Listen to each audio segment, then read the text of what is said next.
Whenever you're ready. Okay. Good morning. We've got a very full agenda today. We'll be bringing this meeting to order at 9 o'clock. I want to remind everybody that all public meetings are live streamed and recorded. Any verbal or written information provided may be included in public documents as per the Freedom of Information Protection of Privacy Act, FOIP 41. So looking at the adoption of the agenda, but prior to that, I'd like to note that we have an updated agenda this morning with 11.7. And I'd like to make an addition to the agenda of 13.3, intergovernmental relations.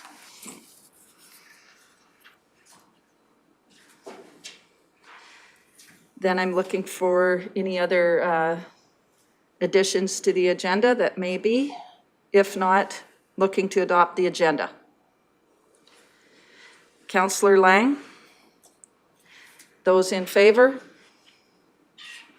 That is carried. Adoption of the minutes from the February 23rd, 2021 meeting.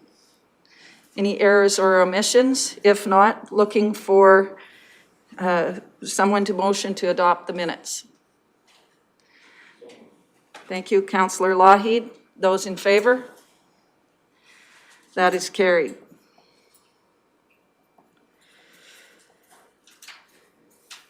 That brings us to a public hearing. That makes it 9:02. We'll move into the public hearing.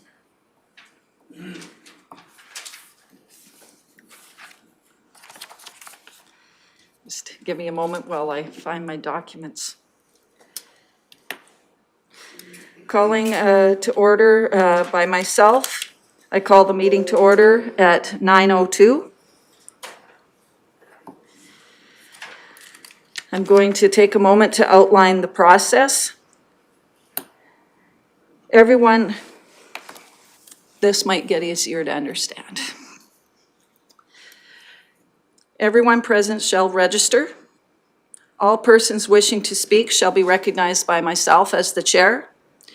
Every presenter, when told it is their turn, shall identify themselves and their organization, if any, and whether they are in favor or opposed to the bylaw. If a presenter becomes repetitive, they may be limited by myself as the chair. No recording devices are permitted other than what we are doing. Breaks within the hearing will be called at my discretion as the chair. Firstly, the development officer will explain the background of the application. Then the applicant will be invited to outline the reasons for the application. At any time, the council members have the opportunity to ask questions. Any submissions received from other agencies will then be read out. Then, anyone who is present and whom is in favor of the application will be asked to submit his or her presentation. Following this, comments will be requested from anyone who is opposed to the application. The applicant will have the last word and thus respond to any issues raised previously. To start off, Charmin Pashkula, I hope I didn't butcher that too badly, as our development officer will outline the background to this application. Go ahead. Good morning, Leave-In Council. Before you is Bylaw 1104/21, relevant to application number 04/20 to amend the land use bylaw in order to add a new definition for solar farm and add solar farm as a discretionary use under the agriculture district. The applicant is Blue Mountain Power Co-op, who would like to potentially apply for a solar farm under this proposed use. The proposed definition for solar farm means a power plant consisting of active or passive solar panels and related facilities connecting to the Alberta electricity system used for the production of electrical power. solar farms should be associated or part of traditional farming practices.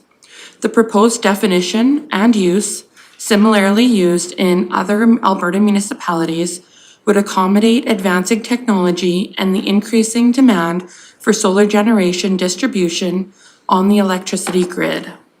The application has been evaluated against the policies and regulations from the Municipal Development Plan and Land Use Bylaw.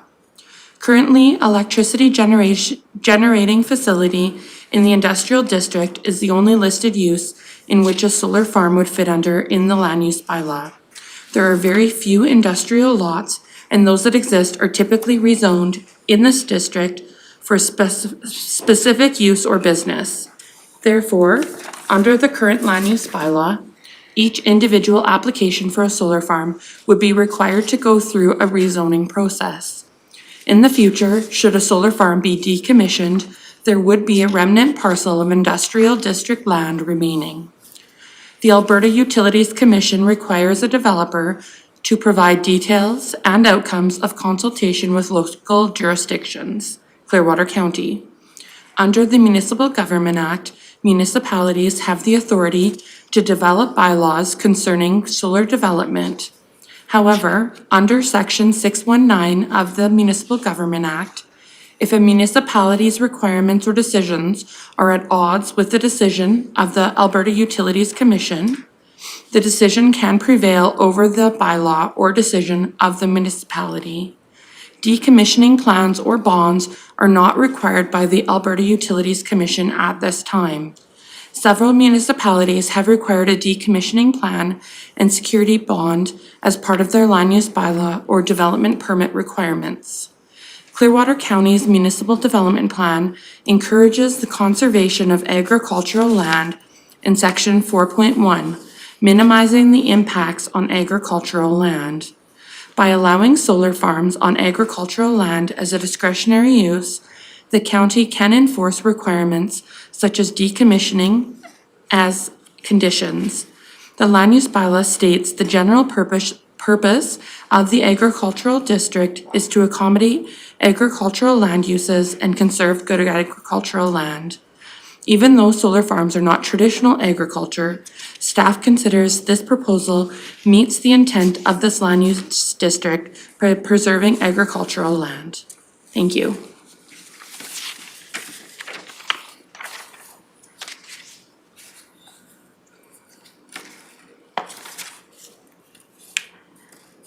Is that everything from the development officer? Thank you. Do we have any questions for the development officer? Seeing none? Did we have any comments received from agencies? I invite the development officer to present any comments that and/or referral agencies.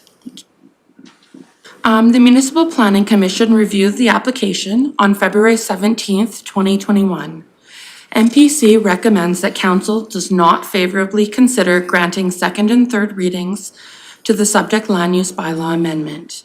In addition, MPC recommends that Council considers the following: the size of area to be allocated to the solar farm use, reclamation requirements such as security deposits and development agreements, creating a designated envelope for solar farm area, and expanding the definition of solar farm to clarify what is considered commercial, wattage, or size. In addition, we received comments from the Town of Rocky Mountain House. In response to your request for comments on amending Land Use Bylaw 71401 for the addition of solar farms to the agriculture district, we wish to give our support to this amendment. The town agrees with adding solar farms to the agriculture district. After speaking with staff and Blue Mountain, the solar farm is temporary, has a limited life cycle, therefore allowing future development of the area. We also discussed it being worked into the development permit as a timeline is set for so many years and then reevaluated for possible growth and expansion from the town in that direction. In addition, letters of no concern or objection were received from Brazeau County, the County of Wetaskiwin, Pinoka County, Lacombe County, and Mountain View County. Thank you. Do we have any questions for the development officer on that? I actually have one. It says letters of no concern versus objections. Were any of these outright objections? No, they were of no concern and no objection. Okay. So thank they had you. no issues whatsoever. Okay, thank you. I just needed that clarification. Absolutely, thank you. Councillor Lang? I have a question as well. Maybe I missed it, but I could not find the land location for this proposed solar farm. At this time, there is not one. If it was to come to a development permit, then it would be for a specific land designation, like a specific location. At this time, it's just to the land use bylaw Okay. in general. Thank you. So at this point, go ahead, Councillor Duncan. I was just looking for a bit more clarification on what a designated envelope would be. So they're talking more in the specifics of size of which specific area would be used and, like in terms of acres and whatnot. Okay. Okay. So we're going to be inviting the applicant to speak to your proposal and add any comments in support of the request and to respond to the agency comments that we may have already presented. We're going to, I apologize. We're going to start by introducing our council. We're going to start with Councillor Duncan. Good morning, Jim Duncan, Division 1. Good morning, Darrell Lougheed, Councillor for Division 3. Good morning, John Vandermeer, Councillor for Division 4. Good morning, Jerry. Cami Laird, Councillor for Division 2. Good morning, Teresa Lang, Councillor for Division 5. Tim Hoven, Councillor for Division 6. Michelle Swanson, Councillor for Division 7. I believe Ms. Pashulka already has introduced herself. Yeah, Sharman Miss- Pasholka. Thank you, thank you. She's going to help me get that right, yeah. Jose Reyes. Good morning, Rick Emmons, CEO. Good morning, I'm Robert Henry with Ascent Energy Partners. All right. And Jerry Regland with Blue Mountain Power Co-op. And Daniel Fisher with Blue Mountain Power Co-op. Thank you very much. I will turn the floor over to you now that we've all introduced ourselves. Excellent. Well, thank you very much for giving us the opportunity to come and discuss this project with you. I just mentioned that Daniel and I are from Blue Mountain Power Co-op. I am a CPA by profession. Daniel's electrical engineer. Robert Henry with us is a partner with Ascent Energy Partners. Robert has been very central and pivotal in the development of this project and has become a good partner with us on other matters as well. BMPC, who are we? You pretty much know who we are, but I'll hit a couple of the salient facts. Blue Mountain Power Co-op provides rural power service to, says 3,600 sites up there. We're closing in on 3,800 now. We're a fully self-operating REA and committed to the development of the local economy, keeping the money in the community. We provide strong value as an energy cooperative to further energy independence, lower electricity costs for members, and proactive participation in creating a sustainable energy mix for the province. Blue Mountain Power Co-op is in a stage of large growth. On February 18th, 2020, we won the right in a long and drawn-out arbitration with Fortis Alberta to provide service to all persons within our GSA that would like service from Blue Mountain. This is a major step forward for us, and we're already experiencing the highest level of growth that we've ever experienced in the initial parts of 2021. The concept of moving into into generation is a new concept. We have historically been distribution and energy providers. It's not something that was not directed by our members. In fact, the last couple of AGMs, our members have made it clear that they want to see what our game plan is for going into renewable energy. And so it just happened that a grant was made available by the province that you had to compete for. So we got our ducks in a row and we sent in an application, and we're fortunate enough to receive $300,000 from the province to conduct a study. And that study's main objectives were where can we do it within our GSA? What technology would we use? And then the development of a feasibility study. We identified multiple potential locations. Quite frankly, you could do a solar farm just about anywhere in the counties that we serve, in particular Clearwater County. And the one that we want to talk to you about today is a larger one, 5 megawatts. And the ideal location, fortunately, unfortunately, happens to fall within the intermunicipal development plan area. So that's why we want to talk to you guys. And so I'm going to turn it over to Robert at this point in time to talk to you about the generation mix in Alberta and some other things. All right, thanks very much, Jerry. Thanks very much for having us, Council.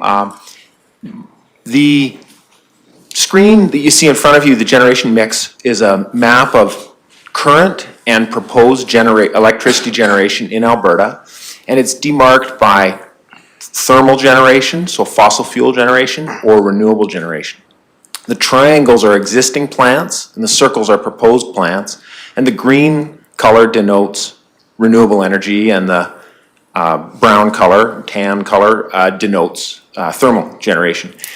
And so a couple of things that I'll point out about electricity in Alberta. Historically, electricity generation was very location driven. It was either where there was a large thermal deposit like coal or a large hydroelectric resource like the Bighorn Dam, for example. But the electricity grid of the future looks a little different because the energy sources are not so locationally focused. There's sunshine almost everywhere. There's wind in lots of parts of the province. There's natural gas, which is going to play a big role in the energy transition almost everywhere in Alberta. So what's notable is that a lot of the large renewables are slated for the south. You'll see those are mostly wind farms due to the wind resource there. But you'll see many small green circles, and those represent solar projects mostly that are going to be distributed in a much more uniform manner across the province. Notable in the central west is that Bighorn Dam is there, that little triangle that's all by itself, and there's relatively few projects proposed for that area. But that is not because of a lack of opportunity. If we look at the solar resource for the province, this is a heat map that shows the availability of solar generation resource. And it's the red is a better resource, and then as the color lightens, the resource goes down a little bit.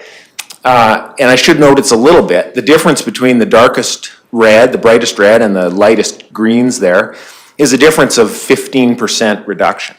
It's not like locating your solar farm out on Vancouver Island or something. All of Alberta, even the northern parts, a very strong solar resource. Where we're located underneath of that little blue oval, we're just outside of what would be kind of considered the very best, but it's still a very strong, very suitable resource. Lots of opportunity for generation there. Go ahead, Daniel. So on the heels of this study, we looked at the opportunity inventory, or the inventory of opportunities, and because of the broad availability, it's not just about locating one project. It was about understanding what the opportunities and the obstacles were to having renewable generation within the BMPC service area and more broadly within the community. And it was identified that the current land use bylaw has an allowance for electrical generation in the industrial district, but community generation and distributed generation is going to look a little bit different than it perhaps historically has.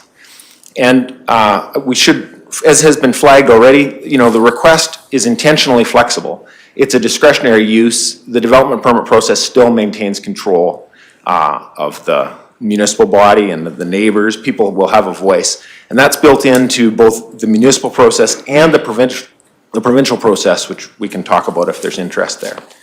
Go ahead, Daniel. One thing of note is that the stakeholder appetite across the province for distributed generation and community generation and within the county is very clear. There's already, MG stands for microgeneration, so projects that would be connected directly into the panel in your house or your commercial business or your agricultural installation. And there's already between 25 and 50 of those microgeneration sites across the county that arguably aren't under a bylaw at the moment. So the opportunity that's ahead is the growth of distributed generation, and it is significant, and it's a key part of the energy mix that's going to occur in the province over the next decade. So in preparation for this, we took a close look at the concerns that were raised in the first reading, and we tried to identify, you know, we could talk for a long time, but we tried to identify narrow, discrete concerns that were expressed, and those are captured up here, and we'll walk through them in turn. And Daniel's gonna take the first two, scale and potential locations. Thank you, Robert, and good morning, Council. I'm going to take the scale and the potential locations questions, and if you look to the slide in front of you, I'll run through a little bit of an explanation of the topography of the Alberta interconnected electric system, just to give you some context for what we're talking about. So the electricity grid in Alberta is composed of three main types of elements, four if you count the generation. So transmission lines, those big steel lattice or wood frame towers, they are there to connect large, usually gas and coal plants, but also utility scale solar and utility wind generation facilities to substations. They ferry the electricity around the province and get it to the local area. The substation converts from a high voltage to a more usable low voltage, and then the distribution lines that come out of the substation are used to get that power to all the end use customers. It's important to note that these type of generation facilities, large solar ones, can be connected either on the transmission side, and they tend to be quite large at that scale just because of economics, or they can be connected to the distribution system, and they typically are larger in size because of economics again. And the one that BNPC is contemplating is a distribution connected generation array. This slide addresses some of the different scales of solar arrays that are classified in the province of Alberta. I won't go through all of the details because I could talk for a long time about this, but mainly they're different based on the size, based on how you're compensated for the electricity that you export onto the grid, and it is also differentiated by how you use the power. Microgenerators, they are there to self-supply, and as you get larger, they're more commercial operations. And again, the one BNPC is contemplating is a small-scale community generation array, the one with the nice little heart on it there. It's important to note that one of the big differences between a small-scale generation array and a community generation array is that community generation has community ownership. In the province of Alberta, only a community group, a designated community group, which BNPC is allowed to own and operate a community generation array. To start talking about location, on the slide in front of you, you'll see a map of Clearwater County in red, BNPC's service area superimposed in green on that, and then all of the local substations that service BNPC's area called out with red dots and white labels. Zooming in a little bit to the immediate area around Rocky Mountain House, you'll see Rocky there. The yellow lines are the main three-phase distribution lines that come out of the Rocky Mountain House substation, and the red boundary is the intermunicipal development plan area. It's important to note because we have a very amazing opportunity here. One of the main considerations once you've determined that your solar array is going to be distribution connected, is how much power can the lines host. It's called hosting capacity.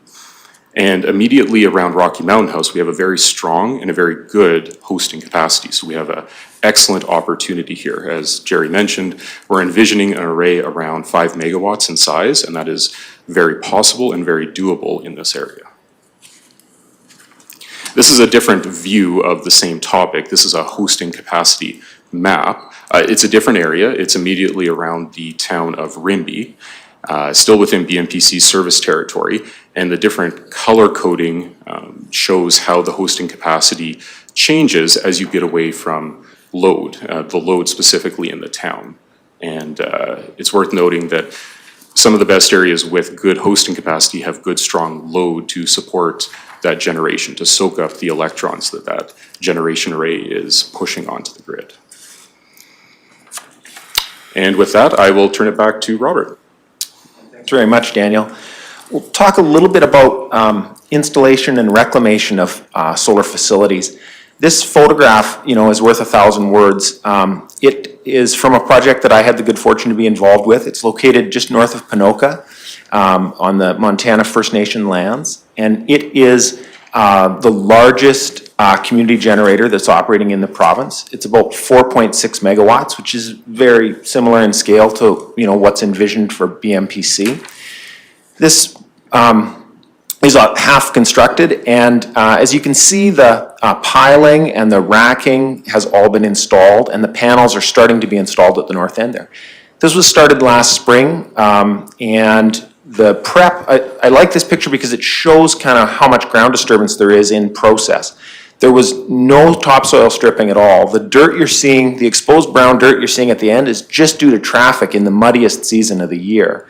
Most of the farm was done with tracked equipment. Installed piles were installed. There's 800 piles screwed into the ground there.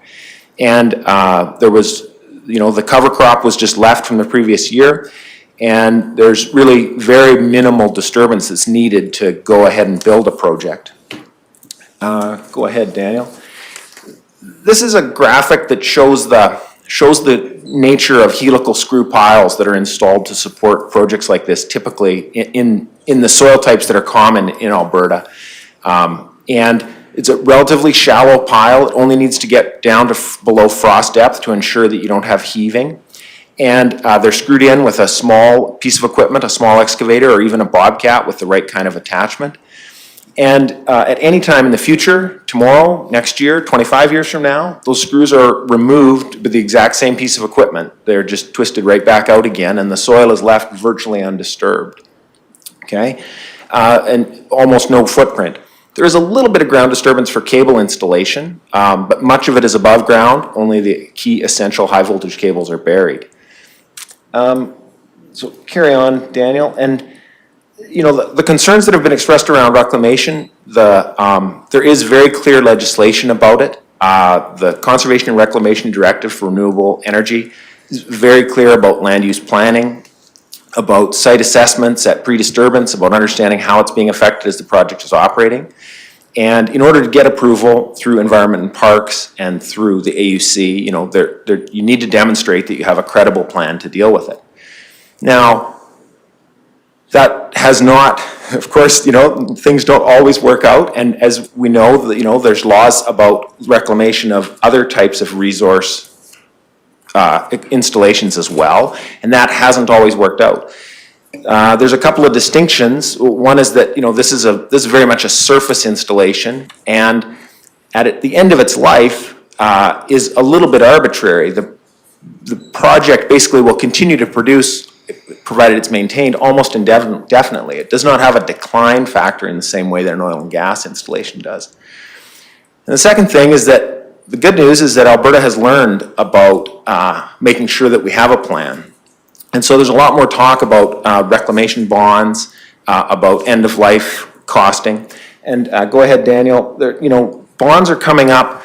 It's really quite encouraging. Landowners are specifically asking about them. Developers are coming prepared to talk about those things.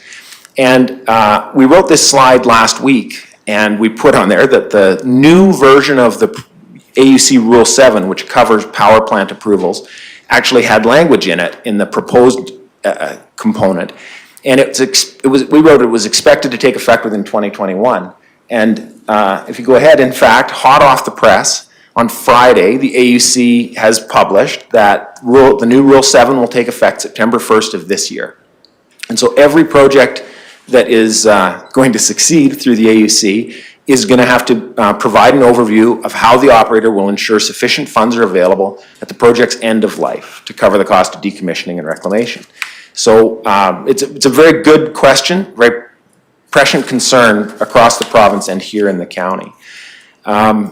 Now, that said, for this particular project, you know, as we consider the choices, there's a couple of paths to it. We've modeled basically a reclamation fund that will get built up over the last, say, 5 to 10 years of a project's life. You'll just store away approximately 15% of the original project purchase price is the estimated value. The other thing is that there's a lot of opportunity for reclamation and recycling. The steel piles, in fact, have more value as a recycling than it will cost to remove them. So there's going to be no problem getting someone to go take them out of the ground. Let's carry on to the next concern because I'm in the interest of time. Compatibility with agricultural use is also a very common question here in Alberta. And solar does have a relatively large footprint compared to other types of generation. The thing is that it's quite compatible with agriculture. There's a field of study called agrivoltaics, which is agricultural land uses that are compatible with solar operations. And they take many different shapes. It really depends on what your climate you're in and what types of agriculture. But many examples exist that are being performed across the province, the country, and the world. In terms of grazing is obviously quite popular. There is, in fact, some food cropping where plants that are need more shade, are more shade tolerant, actually are planted in the shadow of the project or of the panels themselves. One thing that's notable is that here in Alberta, I'll start by saying that obviously the solar panels capture some of the energy from the sun that would otherwise hit the ground and cause plants to grow. But here in Alberta, we have a high latitude, so we have a low winter sun, which causes us to space the rows out. In the summertime, the sun is quite high. There's a big strip of ground that's exposed and basically gets full sunshine. It doesn't even know that, 6 feet away it's in the shade, but half the field is still basically quite productive in the summertime. And so choosing the right seed mix to ensure soil retention, to ensure basically a perennial, something that you don't have to dig up every year, a mix of forbs and grasses, some shade tolerant, is able to be established, and slow growing. You don't want to be out there mowing every week, right? All those sort of choices are very intentionally planned and can be very conducive to grazing in particular. In fact, grazing is now quickly becoming the most cost-effective way to maintain the fire protection inside your solar farm. You can't just let the grass grow, so grazing is becoming a very cost-effective way to do that. So it is not, it obviously constrains what types of agriculture, but there are lots of approaches to agrivoltaics that are working out there today. Moving on to provincial regulation, obviously the big thing the province is watching for, first step is wildlife habitat. And so there's a wildlife directive for solar that dictates standards and best management practices for siting of projects, for surveying the existing wildlife and and having monitoring programs to verify how your installation changes the pattern of wildlife. It includes migratory bird surveys and amphibian surveys, and breeding bird surveys. And all of those studies get performed. They take about a year. The studies were performed for the site in question, the ideal site, as we call it, last year.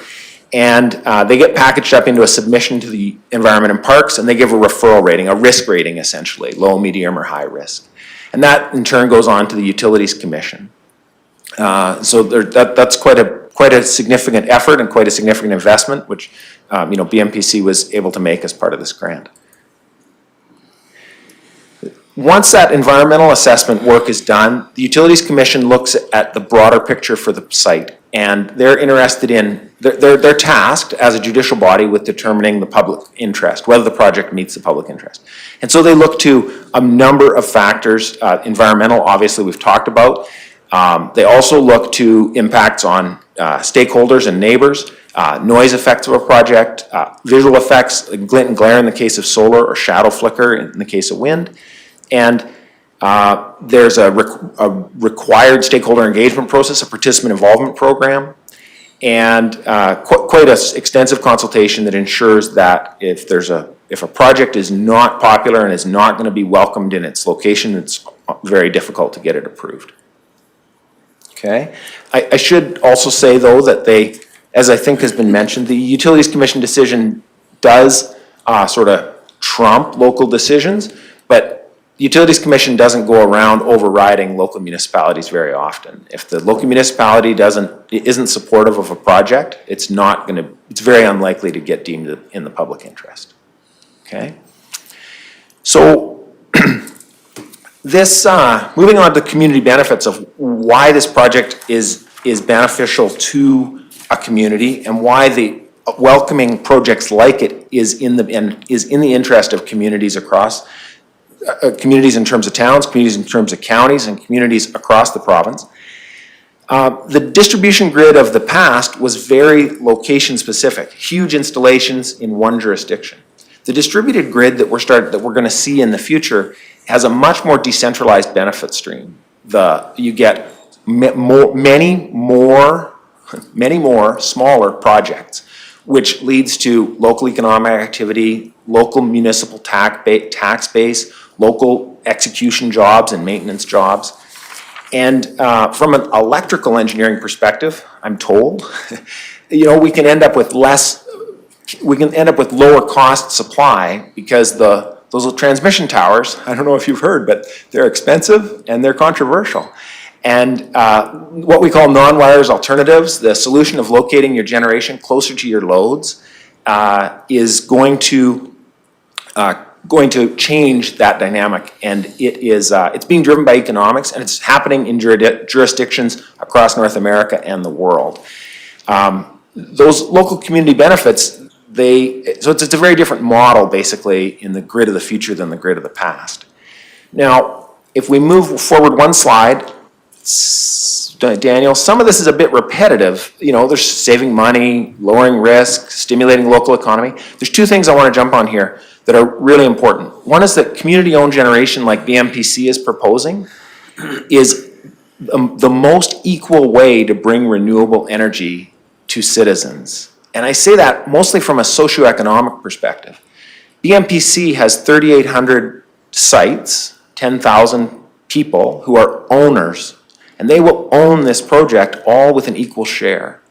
And microgen, people putting panels on their roofs, is all very nice, but the reality of it is it's not very egalitarian. People who can afford renewable energy on their house, they put it in, and people who can't afford it have no access to clean energy. And so community generation is very much a leveling of the playing field. That's why it's called community, right? That equality of access is a really important ingredient, I think, in this energy transformation that's coming. And the second thing is that solar as a project is a really good neighbor to municipalities because it draws almost no public infrastructure demand. You need to drive over there with when you deliver the stuff, but it's not that many truckloads of material. There's very little road building, very little impact, and there's no draw on schools, no draw on water systems, no draw on sewer systems. The only utility connection it has is electricity, which in Alberta is privately, or in the case of BMPC, community owned. So very low impact project. And it wouldn't be prudent to come and not do a little bit of selling about the tax base. The reality of it is that linear assets such as solar farms, generation in general, electricity in Alberta, is taxed as linear. And so it doesn't hinge on the property value, it doesn't hinge on the land, it doesn't hinge on the local component of it. It hinges on how the province, which they have a standard setting across the province, evaluates depreciation of that asset. This is going to be about an $11 million facility as planned, and it has it'll be assessed at 75% of that value, and based on the current mill rates, it would be about $60,000 in annual tax revenue in those first 7 years, and then of course it slowly declines after that. Okay.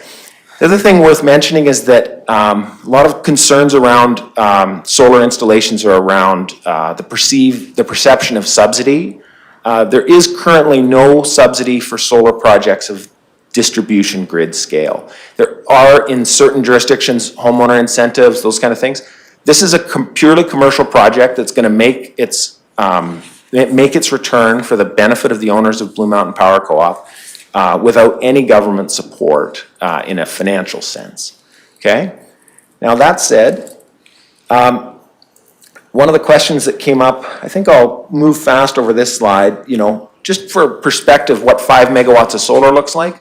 Over the course of a year, it'll make enough energy to serve about 1,000 homes. On the sunniest day, at noon, it would power 5,000 homes, okay, in that particular moment. But it isn't available year-round, just in an energy space.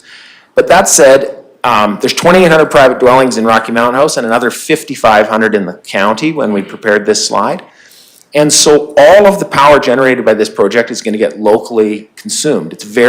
It's one of the key benefits of locating close to the load. It's very much a local solution. And if you continue to install projects, the beauty of the electricity grid is it does offer the opportunity for export. That's a distribution generation business opportunity, which, that's the other piece of this is it's not about this project, it's about setting up an ecosystem that's welcoming of, distribution generation in the future. The last question that was asked at the first reading was around development timelines. And so the process that we laid out in the slides, which we won't go through in excruciating detail, it takes about 2 years generally. And we're about halfway through right now. We've done all the pre-feasibility and feasibility work, and we've started technical assessment. We're working on permitting and approvals. That's what we're here talking about today. And we're about halfway through the environmental assessment work as well. And there's another year's worth of work ahead, I would say, if everything just sort of continued apace. Now, there's not a constraint in terms of a rush, but also the validity of many of the studies and investments that have made do have time horizons, depending on the location where a project is to be sited and what the environmental findings are. Some of those studies have to be redone after 2 years. Some of them have to be redone after a little bit longer period. So there is a value to getting into the process and completing it. So in terms of next steps, this process of understanding what the path to getting a development permit, a path to a development permit understood, a clear sight to it, is a key step.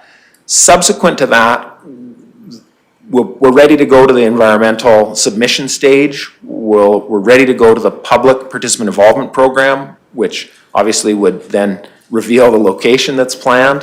That's one of the reasons it's not revealed, is because it's premature to go to that extent at this time. And then, as I mentioned, the Utilities Commission wants to understand that the municipalities in the area are supportive. And with a little bit of intentionality, we can probably get through the rest of this work before the end of the summer, early fall, I would say. And ideally, we could see approval of the project by the Utilities Commission by early 2022. And this is essentially a wrap-up. To wrap the whole project in a bow, the distributed generation change that I've described for the grid is coming. There's a lot of factors that are driving it. Economic and environmental are two big concerns, but they're equally strong. Solar is a very viable technology in Alberta. And the opportunity, because of its scalability, for communities to own and operate that generation and reap the benefits, takes what used to be, the domain of large corporations and brings it down into local community organizations and spreads that benefit around. Good locations with grid access and good environmental conditions and load nearby are valuable, and we have a solid plan for BMPC's project. But to do it takes collaboration, and that's why we've come to request consideration of that. Okay. Thank you, Robert. So just to put a wrap on this, a couple of closing comments. Opportunity does knock at this point as we see the electrical world do a transition from centralized generation to distributed generation and from traditional sources of generation to renewable sources. There's an opportunity here for the local community to demonstrate economic leadership, environmental leadership, and collaboration. We have a viable path. We've identified the land that we would ideally like to put it on, landowners on side. The IDP need not be altered if you go with the recommendation or the request that we're asking. In terms of BMPC working with you folks, there's a commonality between the town, the county, and BMPC. We're all serving the people of this community. There's a lot of overlap between the members of BMPC and county taxpayers. For example, we are your local power company, and we have a lot of trust from our membership and would like to lever that trust to work in a collaborative way with the larger community, including the town, the county, and ourselves. And then I would just close with wrapping up that when we started this presentation, we said that our members had asked for a renewable energy strategy. This project is part of that. We are asking for solar farms to be added as a discretionary use in the ag district. And although the ideal location that we have identified for this particular project is located in the IDP, solar farms can exist in various sizes all over Clearwater County, and our requested amendment would enable that. Thank you very much, and we would invite any questions that you have. Well, I know I have a couple questions, but I'll turn to my fellow councillors. Any questions for the applicant? Oh, Councillor Duncan? Yes, thank you for your presentation. I do have a couple of questions. Why is it considered a limited life cycle? I'm assuming that's the lifespan of the panels, but wouldn't a solar farm, if it's profitable, just be replacing the panels and continue on with that? Or is it, do you actually have to, define a lifespan for this and start over with another development permit if it's at the end of this cycle? It's very viable to have an essentially an indefinite project life. What we've seen in other jurisdictions, it was earlier in the stage, but solar technology improved so much that actually you saw panel replacement, repowering of the project at 10 or 15 years. The panels are guaranteed to still produce 80% of their output 25 years from now, 84%, and depending on the product. They do decline. There's some light-induced degradation that causes them to decline slightly, but if they're paid for, they can arguably continue to operate. They do require occasional maintenance. One panel might have a failure and that will take out a string. It can be replaced. There is absolutely a potential to continue on. In the case of this project, because of its location in the IDP, there is an acknowledgement that the need for that land for other purposes may come upon the project, at some time horizon. And so a willingness to recognize, how long it needs to go to pay for itself, and versus, if the growth has not occurred, could it continue? Absolutely. Okay. Are there any provincial restrictions from the AUC on size? Like you cannot exceed 5 megawatts on a project, or is it? No, so there's tiers where things get different, regulatory breaks. Below 1 megawatt, you don't even need AUC approval. You just need you have to still comply with all the rules. You can't do environmental harm, and you need to get your local interconnection agent on side to give you electrical connectivity.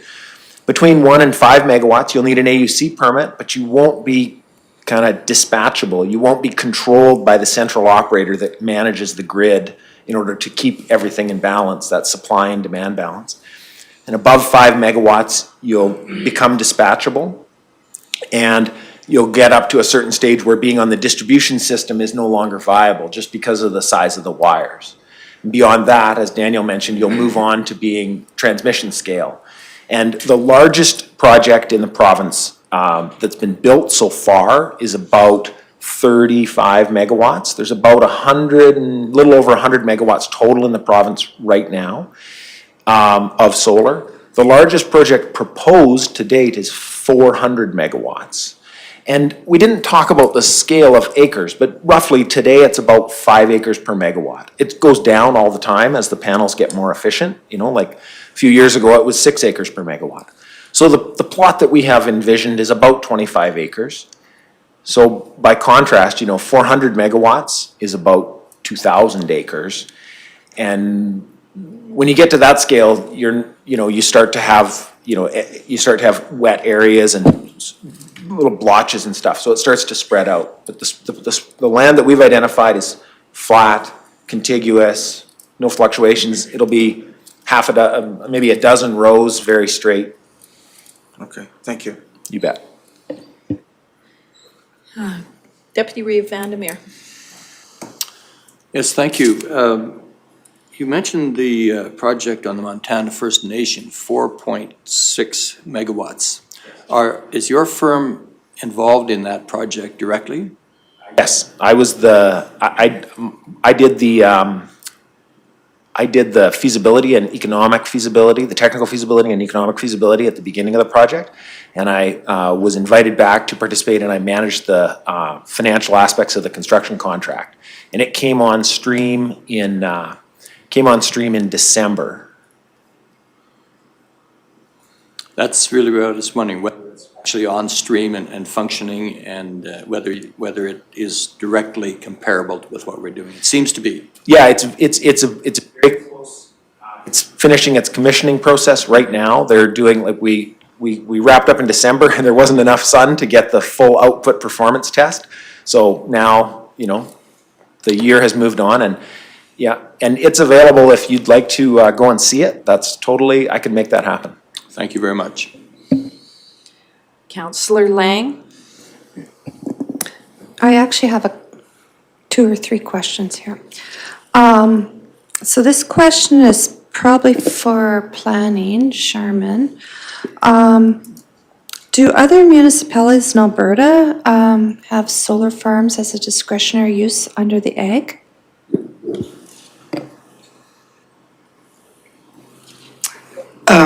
Good morning, Council. Yes, they do. We did some research, and then we found that out in Whitland County. That's one of them. I'm sorry, can you repeat that, Jose? So we did some research Yeah. in other municipalities, and Whitland County, Woodland? yeah, is the one that does a similar process. Okay, so I know there's a solar farm down just outside of Innisfil. Actually took a drive by it on Sunday. What's the zoning of that land? I believe that is industrial. Yeah. And it's within the town. It's industrial within the town? Yes. Okay. Go ahead.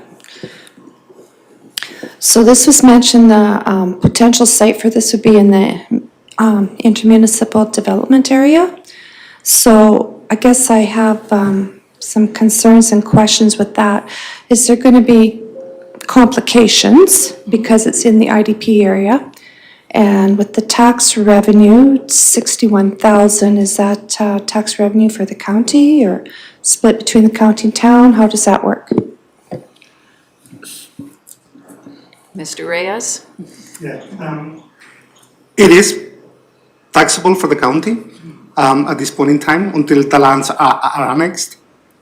That will be a separate agreement. Okay.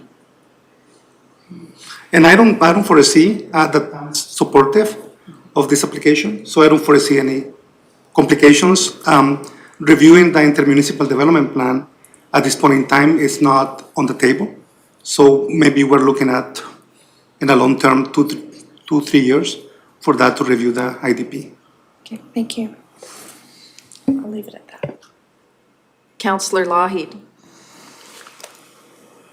Well, thank you for a very informative presentation. Just a couple of questions I have.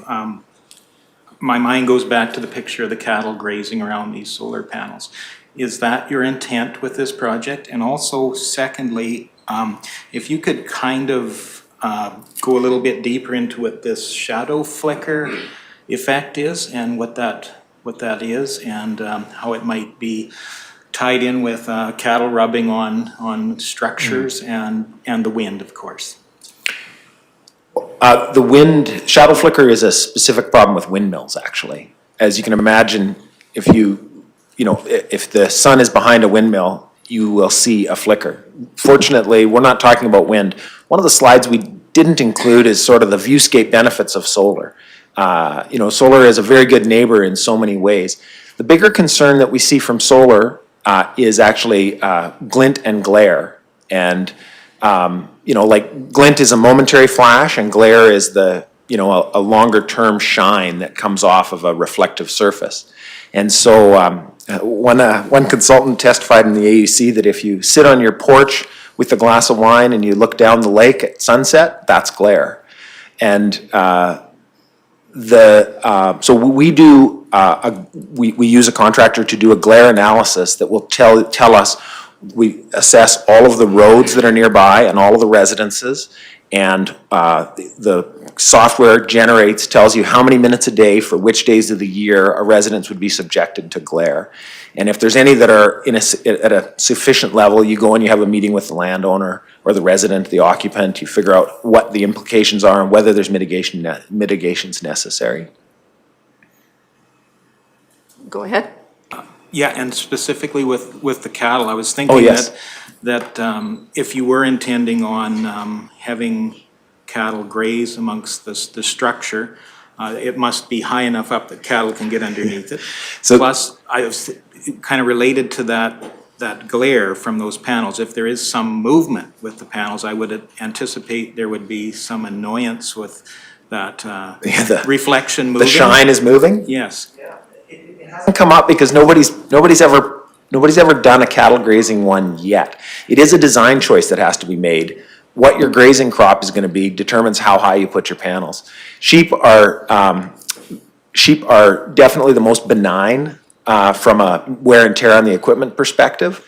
If you want to do cattle, you have to put them up higher, bigger piles, a little taller, and it's a collaborative management plan with either the landowner that you're leasing from or another farmer.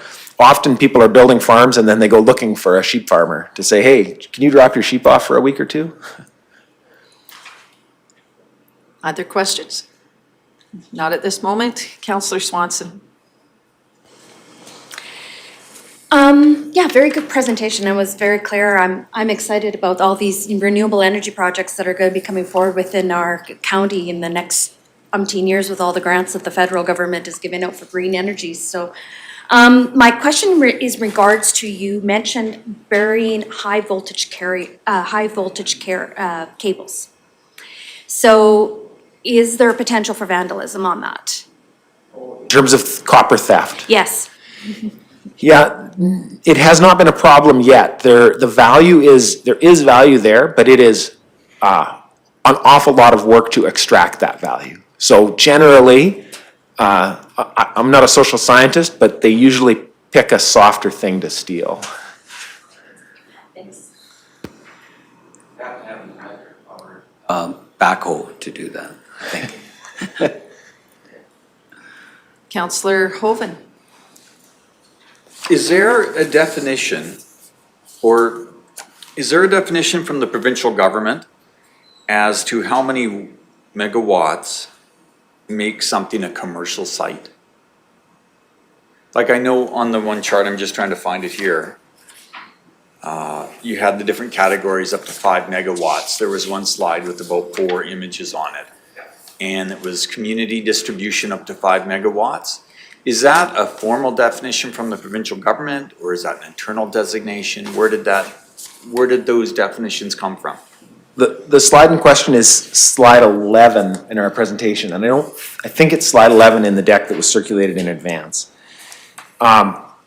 So the real break in the provincial government's mind is between microgeneration and distributed generation.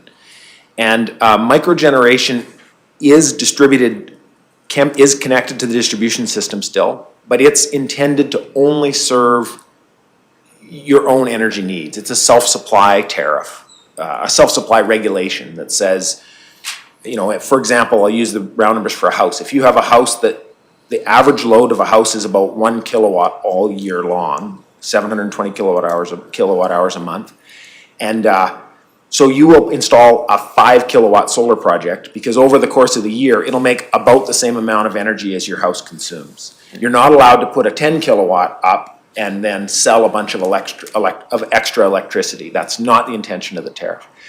Now, those projects can be quite large. They can get up to 5 megawatts, which would be 25 acres.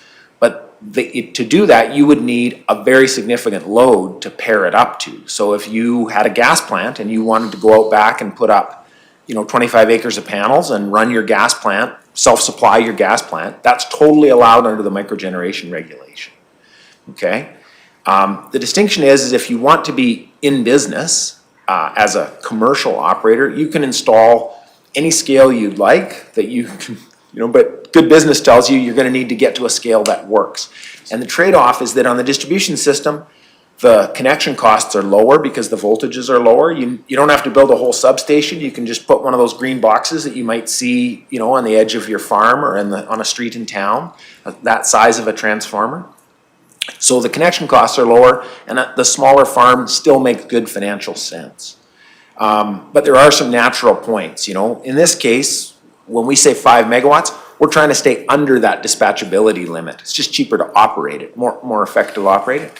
And I believe, gentlemen, it roughly matches the maximum, the peak load that the REA owners consume at any given day. That's correct. It's a good point that perhaps rather than peak, but on average, our members use about 6 megawatts at any given time. So this is a good start on meeting the needs of our members. Other questions, Councillor Hoban? Not at this time, thank you. All right. Councillor Lougheed? Sorry, I didn't have. Okay. Councillor Lang? One question. Have you reached out to your membership yet? Do you want to discuss that the public meeting last fall?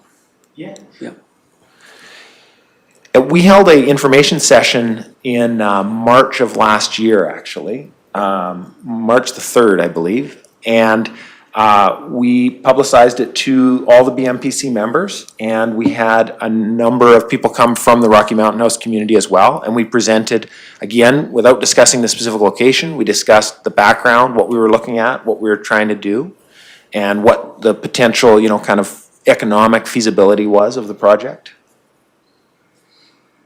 Go ahead, Mr. Reglan. In addition to that, the concept of distributed generation and renewable energy has been discussed at numerous meetings at our AGMs and has been pretty well received by our members, to the point where the question has been posed more than once, what is the plan, as I mentioned earlier? Where is Blue Mountain Power Co-op going with a renewable energy strategy? Supplemental? Two questions. Will the members get a chance to vote on this? Oh, that's a good question. The board definitely will have to approve something like this. And, I'm going to say that whether it's required or not, the project is of such significance, both in terms of the amount of money that would be involved and the change in course in the way that we would be doing business. And when I say change in course, as I mentioned earlier, we are historically a distribution company, and we have retail power, but this project would represent a change in a couple of ways. One, we're going into generation, And two, instead of buying power from wholesalers or other generators, we would actually be producing our own power. And the opportunity exists there to provide power to our members and to the county and the town people as well, if we should get to that point, through a power purchase agreement at lower rates than what we would pay a wholesaler. Do you have another supplemental? Yes, please, thank you. Go ahead. This question has to do with your term agrivoltaics, or however you pronounce it. So where this potential site is supposed to go, I presume it's a farmer that owns this land? Does this, well, I guess my question is, does this person farm? And is he planning on using this land as farming in conjunction with solar panels? Well, this particular fellow is pretty excited about this program. It is on farmland. And I'm not exactly sure what his plans are for the area that is underneath the solar panels, but I believe there has been some discussion of grazing, but I'm not positive about that. Yeah, and I'm not sure, Reeve Laird, if I finished my last thought. The question from Councillor Lang was whether or not that would go to the membership vote, and I want to make sure that my opinion is that the board would want this to go to a membership vote, given the significance of the change of direction and the amount of money that's involved. So I'll make sure that I answered that question correctly. Well, thank you for the clarification. Councillor Lougheed. Yeah, just one quick question for planning staff. On industrial zone land, is agriculture a permitted use on that?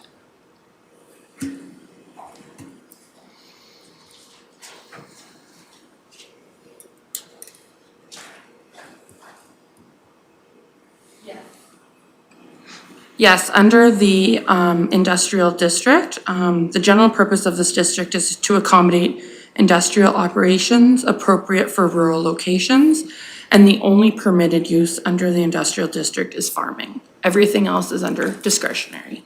Thank you. Thank you for that clarification. Deputy Reeve Vandermeer.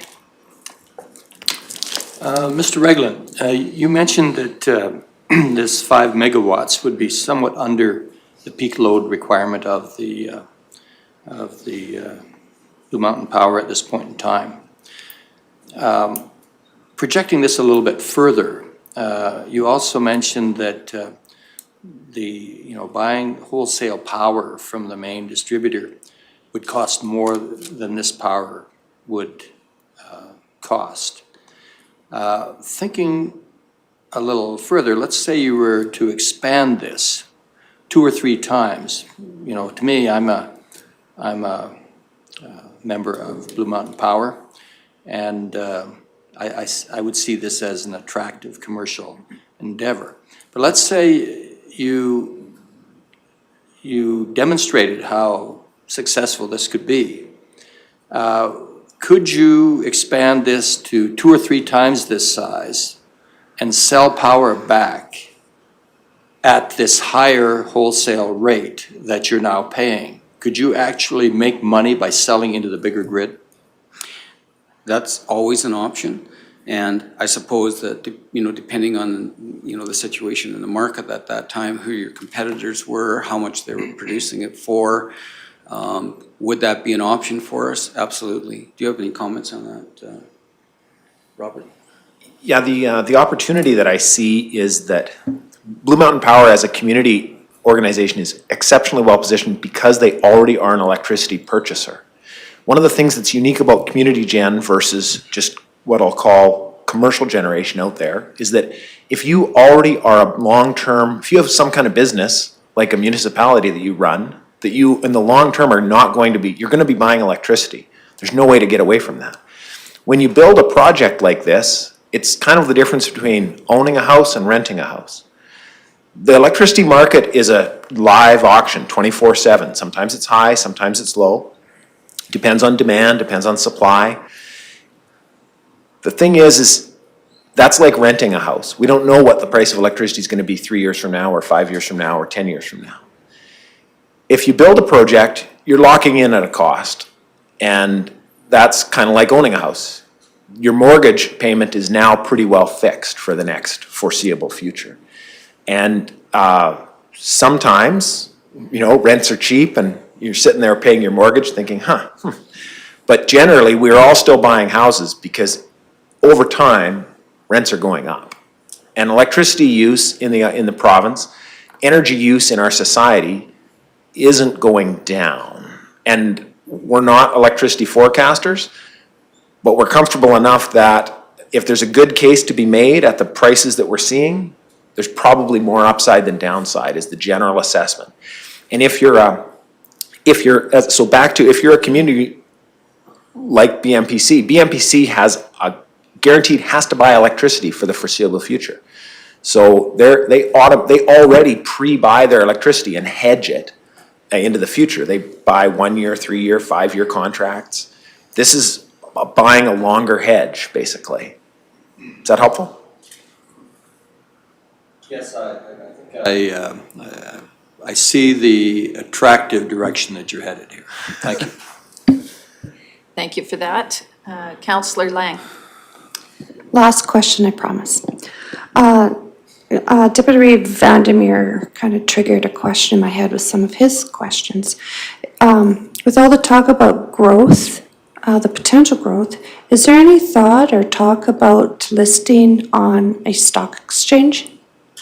Blue Mountain Power Co-op? Yeah, No. no? No, at this point, we are a non-for-profit organization that's owned by its members. That's our business model. And I'm just gonna, pump that a little bit and tell you that Blue Mountain Power Co-op operates according to the cooperative principles that are internationally acclaimed and adhered to. And those principles are in some principles of social responsibility. When you combine those social responsibility principles with best business practices, in my opinion, that is the best business model on the face of the planet. I have no trouble saying that in front of the TV, and I don't see a need for us going public at this point. So, Councillor Lahi. This will be my last question as well, too. Just to understand your project a little bit more, there will be no energy storage at this. This is energy produced and marketed as it's produced. Yes. Thank you. All right, my turn. I hope mine are easy. I noticed that you indicated that there's a potential job creation because of this project. How many jobs? A project of this scale during construction will employ a peak of about 30 people. Okay, 30 or 40 people. There is there is good opportunity for local participation. Much of the work of assembly of a solar farm is, fairly transferable construction, skilled labor type construction work.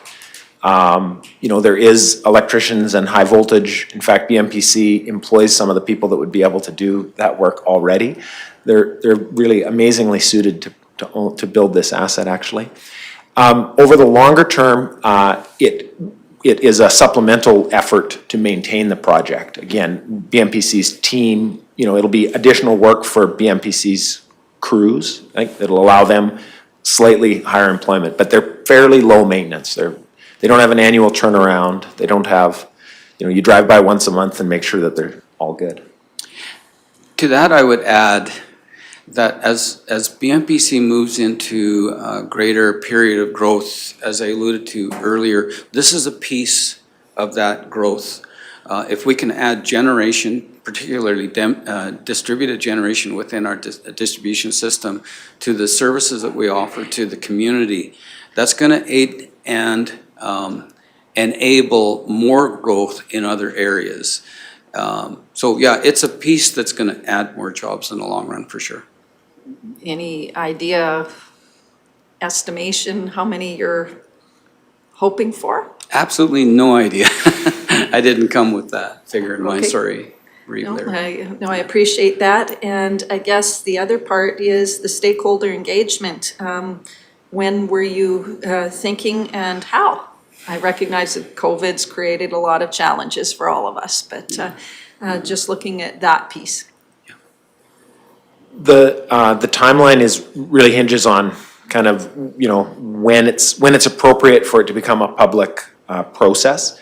The requirements of the Utilities Commission are to notify everybody within a specific radius, which as of September 1st is actually going to get smaller. Currently, it'd be 1,500 meters, every landowner within 1,500 meters. As of September 1st, it will be within 800 meters. And that, at this scale, to Councillor Hoven's question about scale, at this smaller size, only notification is required, but we would recommend engagement of some kind. You do a mail out, but you'll also host a community session or do a phone calling campaign. For projects that are quite large and do require it, we've been doing basically like a barn, instead of going to a conference room and having an open house, we have borrowed somebody's shop, one of the landowners, and welcomed everybody in a socially distant way. Okay, thank you for that clarification. Any other questions or comments? Ooh, there you got through that. All right. Anyone in favor of the application is invited to speak. So we're looking to that portion of the process. Is there anybody in the area or phoning in that would like to speak in favor?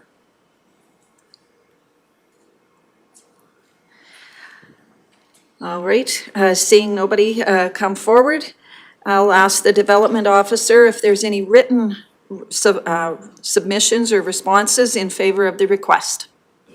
No written submissions in favor were received. All right, thank you. So none were received. Anyone opposed to the application is now invited to speak. So if there's anybody here attending today that would like to speak in opposition, this is your opportunity. I will ask a final time if anybody is in the room that would like to speak in opposition. Seeing none, I'll ask the development officer if there is any written submissions opposing this request. Thank you, Reeve. At the time, as per the agenda, there was one letter received. We have now received an additional letter of opposition. They have been provided in the package. Would you like me to read them out? Council, would you like them read? No, apparently there's two. There's one in the agenda package that was received from Hazen Letwin. Okay, I can read them out if you do. Okay. perhaps. Okay, not a problem. Okay, as per our conversation on February 25th, 2021, I think that there is no association between solar farms and traditional farming. They may share the word farm, but one is an energy-based industry and one is strictly agriculturally based industry. They should be defined as such, recognized as such, and taxed as such, and not mushed together. My background, raised on a mixed farm in this county, and 40-plus years in the oil and gas industry throughout Alberta and Saskatchewan in field management of civil construction, abandonment, and reclamation projects. My concern over an experimental solar farm inspired by government grant monies are as followed. At this time, we have a huge energy-based problem in this province. It's called the Orphan Well Program. That is not going away anytime soon and is costing all the taxpayers of this province hundreds of millions of dollars annually. This was largely caused by not putting any monies away for rainy days in the form of bonds or cash reserves from the oil and gas companies and held in trust by the province for the cleanup of these abandoned wells. I would not like to see this happen in our county or its taxpayers in the future by any energy provider. I would like to ask the county to ensure that they retain bonds and cash reserves be held in their trust for any and all future cleanup costs. If any projects are left or abandoned by the operator of these facilities, the amount of this bond should be at least 3 times the estimated amount for total abandonment of a reclamation at today's costs. And this estimation should be established by an independent third party, with environmental pre-site assessment being conducted prior to construction. If no guidelines for abandonment and reclamation are in place provincially for utility companies, then the county should make their own, to include total cleanup requirements and total site remediation, to ensure the lands are put back to their original state in a timely manner. Hopefully, this will eliminate the risk to the county taxpayer for any extra taxes, as well as the utility company adding another line charge on their customers' bills. These solar/windmill energy utility companies will have to rebuild or abandon these sites 10, 20, 30 years from now. It's just a matter of when and who will pay for it. I would also ask that the county not get involved in any kind of partnership with these types of adventures, as this could further hurt the taxpayers and this county in these trying times. I feel that this county has already contributed its share of green energy to the grid and the province with the Bighorn Dam.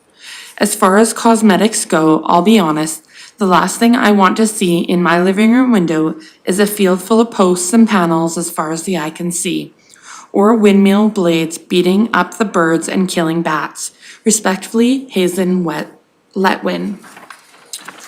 In addition, an email was received from Marianne Cole, stated number 1, questionable supportive rationale being presented. Just before that, I wish to express my distinct opposition to the passing of second and third reading of Bylaw 1104/21. My concerns are focused on. Number 1, the questionable supportive rationale being presented. Clearwater County will be receptive to the increased demand for solar generation distributed to the electricity grid. What increase has there been? I am only aware of this one application. This action would preserve agricultural land rather than rezoning parcels to industrial, and staff considers that this proposal meets the intent of this land use district by preserving agricultural land. By allowing this development, you are taking agricultural land out of production, not conserving it. Productive agricultural land would be lost, and the entire operation of the solar farm stipulate a goal to preserve agricultural land. Solar farms should be associated or part of traditional farming practices. This is an absolutely ridiculous statement. There is nothing similar about solar farm and traditional farm other than 4 letters. A solar farm uses an atmospheric entity for industrial/commercial purposes.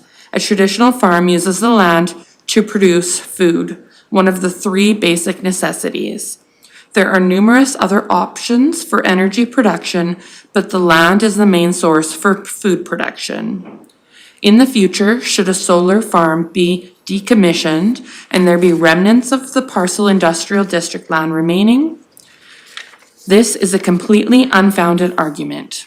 I am aware of recent incidents where the proposed commercial industrial venture ended and a request was made to return the property to agricultural redesignation. Council responded favorably. It could also be done by following the decommissioning of a solar operation, providing adequate reclamation took place. And number 2 is general concerns. My most significant concern to the disregard of the preservation of valuable agricultural land. Reclamation is another significant concern, as it is known that solar generation has a life expectancy of 15 to 25 years. What stipulations and bonds will be enacted with such a development? How will those stipulations be enforced? Furthermore, these solar projects use many heavy metals and contaminants. What assurances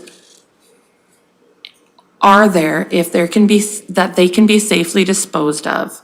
Will allowing this play on words, linking a solar farm to traditional farm, encourage other forms of development to use their own play on words to achieve their own development goals? What door is being opened? Allowing this commercial/industrial venture to be characterized as a farm so it can enjoy a reduced property tax is, in reality, penalizing the rest of the county residents due to reduced tax revenue.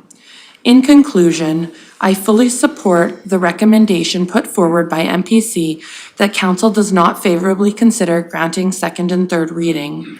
I trust that council will support that recommendation in the best interests of the majority of its constituents. Respectfully submitted, Mary Ann Cole. Thank you.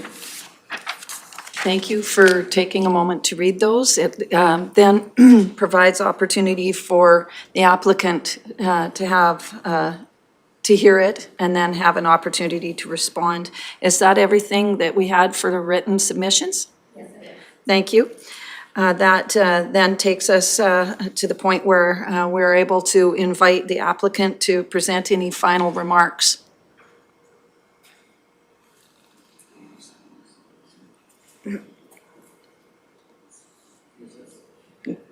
Oh. Okay, do you need a moment? I'm sure that we can take a 5-minute break.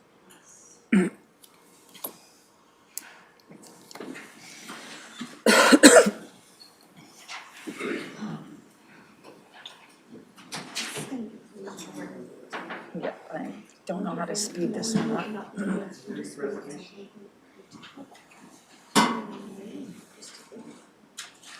I'll look through. I think I can get the light up and get us going faster.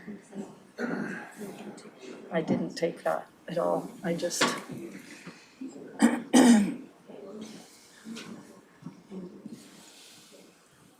Stretch is good.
All right, that brings us back at 10:31 from a brief recess. Again, I'd like to take this opportunity as chairperson to invite the applicant to present any final closing remarks. Okay. We appreciate the concerns that Mary Ann Cole has raised. They're good, legitimate concerns. But we feel that we've addressed them. In particular, I would like to address the concern about reduced property tax, and maybe I can get clarification from you folks. But our understanding is that regardless of where this would occur or be located, it's going to be subject to a linear tax, not a farm tax. And so there should be no loss of taxes as such. And then the concern about heavy metals and contaminants, I believe that we addressed that in terms of the stringent rules that will be applied to the decommissioning and the reclamation. So that shouldn't be an issue. It's not like they can't be allowed to just drop on the ground and lay there. They've got to be removed. Did you want to? Could I ask, Reeve Laird, is there any concerns in this letter that you would like us to address? I'll ask the councillors, are there any concerns that we would like addressed from these two letters?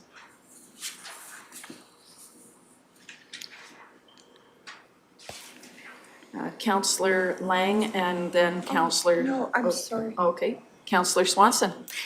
I realize that this is not an issue at this level, but it is something that I think our council should be, and other municipalities should be talking about, and it's labeling a solar farm.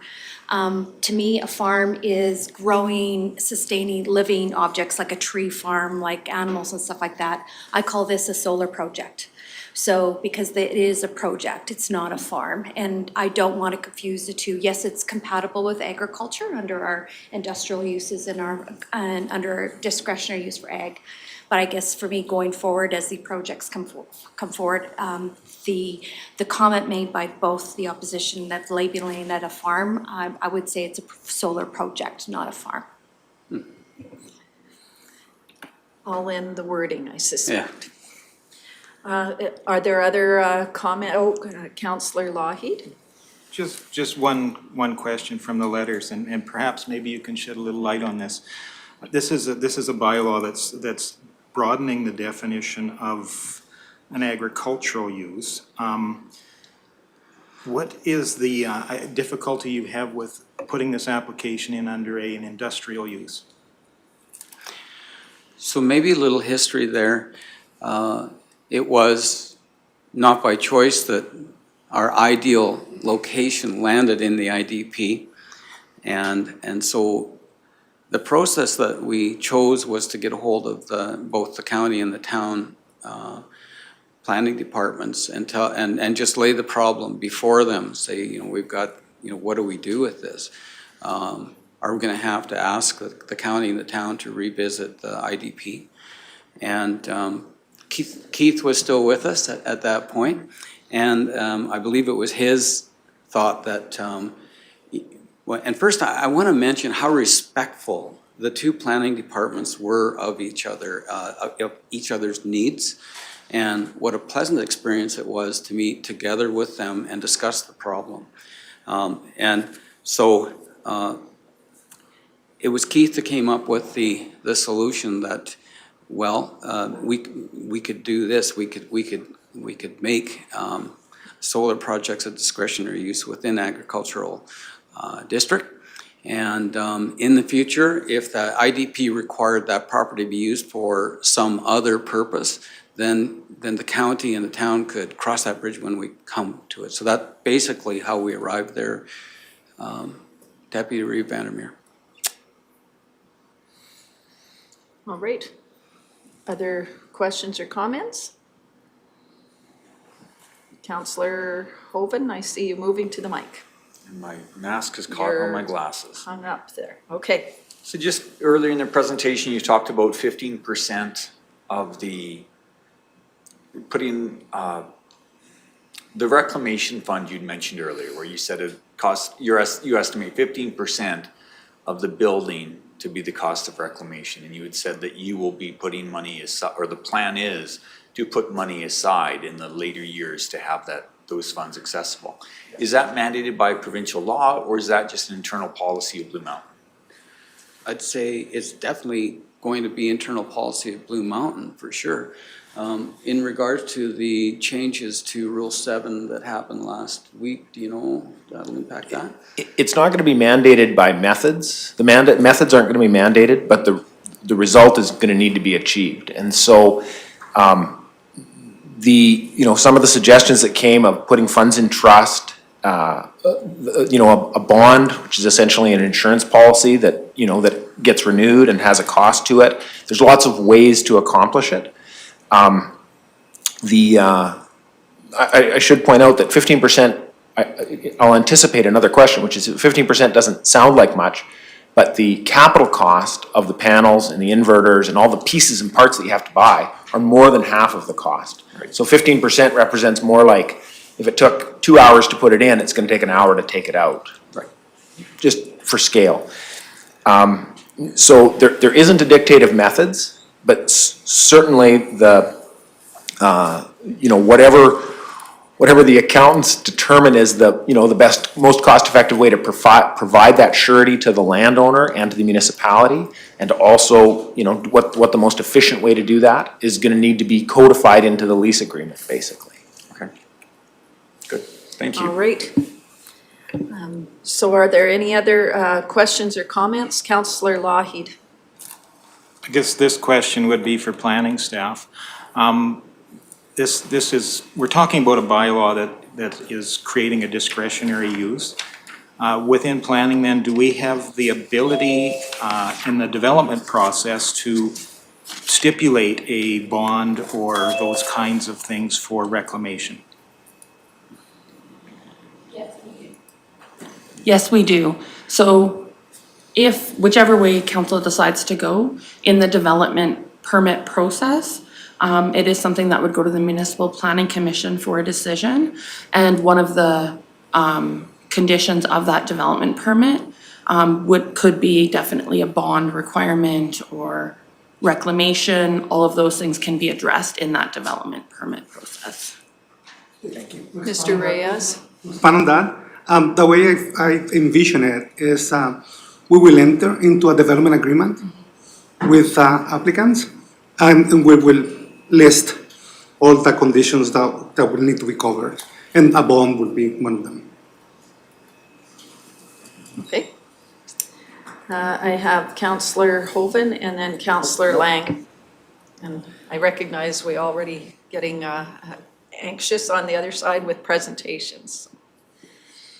Councillor It was Hoven. just left on. Oh, okay. I did not have any Councillor further Lang? questions. Yeah, we heard that farming is allowed on industrial zone land. So my question is to planning. Since this is in IDP, do we have the ability to rezone land to industrial? Mr. Reyes. Yes, we do, Councillor, but we will need to revisit as well. We will need to revisit as well the IDP in conjunction with any rezoning. Okay. I don't see any other questions or comments from council. Are there any other final remarks that you'd like to make as the applicant?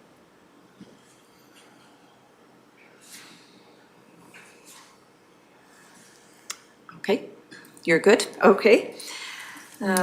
So first of all, I'd like to thank you for your very in-depth presentation for our council to look at. There's certainly lots of interest, as you can tell by the questions, lots of learning opportunities. There'll be no motions entertained during the hearing. That'll wait till a later process in the council agenda here. I want to thank you again for your time and coming and presenting for us. And I'm going to close this hearing at 10:41. Thank you again. Thank you. We're going to take just a moment so that we can do any COVID stuff. Or are we good? Are they ready to go? Okay.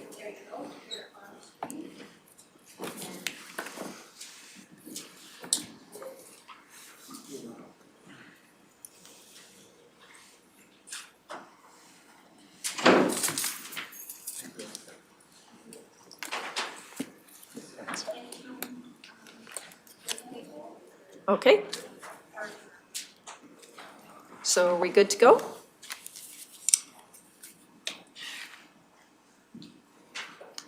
All right. That takes us straight into delegations. I apologize to our first group. We are running a few minutes behind, and we are looking forward to chatting with Marla Zapach, Vance Buchwald, and Dr. Brian Foster. I hope I didn't butcher your names too badly. Are you able to hear us?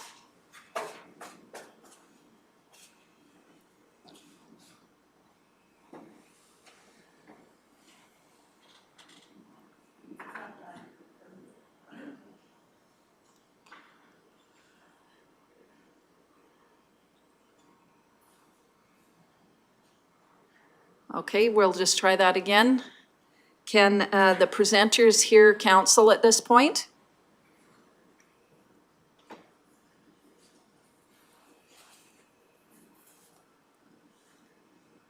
While we're waiting to solve that, I'm looking for council to authorize the Nordegg Sustainability Coalition delegates, Marla Zapach, Vance Buchwald, and Dr. Brian Foster's participation in council's March 9th, 2021 regular meeting via electronic communications. Deputy Reeve Vandermeer makes that motion. All in favor? That is carried.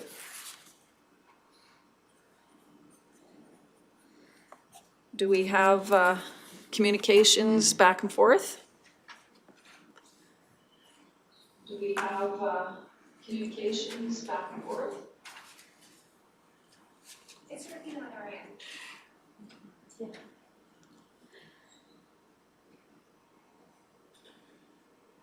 Are you able to hear us now?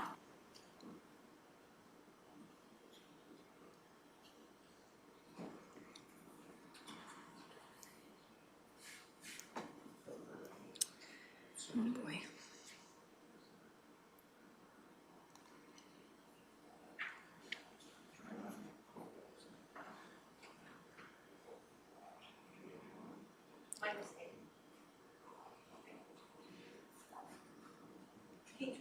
Okay, can the presenters hear us?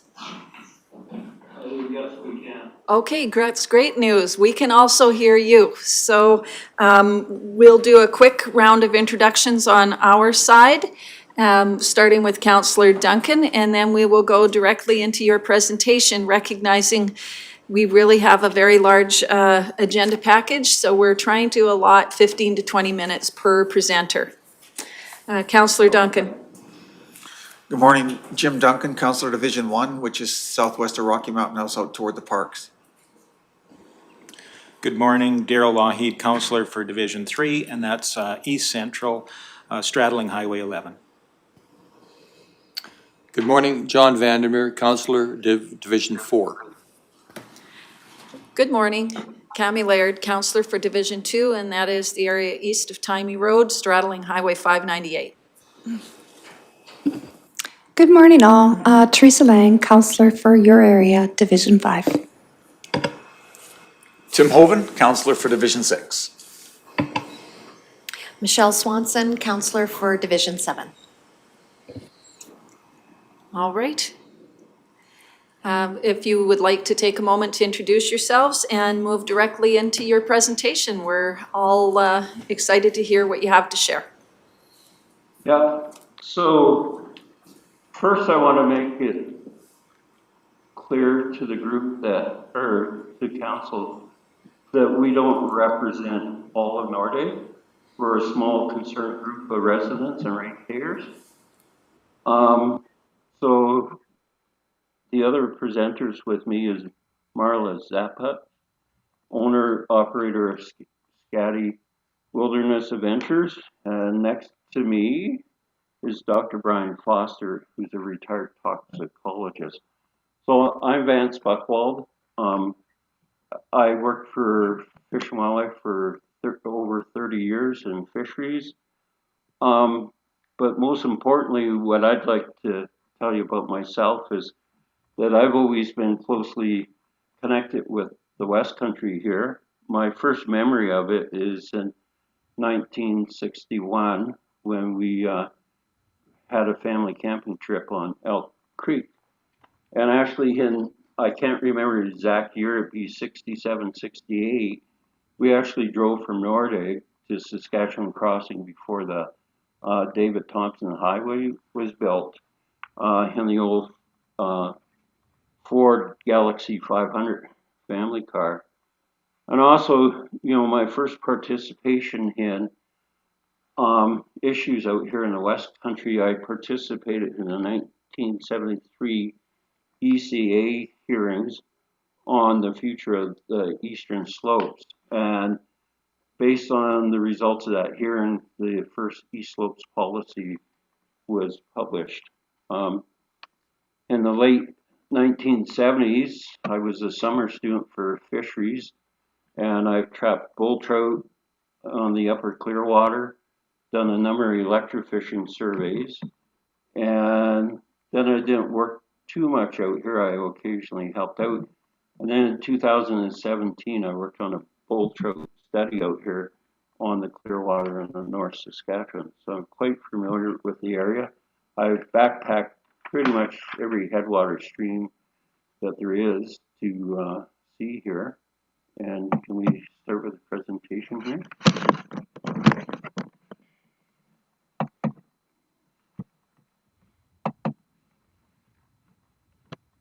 So, one of the things is, even though I'm a fish bio and the environment's very important to me, I realized that though we talk a lot about the environment and how much we care about it, really what decisions are mainly based on are politics and economics. So next slide. So these are the risks that we perceive to be to Clearwater County. There's a number of environmental risks, but there's also a lot of risks to the local economic development and also risks to you, to the leadership. Slide. So the history of coal in Alberta and parts of BC is one of boom and bust. So, a lot of these mines open, they close. It's been the history up in Grand Cache. Tumbler Ridge has gone through several cycles. The old Ed Ridge mine at Hinton now is closed. Cheviot mine, south of Catamount, closed last spring, even though they had approvals to mine further up until 2027. They decided it wasn't worth it. So one of my friends out here, Kathy Fays, she's lived on and off in Nordegg for quite a bit of her life. And she remembers her mother and grandmother telling horror stories of the coal dust being in everything and how hard it was to clean, cook. Her dad didn't work underground, but it took a long time for his hands to look clean. And her mother told her that on some days her baby blanket would have black dust and that. So, it's not a clean industry. Metallurgical coal is used to make iron and steel, and that accounts for 7 to 9% of global greenhouse gas emissions. And China is the largest importer. Australia, the largest exporter, or was, but currently there's embargo because there's disagreements on comments made by the Australian government and about the human rights in China. So we have no guarantee that China wouldn't embargo coal from Canada. And the future of coal is not good. Thermal coal will be eliminated. U.S. mining is projected to stop by 2033. Metallurgical coal is being replaced by new technologies. Next slide. So MIT came up with a molten oxide electrolysis method, and Boston Metal is trying to commercialize it. And there's a number of large steel companies throughout the world that are working on hydrogen reduction, electric arc furnaces, and I know that one of the speakers later will probably talk more detail about the process, but already ThyssenKrupp in Germany has already converted one of their furnaces totally to hydrogen, and they expect that their other ones will soon be changed over. And one of the things to consider is you may have heard in investments, ESG, environment, sustainability, and governance. And that's driving a lot of the stock market currently. And I think it's going to drive things like when green steel becomes more available, governments and companies to be green are going to require it in any other infrastructure projects. Next slide. So interesting, this is a slag pile up in the old Nordegg mine, and you can see it hasn't revegetated very much. It's not really conducive to it.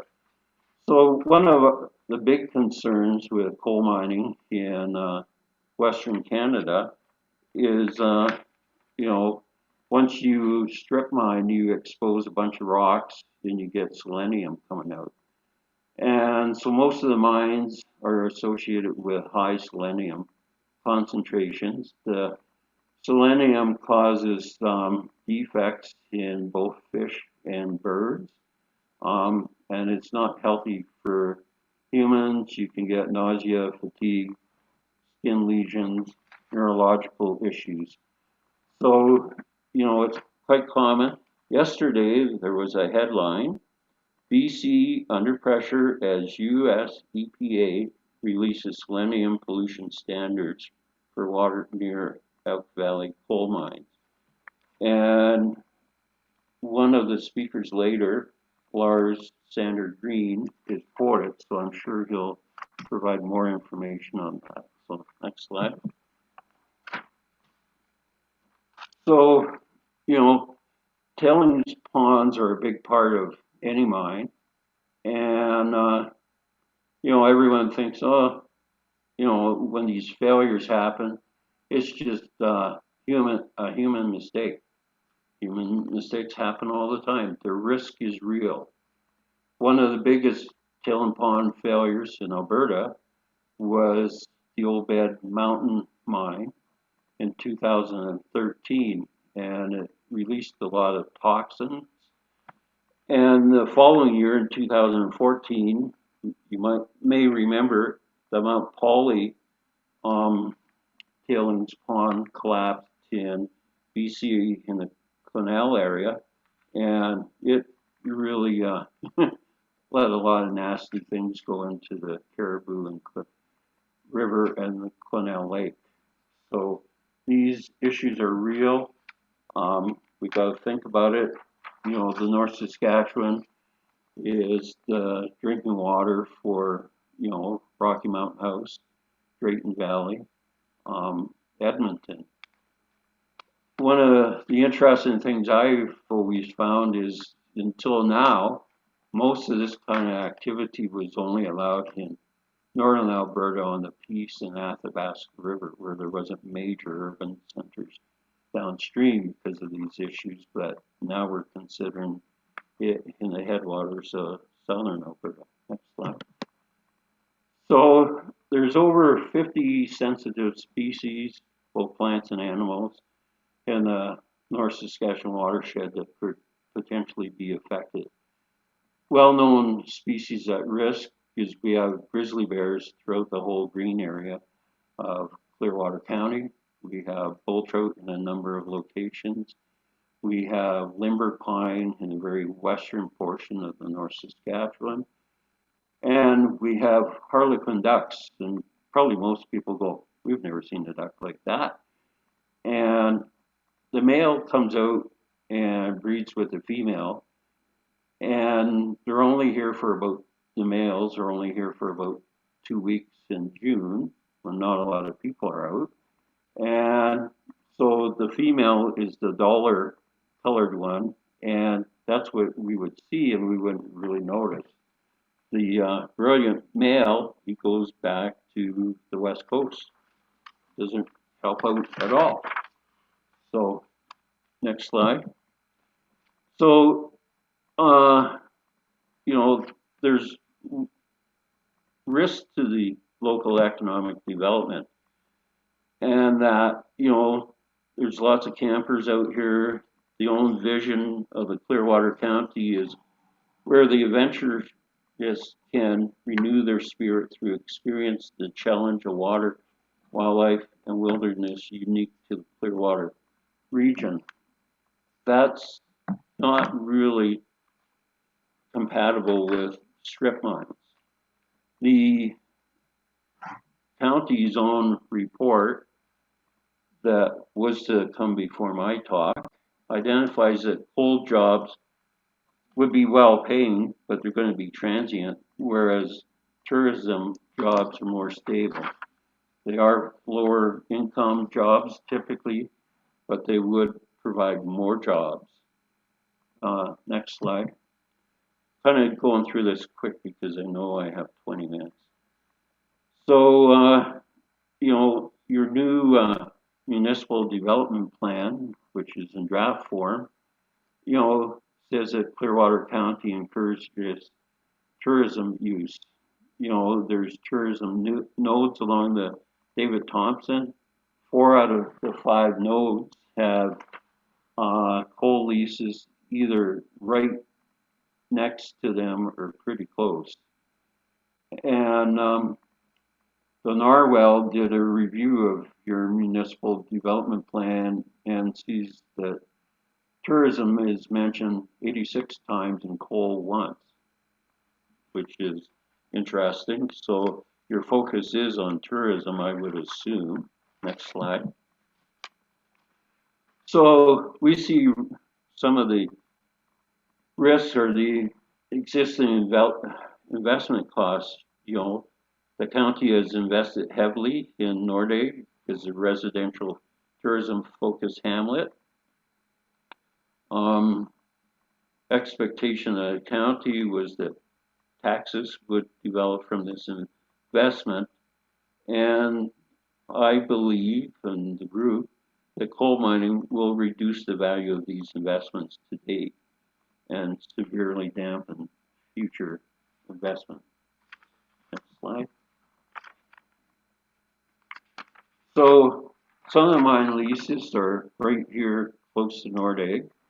You can see that, you know, basically Fish Lake PRA is surrounded, so is Goldeye Lake, and that. Also, there's federally listed threatened bull trout in Snow and Haven Creeks. They spawn there. They're small creeks, but they are there. And these leases are largely held by a group of companies associated with capital investment partners from Australia. It gets a little confusing because the names change and everything. So from what I can tell is that the leases here currently are owned by Oros Coal. Next slide. So these maps are not the best maps, I know, but they're the best I could find on the internet for today. So I actually find it totally unbelievable that the province would have issued new leases in the Bighorn River area, upstream of a PRA, upstream of a First Nations reserve. The again, bull trout spawn in the lower Bighorn River. Next slide. So Alexo Saunders also has some coal leases close to it. Likely these wouldn't be developed because they're, instead of being metallurgical coal, they're thermal coal. Next slide. Mr. Buchwald? Yes? It's Counselor Laird. Just letting you know, we're trying to keep this all to about 20 minutes per, and Yep. you've got about 5 minutes left. Yeah, I'm Okay, aware. thank you. Okay. So one of the projects that seems in a more advanced phase is the Aries project on the RAM. There's really high risk here because you have the south ram on one side, the north ram on another side, so all drainage would go into either of those. And the lower south ram has some of the best bull trout populations in North Saskatchewan. They spawn in Falls Creek. One of the big issues down here too is there's really large groundwater flows into the ram, and so presumably there's going to be some groundwater issues with developing a mine there. Next slide. So the Blackstone project is also fairly advanced compared to some of the others. And it may seem somewhat innocuous. It doesn't have rivers directly related to it, but the upper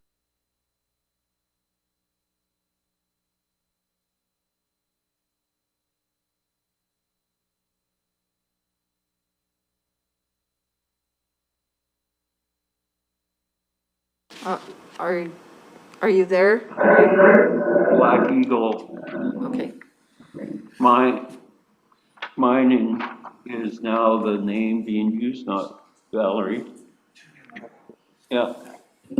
So next slide. So one of the issues is even at your economic advisor had said that each mine may produce $1 to $1.5 million of tax revenue a year. That doesn't pay for much infrastructure, and I see quite a bit of infrastructure is going to be required. The roads will have to be upgraded, rail lines. Who's going to pay for this? Hopefully, it's not going to be us taxpayers. Next one. And you know, in our local Nordegg community, the businesses are oriented to providing services to recreationists, government, industrial workers. And Clearwater County has clearly supported this in the past. No one wants to recreate in a industrial coal mine landscape, and owners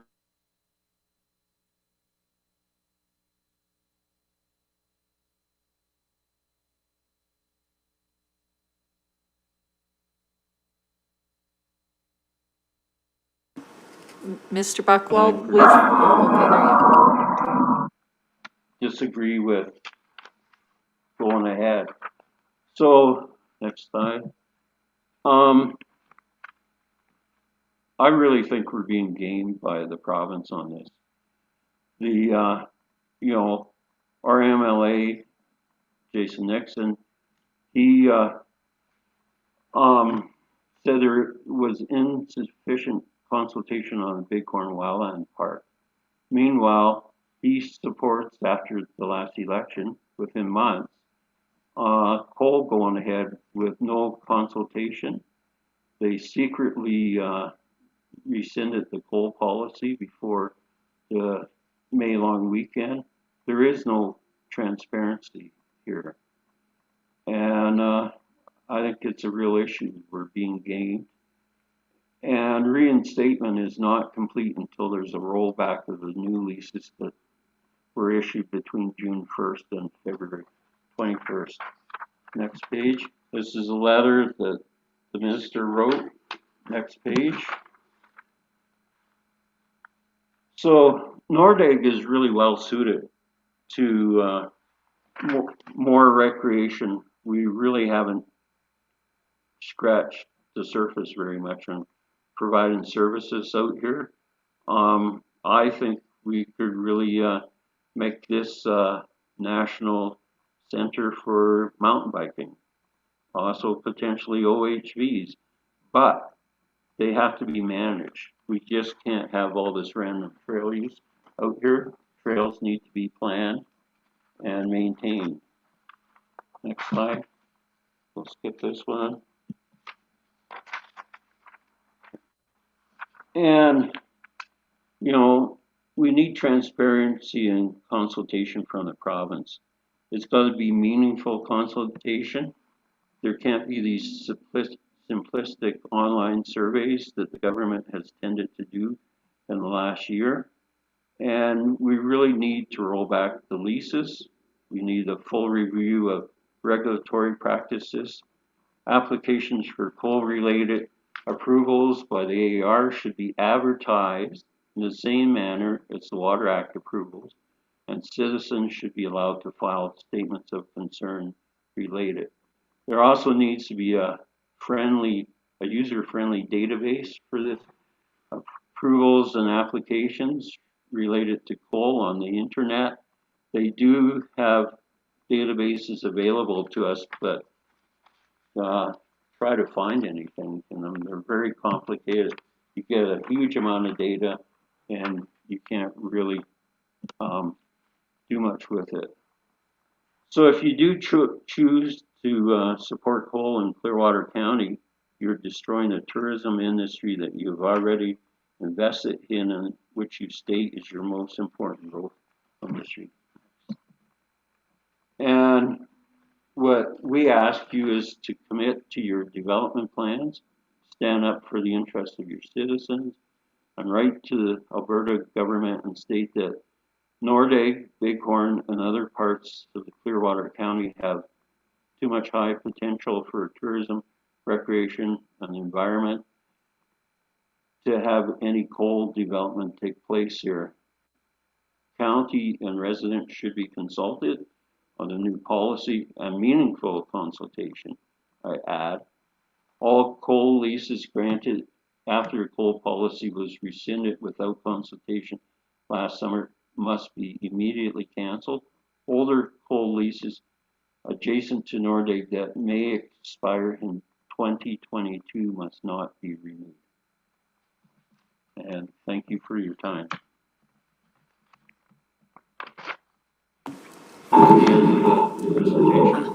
Thank you. Are there any questions for this group of presenters? Seeing none, looking for council to receive the provincial coal let me try that again. The council receives the provincial coal policy regulation risks of Clearwater County report from the Nordegg Sustainability Coalition delegates for information as presented. Councillor Lang, those in favor? That is carried. I want to take a moment to thank each of you. I appreciate you taking time to put this together and present to our council. We have much to consider and think about for sure. Thank you, Marla Zapach, Vance Buchwald, I think I said it better this time, and Dr. Brian Foster. I appreciate you taking the time to present this important information to us. Thank you very much for your attention. All right, thank you.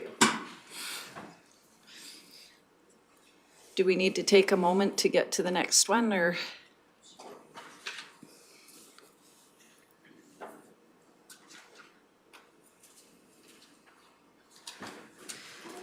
That brings us to 6.2.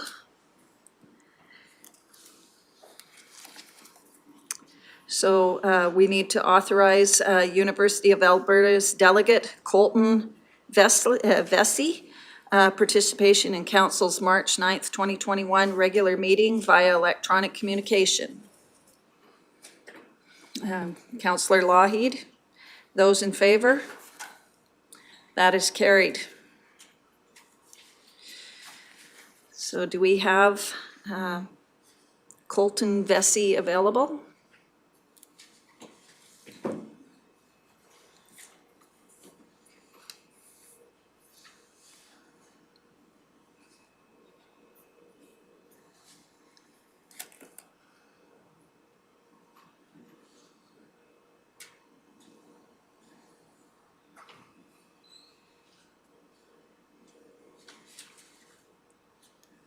Are we connected?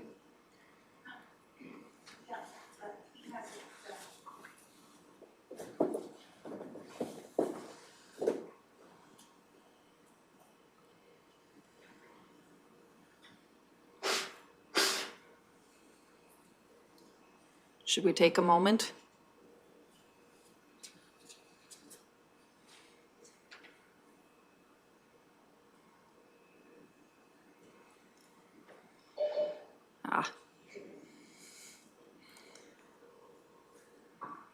All right. Colton Vessey is online, we believe. Can you hear us? Or he's in the waiting room.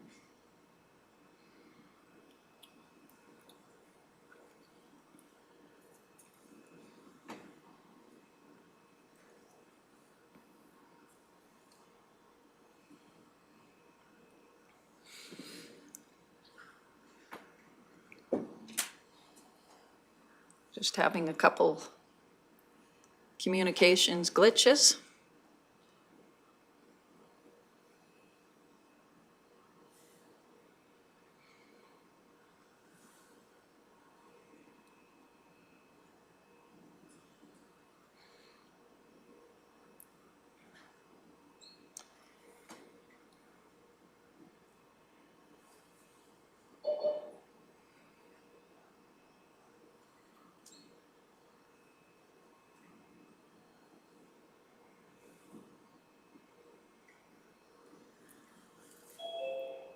There we are. Colton Vessey, can you hear us? Yes, we hear you. All right, yes, we can hear you as well. We're have a very large agenda today. We're trying to keep everything to 15 to 20 minutes for our presentations.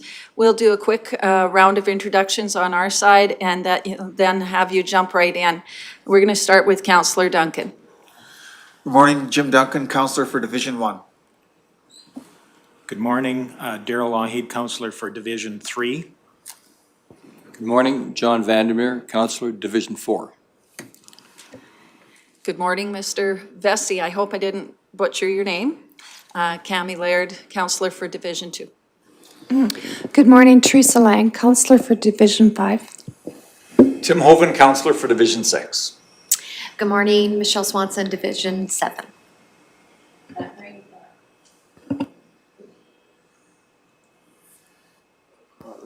That brings us back to yourself. Please feel free to introduce yourself and jump right into your presentation. For sure. Thanks for, nice meeting you all, councillors, and thanks for having me on here this morning. If you could bring up my presentation, actually, I have an introduction slide there I can go through.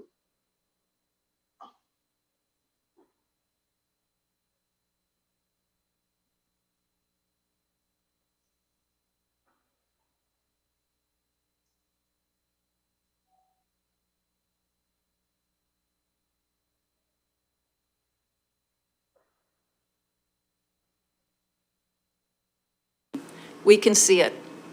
Go ahead. Sorry, I can't see it. Let me just bring it up.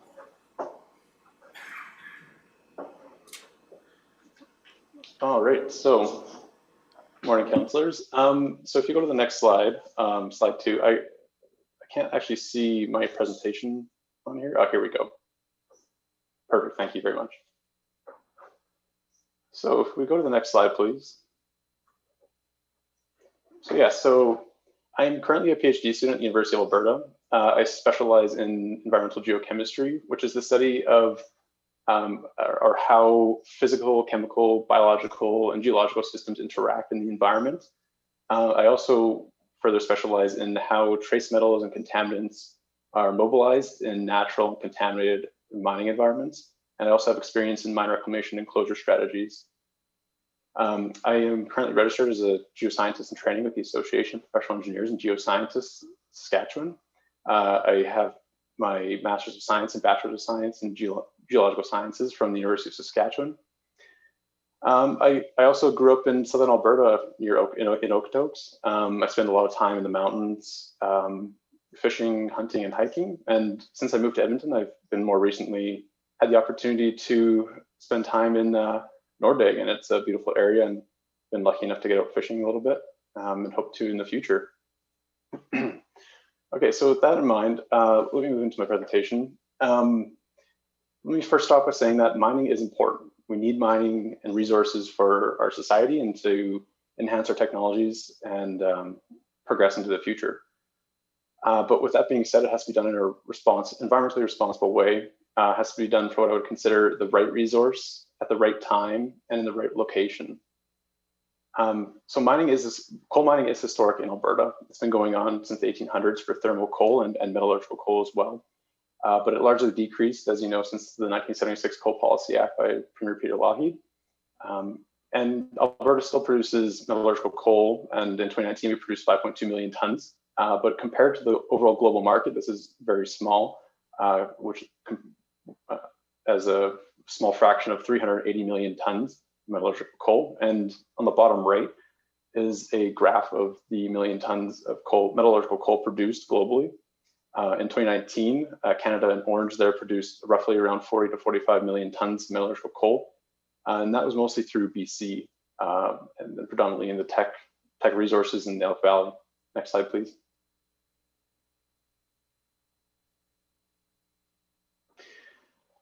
As you all know, there was policy changes made this past year regarding the Coal Policy Act, and it has been since reinstated, but there still are two projects going through the Aries mine with the Ram River Coal and the Blackstone project with Valley Resources. And there is considerable overlap of these projects, specifically the Aries mine, with some of the watersheds and streams that flow into the North Saskatchewan River. And this could have implications for fish, wildlife, and communities downstream of these mines. Next slide, please. So coal mining, I know the last presenters did a great job and went into some of the details as well on this. I'll be pretty brief. So metallurgical coal is often called green and clean coal. It only indicates that's not thermal coal. It is used in the steelmaking process, and it actually contributes closer to 10 to 14% CO2 emissions globally, which is quite high. Next slide, please.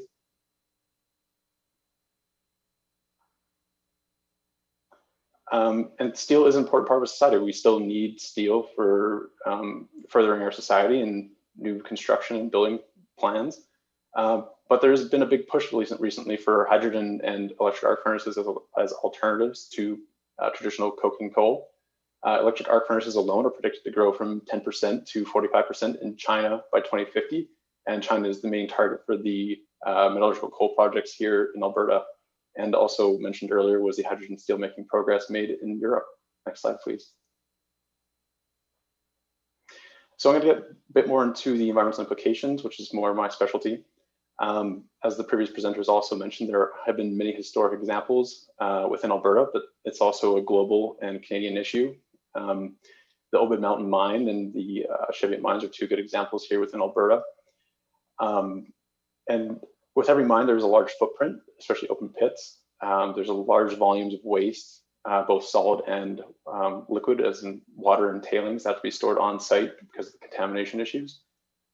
And here in Alberta, globally, they can produce either acid rock drainage, which has a very low pH, or neutral mine drainage. And I highlighted that because that's what we expect to see here in Alberta based on the geology and the geochemistry of the rocks that are going to be mined and stored. And for a reference point, pH of water is usually between pH of 5.5 and 7 of drinking water, sorry. And associated with the mine drainage is contaminants, which are usually sourced from pyrite oxidation, pyrite being a sulfide mineral. And upon oxidation, it can release iron and sulfate and generate acid, which has to be dealt with. But also there is the release of toxic metals because they incorporate into pyrite. And most notably, those are copper, nickel, also metalloids such as arsenic, and non-metals like selenium, which have been talked about quite extensively more recently. Here I also list the water quality guidelines for just a reference point for the rest of the presentation. Selenium, most notably, is quite low, 2 parts per billion. Nitrate, 3 parts per million. Sulfate, 309 parts per million. Sulfate's generally less toxic, but it does have higher concentrations that can have implications for aquatic life, plant growth, and also the hardness of the water. I also list arsenic because there's potential for arsenic contamination given the new reclamation remediation strategies being used by the mining companies. And it's important to keep that in mind. So selenium is a trace nutrient. We do need it everyone needs it to sustain life. But there's a very small gap between it being beneficial to it being toxic. And bioaccumulation within microorganisms and up the food chain has been shown quite extensively. Next slide, please. Most notably, this has been seen in fish, spinal deformities within West Slope cutthroat trout from the Elk River Basin on the bottom left there, and also gill plate deformities and missing gill plates on the top right compared to the one below it. Next slide, please. And less depicted and talked about are actually mammals and migratory birds. Selenium has a great effect on reproduction of these species as well. On the top right, there's a normal picture of a normal embryo of a stilt, a bird from California. And on the top right, we have a deformed embryo, which, and if you read the text, it describes it as severe brain protrusion, which is very graphic and can be quite disturbing, but it just highlights the effects and impacts that it can have on wildlife. Next slide, please. So just to go through a bit of a case study for Elk Valley Tech Resources, provide some background on what we'd expect to see here in Alberta. Tech Resources has been operating since the 1960s. They currently have 4 open pit steel making cooperations, with a 5th one potentially coming online and in proposal. And they use a conventional open pit and drill blast methods, which is what was expected to be used here in Alberta. And they use ammonium nitrate fuel oil as the explosive, and that is generally the source of the nitrate contamination. And Tech Resources has been seeing considerable mine drainage and water quality issues since the 1980s, where selenium has been exceeded 20 parts per billion and can reach up to over 100 parts per billion, which is much greater than the 2 parts per billion for the water quality guidelines. Nitrate is also very high, 35 parts per million, and sulfate at 1,200 parts per million, associated with the sulfide oxidation. And colleagues of mine from the University of Saskatchewan have actually published papers on Tech Resources and their waste rock dumps, seen in the images below. And they found that pyrite oxidation, which is the source of the contaminants, can occur for up to 300 years post-mining. This is a very long time, and this is a max value, and it may vary depending on the remediation strategies and methods used for the closure plans. But it's important to keep that in mind that once these mines close, there's still the impact of the waste and waste rock and tailings that have to be stored on site that will remain there for potentially forever. And in the bottom right, there's an image of Pit Lake, which is where they store water. And it's important to keep that in mind for a bit later in the presentation. Next slide, please. So Tech has been doing work, though, on remediating some of their water quality issues. They invested $45 million into an on-site water treatment using fluidized bed reactors, which is on the bottom left there if you want more details. Unfortunately, though, they had initial issues due to biofouling, and they actually increased concentrations in organic selenium, which is 100 times more toxic than the initial selenium that was present. This resulted in immediate fish die-offs and fines. They are currently working on R&D towards new strategies such as saturated rock fills, which you can see on the bottom right there. Saturated rock fill is essentially they take the waste rock and put it back into the open pit, and they partially saturate it with the contaminated water, and then they stimulate microbial growth by adding chemicals. And then through that process, it can remove selenium as selenate, which is the most toxic form, or generally the more toxic form, to selenium 0, which then is removed from solution. And also it can remove nitrate at the same time. They have seen initial success. However, it is a relatively new technology, and there are little to no long-term studies on its efficiency and efficacy. And this is the main method that is planned on being used here in Alberta for some of the open pit mines. If you go to the next slide, please. And on the bottom here, I show a selenium with time. The green dots represent measured values from Tech Resources, and the lines represent predicted values from their study on their saturated rock fill tests. in the Fording River. And as you can see, the selenium concentrations will remain above water quality guidelines by about 10 times, and which is 2 parts per billion in the red line there. So further tests and studies are needed to ensure that this method will work. And it's likely that there will also be secondary methods needed, which can be quite costly to help reduce these concentrations further. And more recently, they've seen increased concentrations of cobalt and nickel up to 25 and 140 parts per billion, respectively. And these are exceeding or very close to exceeding the water quality guidelines. And Tech has noted that they have seen issues with the microinvertebrates and insect populations due to cobalt and nickel. And these are one of the primary food sources for fish and migratory birds. Next slide, please. So next is the Grassy Mountain project. I thought I'd highlight this since it's the furthest one along here in Alberta. It has a much smaller footprint than Tech Resources at 1,520 hectares. But when you consider the impact of 4, 5, even 6 mines in a row, you have a very similar footprint to that seen in the Elk Valley.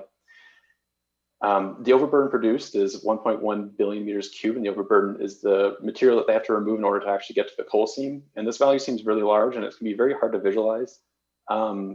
So if you picture a Canadian football field and you stack these tailings 100 meters high, it would take 1,400 of those fields to accommodate the 1.1 billion meters cubed of overburden. And this is for one mine.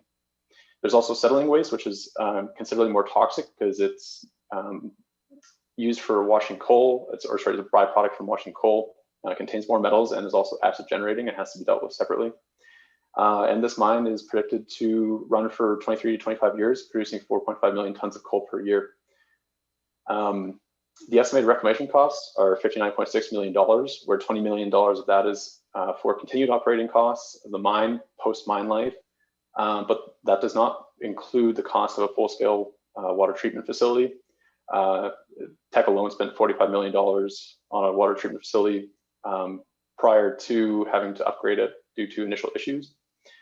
This project also plans to use saturated rock fills, as previously mentioned, gravel bed reactors, which are similar, surge or storage ponds, and an end-pit lake. And as I mentioned earlier, end-pit lakes will remain on site and store contaminants and waste materials at the bottom of it for its entirety of its life, and it probably will remain there forever.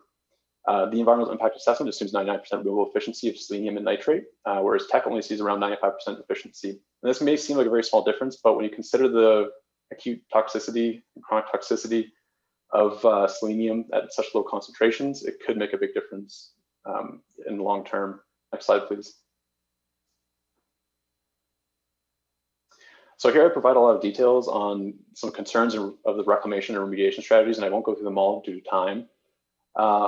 But to highlight a couple, so the saturated rock fills, there needs to be continual addition of chemicals to stimulate microbial growth in order to remove the contaminants.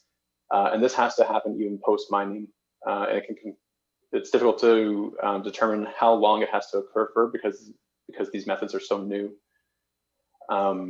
As I mentioned earlier, arsenic could be a potential issue because under these low oxygen conditions that these systems produce, arsenic is more mobile and can actually be brought into solution, and this is not considered in the environmental impact assessments. Small-scale tests often overestimate the contaminant removal efficiency, and this is both industry and research tests, and the reason for this is because it's difficult to simulate large-scale geochemical processes in such a small test, and it often takes a long time and a lot of money to fully scale these to make them operational. And again, with the end-pit lakes, they will remain on site for forever, and they store these tailings at the bottom of them that contain elevated concentrations of contaminants, and it's often difficult for end-pit lakes to develop aquatic habitats due to the steep slopes and the geochemical gradients within them. And overall, these can impact the groundwater, also known as the base flow, to the nearby creeks due to changing topography, soil compaction, and changes in the bedrock. Next slide, please. And lastly, just to highlight another issue is water usage and competitive water needs, which I know the other presenters will also touch on. So coal mining, coal mining is very water intensive because they have to wash the coal, and it takes 250 liters, a minimum of 250 liters, can take more, of fresh water to wash 1 ton of coal. And the mines will produce 4.5 million tons of coal or more per year. And that adds up to be a lot of water. And that also doesn't include the recycled water that they have to use. Recycled water is water that was previously fresh water and it was used in the process of washing coal, but then it has to be stored on site and that water has to come from somewhere. Combined with that, there are always competing interests for water for agriculture, communities downstream, and water for the ecosystem to sustain itself as well. And when you add on top potential for mining companies to withdraw large amounts of water, this could greatly affect water usage. And further, you have to consider the changes in climate into the future. On the bottom here, I show a chart which is the number of days over 30 degrees Celsius in 2050.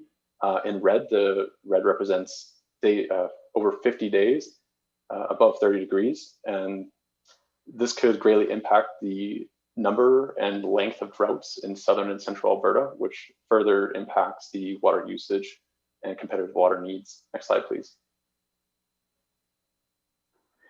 So just to summarize quickly, there are many considerations in open pit mining and especially coal mining as well in such sensitive ecosystems. There are impacts to fish and wildlife and vegetation in the eastern slopes, which is a unique habitat. Removal of irreplaceable mountain landscapes. The government may not consider it mountaintop removal, but you are open pit mining in mountainous terrain, which will impact the geology, the structural, and the overall aesthetic of the mountain landscapes. There's potential leaching of contaminants, impacts to the native fish and wildlife species, competing water usage, and climate change impacts as well, and air quality. And one thing to also highlight is that the Mine Financial Security Program used by the Alberta Energy Regulator to hold mining companies liable for cost of reclamation doesn't do a great job in its current form. Currently, companies do not have to provide full financial security deposits up front. And if they maintain an asset to liability ratio greater than 3, they're not required to pay into this program until nearing the end of its mine life. And this is an issue because these smaller companies like Riversdale, which are Canadian based but owned by larger international companies, have lots of assets, and this is not an issue for them, so they can put off paying into these programs. But depending on changes in the quality of coal at the project, which may affect the life of the mine or other considerations, they could declare bankruptcy and abandon the site. There's also issues with self-reporting total reclamation costs. It's difficult to quantify and compare different mines for the reclamation costs since every mine is unique. And there needs to be better reporting done on that. And I also highlight Quebec and Yukon that have much stricter and more successful programs and resource programs in the mining district that require full payment before any mining operations begin. And with that, I'd like to end my presentation and thank you for your time. And I'd also like to thank Brenda McKenzie and Sheila Stacey for helping me get involved and encouraging me to present to you today.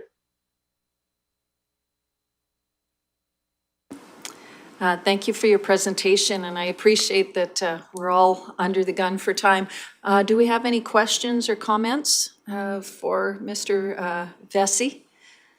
Am I saying that right? Yeah. Thank you. Councillor Duncan? Yes, thank you for your presentation. Just a couple quick questions. What level of efficiency for selenium removal is required to be safe? Is it 99% or does it even have to be higher than that? It's difficult to put a single number on that because these systems are so different and depend on the geology of the area. Generally, from literature, one system might be 95% efficient at removing selenium alone, which may not be enough when you consider the sheer volume, the waste rock, and the weathering rates. So oftentimes you need multiple types of remediation systems, such as saturated rock fills combined with a water treatment facility or alternative methods like gravel bed reactors that I mentioned. Okay, thank you. And Go ahead, supplemental. yes, do much of this, or did many of these problems go away with underground versus open pit mining? I'm understanding the selenium is in the overburden, but what about tailings ponds? Are they required for the underground mines as well? Yes, you still have to have tailings ponds because they wash the coal. And there is waste associated in the coal seams as well that they have to separate and remove. And they actually, those types of deposits, tailings deposits are generally more toxic because they concentrate higher amounts of metals and sulfides in the tailings that have to be stored on site. Okay, thank you. Councillor Lang?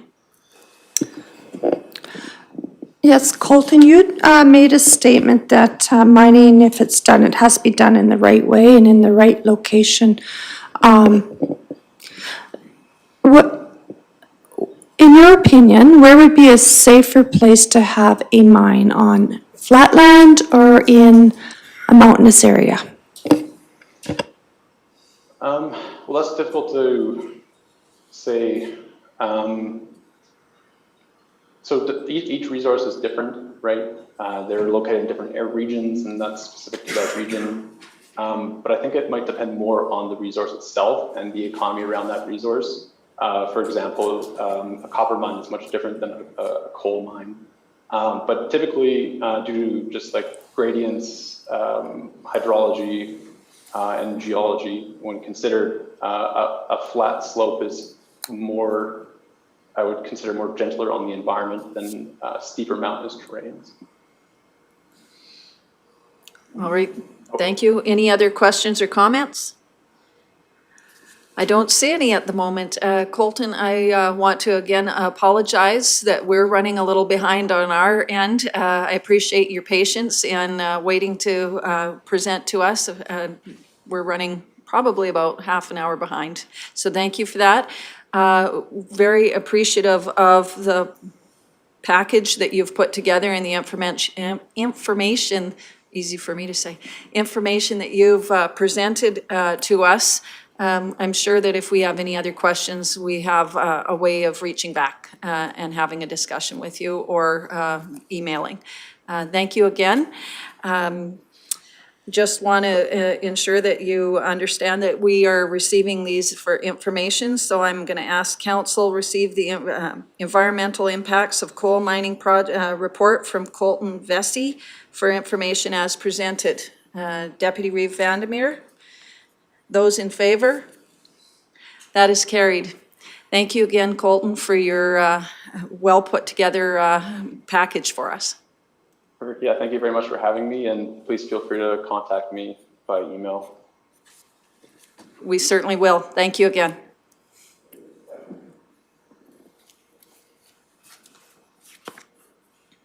That brings us to 6.3, Jim Stelfox. Is he available? So while we're waiting, looking for council to authorize Jim Stelfox's participation in council's March 9th, 2021 regular meeting via electronic communications. Councillor Duncan, those in favor? That is carried.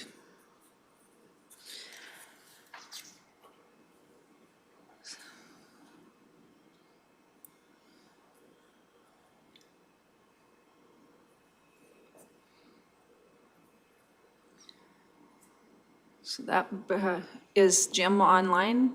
Not quite yet. It's got to catch up.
Okay, well, we will take a 5-minute recess.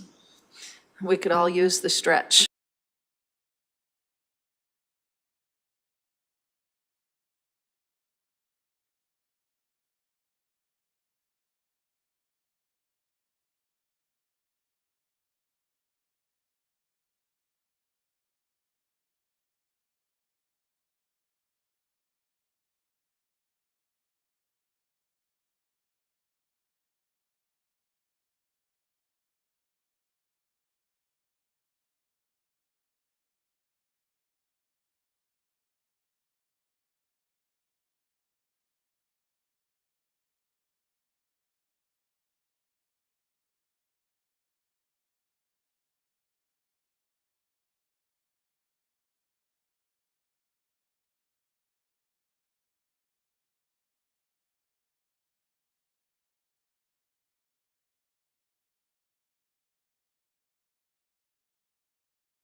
All right, it is 11:49. We are returning from a quick break to help us with some technology challenges.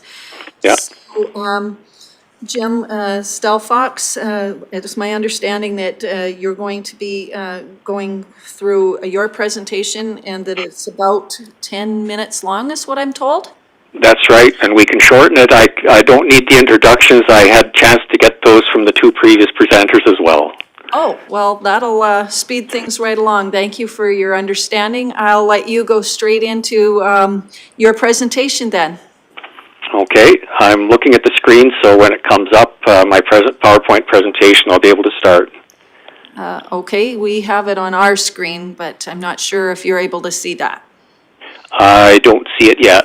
There's some It just lovely, says Clearwater County will resume shortly. That's all I see. there's a bit of delay, so it should show up shortly. Okay.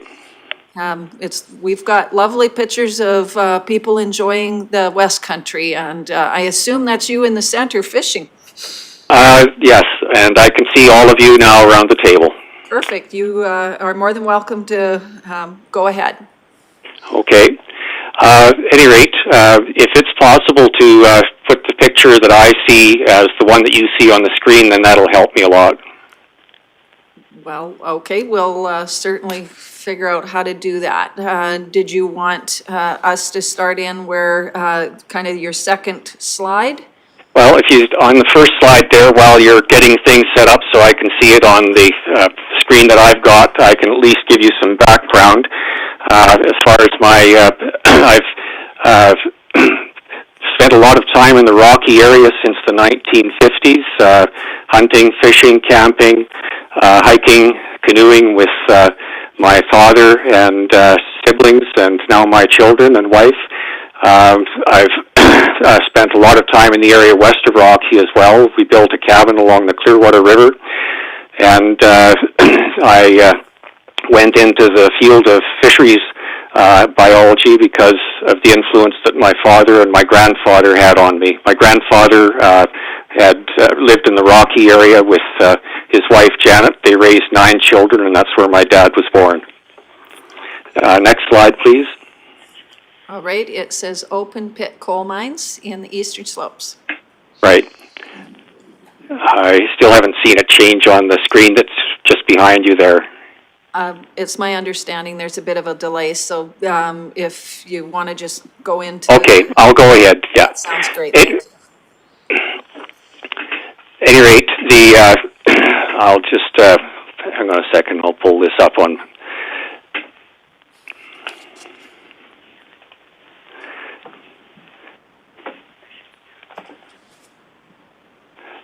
Just a second.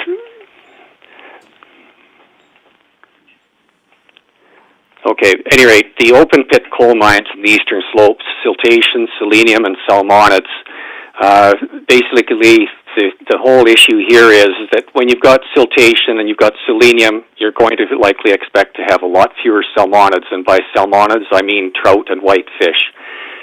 So if you can go to the next slide, which shows a picture of a cutthroat trout from the Ram River. We can see it.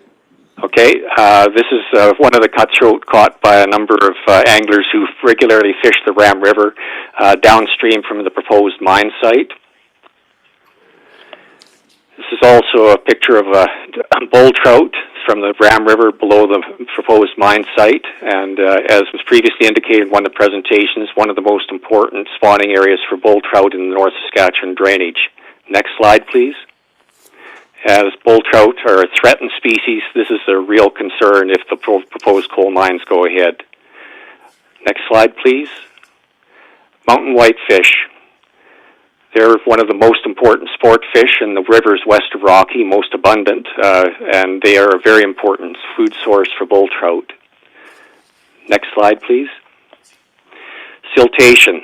Siltation affects salmonids by suffocating their eggs and reducing their food supply, and aquatic invertebrates is what it basically entombs them down in the interstitial space in the gravel. Next slide, please.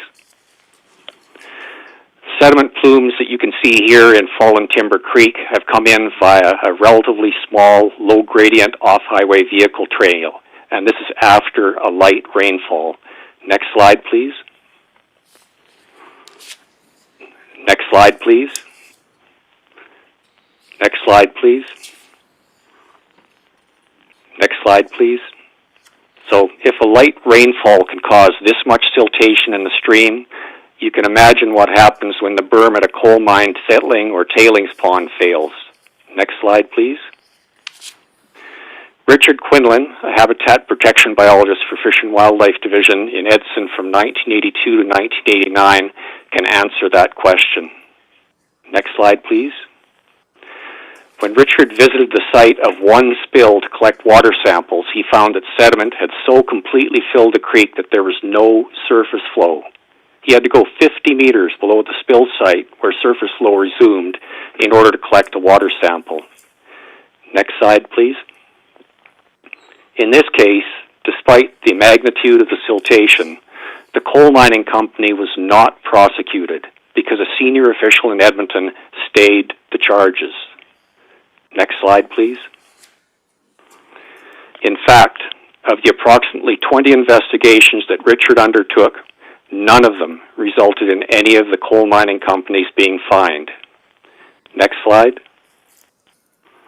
So the question that comes to mind is, was the lack of fines a contributing factor in the massive spill that occurred at the Coal Valley Resources Obed mine? You've heard about the Obed mine in one of the previous things. I won't go into too much of this, but the Coal Valley Resources Incorporated had no prior convictions, but they had received administrative penalties for sediment releases at another of their open pit coal mines in 2010 and 2013.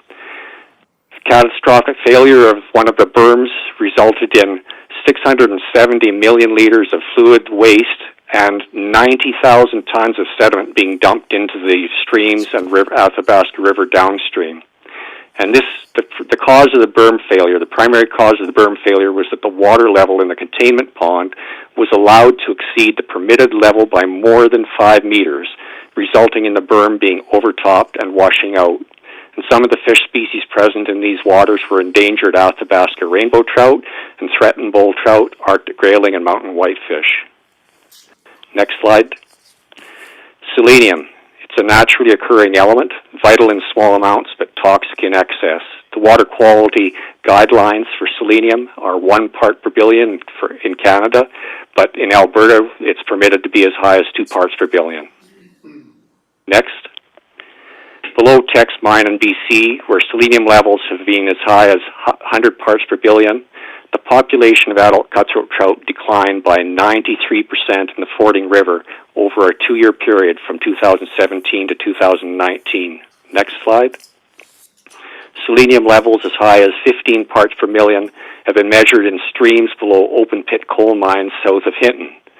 And the provincial government has been aware of this for at least 15 years, but they have not reported anything for the system since 2006 in terms of public reports. The selenium levels from the downstream samples have exceeded those considered safe for aquatic life by nearly 4 times in the Greg River and nearly 9 times in Lusker Creek. Next slide. Reduced survival and deformities of rainbow trout have been documented in waters below open pit coal mines south of Hinton, and this is as a result of selenium. And the data that has been used from 2000 and 2001 concluded that selenium concentrations in rainbow trout and brook trout were usually greater than the toxicity effects thresholds. The last report that was published that I'm aware of was 2005, so 16 years ago. Lemley points out the provincial and federal regulators have failed in the past to guard against selenium contamination. High levels of existing coal mines in Alberta have failed to produce regulatory action, although the problem has been known for more than 2 decades. Next slide. Environment Canada's database shows no fines for selenium contamination at existing Alberta mines have ever been issued. Next slide. Selenium has a strong ability to bioaccumulate, and this is a big concern when you start going up the food chain into the fish, birds, wildlife, etc. Next slide. The province's 2019 five-year monitoring plan shows stations on 2 rivers and a creek polluted with selenium below coal mines were built south of Hinton were mothballed. That was despite more than 2 decades of readings that Alberta Environment Guidelines suggest should have led to closer attention. The only station still operating in that system is on the McLeod River, about 200 kilometers downstream of the old Cheviot mine. I guess if you don't want to see high selenium levels, don't collect them from near the mines. Go as far downstream as you can as possible, where dilution is going to reduce the potential concern. Next slide. Jason Nixon has stated that Alberta has world-class environmental regulations. However, this is of little benefit if the regulations are not enforced. Next slide. Who do you think will end up paying to operate the water treatment plants for decades after the coal mines have closed and the companies have left our province with their profits? Next slide. There's also a major problem with calcite deposition in receiving waters, which is a byproduct of cleaning coal. It coats the stream bottom and in fact turns it into concrete, which makes it uninhabitable to invertebrates that form the base of the aquatic food chain, and also eliminates the loose gravels necessary for successful fish spawning. Next slide. Simply put, the risks greatly outweigh the gains from open pit coal mining in the eastern slopes. I was heartened to read that the Clearwater County has indicated in their draft development plan that recreation and tourism opportunities are a major draw, and I hope that the fact that they've mentioned tourism and recreation 86 times but coal only once is a reflection of the emphasis that they plan to place on recreation and tourism in the area versus coal mining. Next slide. What it ultimately comes down to is whether you want to leave our future generations with this, next slide, or this. The decision that Albertans need to make is a bit like Scrooge in A Christmas Carol, who wakes up from his nightmare and realizes that the future doesn't have to be that way, provided that he is willing to change. The question for us is, do we have the will to change? Do we want to leave the land and water better than we found it? Thank you. Right. Thank you, Mr. Stelfox. Are there any questions or comments from council? I don't see any at the moment. I wanted to, again, thank you for your patience and understanding with us running behind schedule. I also wanted to take a moment to thank you for this well-thought-out presentation. It's very informative. Always good to have more information than less. It is my hope that all of the presenters are presenting this same information to the provincial government at some level as well. So that being said, I'm going to ask that somebody make a motion from council that we receive the open pit coal mines in the eastern slopes, siltation, selenium, and salmonoids, I hope I said that right, report from Jim Stelfox for information as presented. Deputy Reeve Vandermeer, those in favor? Thank you, Mr. Stelfox, for your presentation, and I again apologize that we're running behind a little bit. Well, thank you very much. It's unfortunate that the technology sometimes doesn't work quite as smoothly as it's supposed to. Well, we got it done. That's the main thing. Thank you again, and we hope you have a wonderful afternoon. You too. Okay, goodbye. Bye. That takes us to item 6.4, and it's a presentation by Lars Sandergreen. So while we're connecting to Mr. Sandergreen, I'm looking for a motion that authorizes from our council that Mr. Sandergreen's presentation be presented to council through electronic communications. Councillor Duncan, those in favor? That is carried.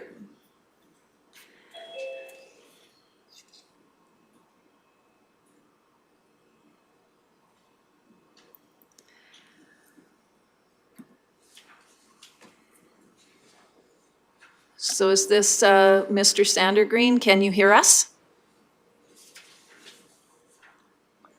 Yes, I can hear you. All right. First of all, please accept our apologies for the delay. We are trying to quickly get through these presentations without giving them, we don't want to rush it, but we got to keep trying to catch up on time. So we're endeavoring to give 15 to 20 minutes to each presenter. I don't know if you've had an opportunity from previous, if you've been watching, have you seen us introduce ourselves? Yes, I have. Thank you. Okay, so we're going to dispense with that and let you dive right into your presentation. Okay, great. I've shared my screen here. I hope you can see that. Yes, we can.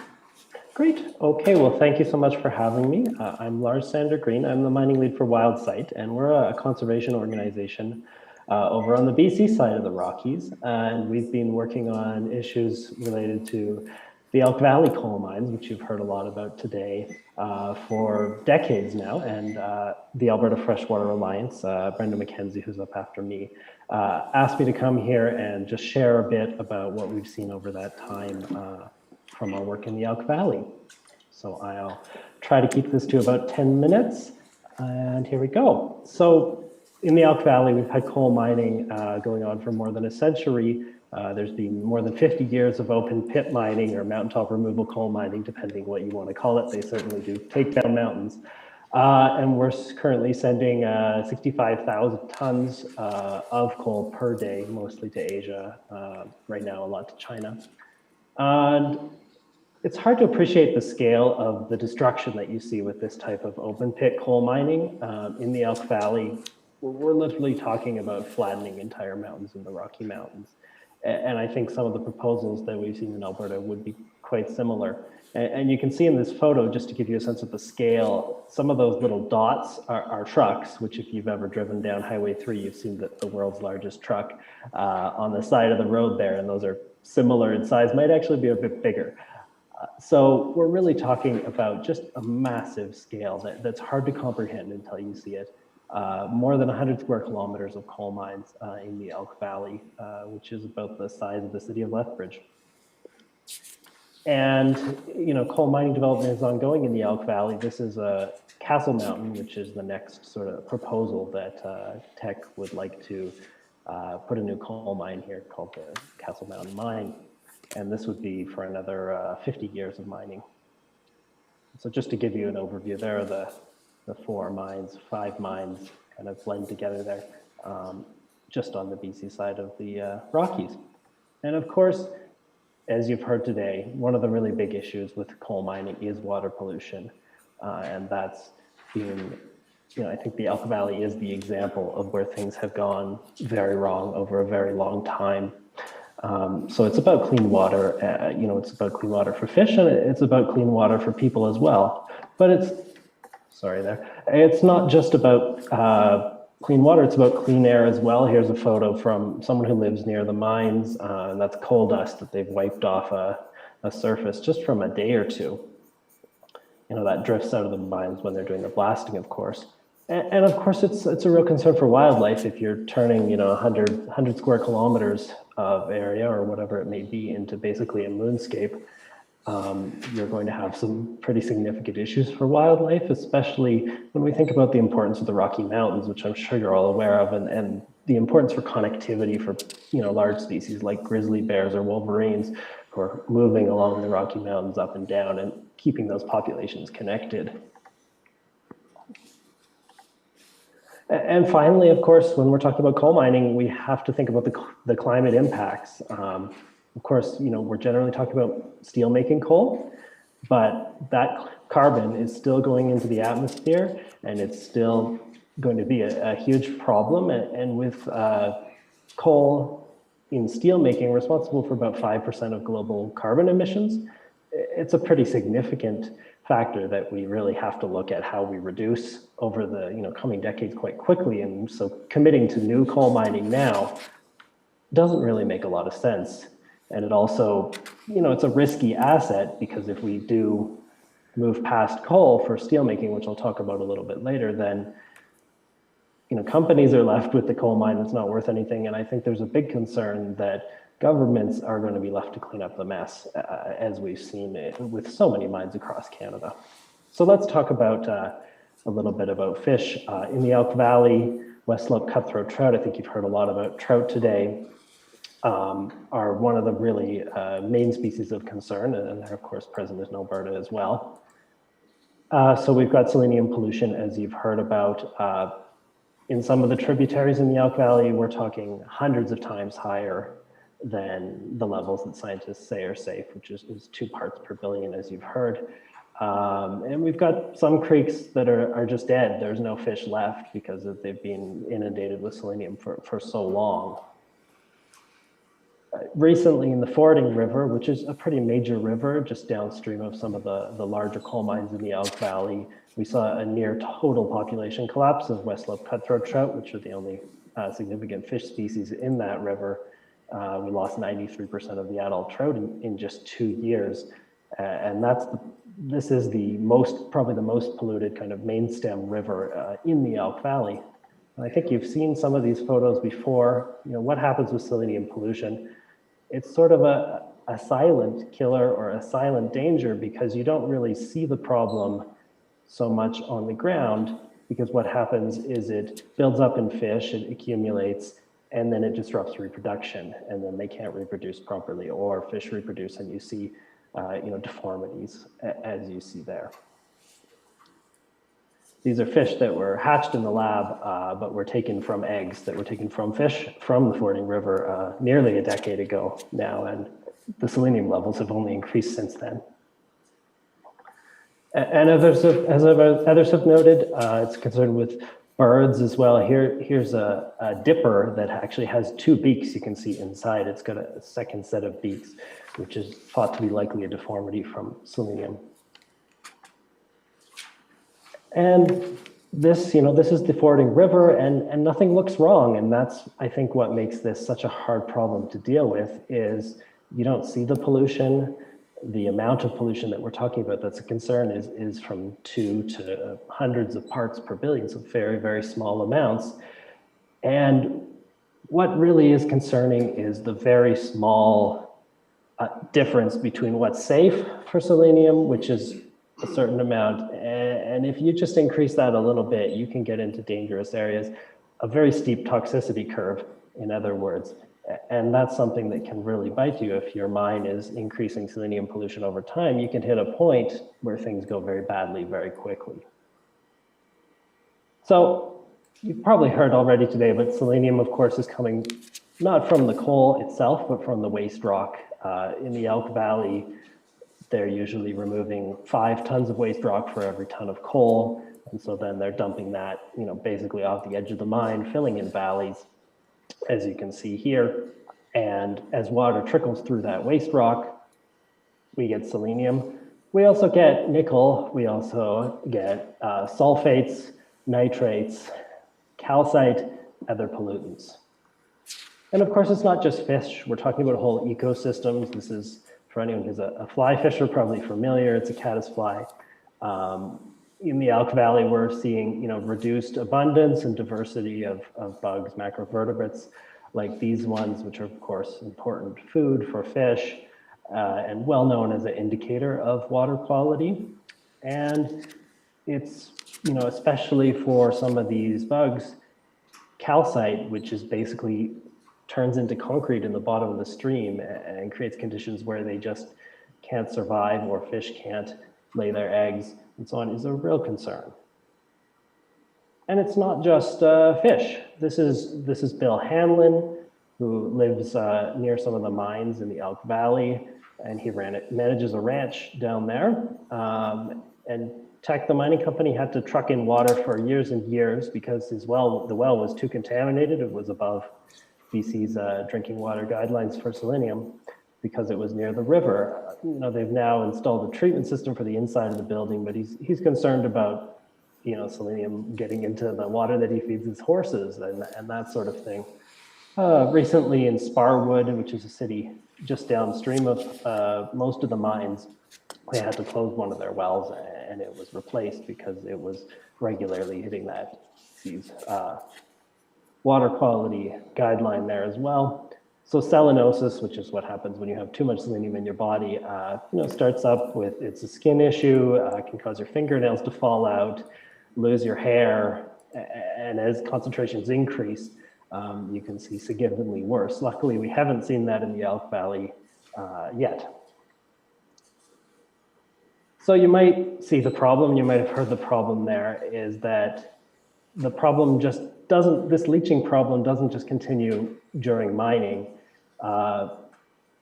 As water keeps flowing through those waste rock dumps over time, you keep getting selenium coming out. In fact, it's worse than that because there's actually a lag time between when you start dumping the waste rock until the full amount of selenium that's going to come out of that. The full concentration you're going to get is going to be reached. Maybe it's 5 or 7 years, it's not entirely clear. So really, we're creating this problem that's going to last for, no one knows exactly how long. You know, people have taken a guess, well, maybe it's centuries, maybe it's longer, maybe it's millennia.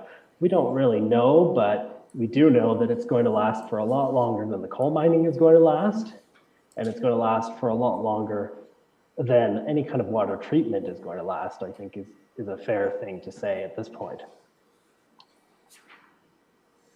And it's not just near the mines, of course, where we have problems in the Elk Valley.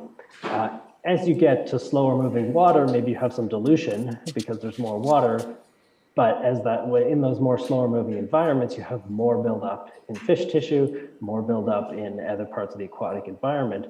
And so when you get down to the Lake Koocanusa, which crosses the border between BC and Montana, it's actually a reservoir, we're more than 100 kilometers downstream of the mines, but we already have water pollution that's 3 times what's safe for fish, and that's based on extensive research that has looked at, concentrations of selenium in the fish's bodies versus in the water there.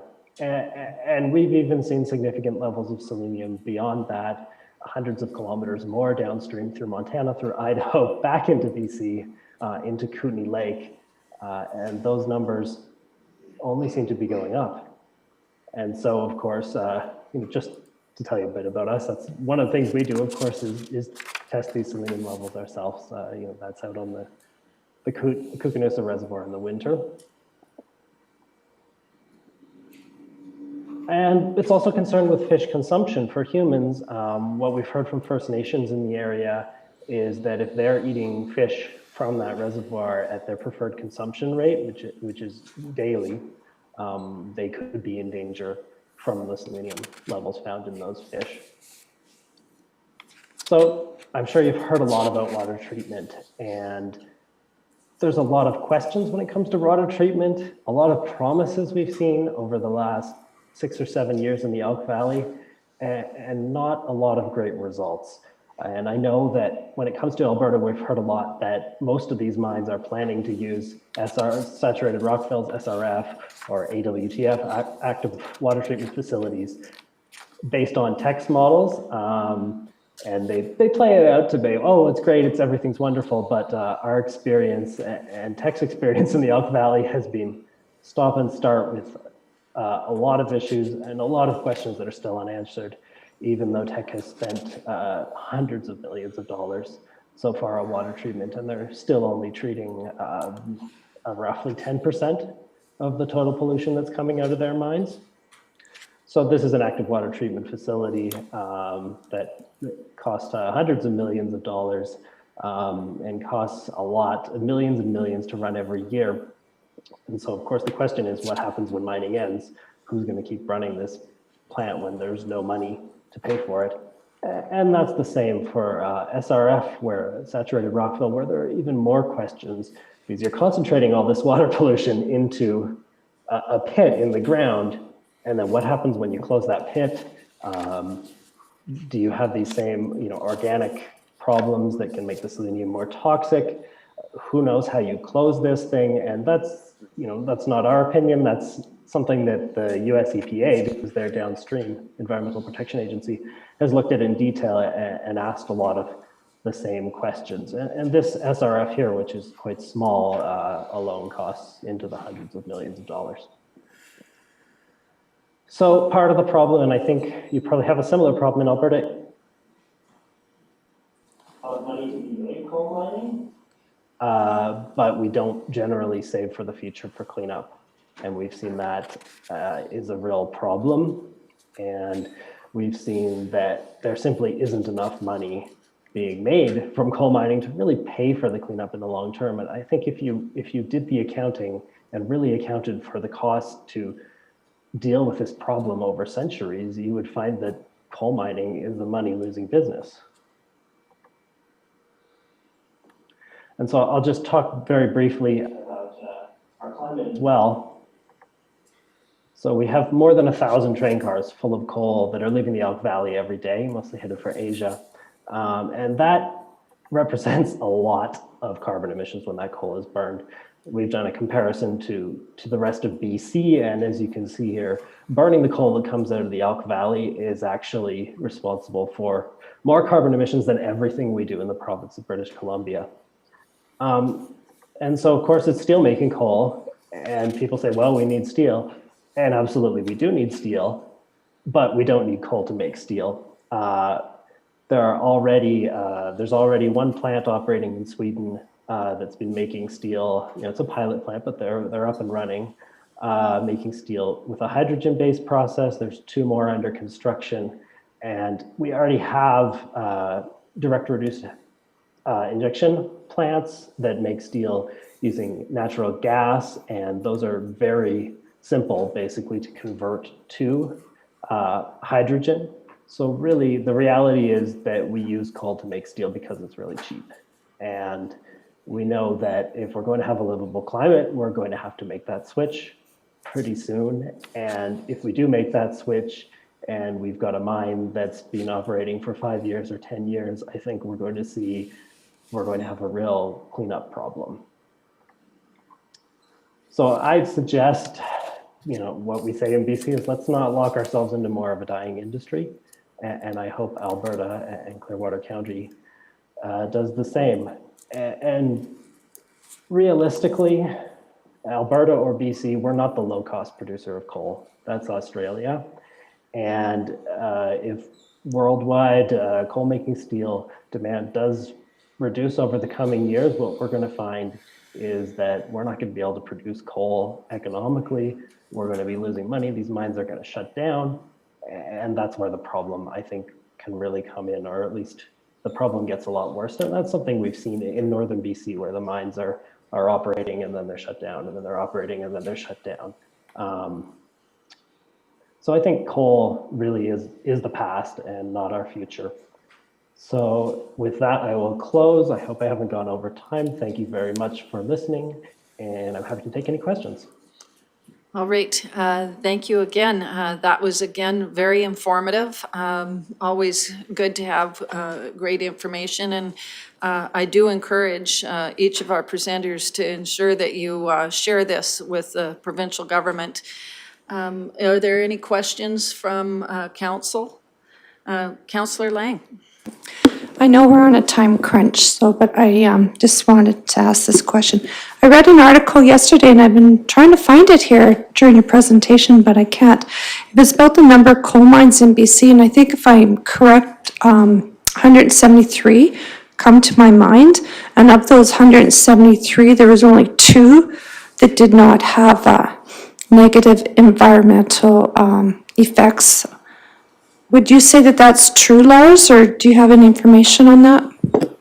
I wonder if that might be all mines in general. I think there are currently possibly 5 operating coal mines in British Columbia. Okay. And a few closed ones.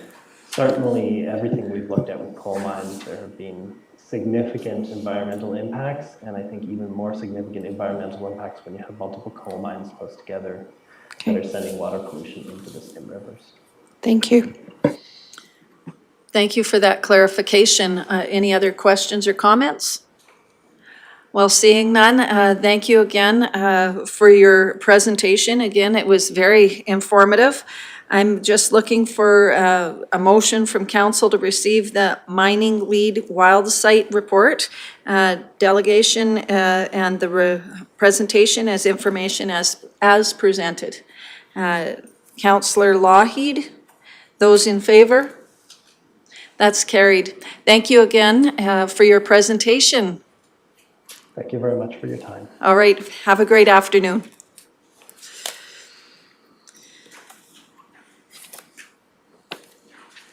That brings us then to item 6.5, Brenda McKenzie.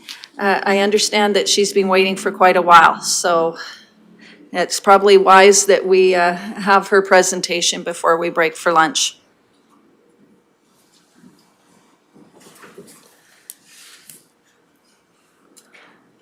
I'll beg council's forgiveness for a cold lunch later.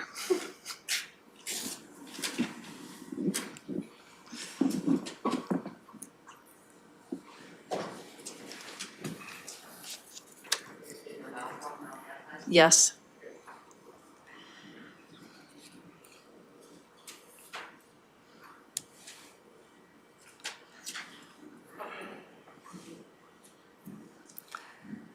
All right.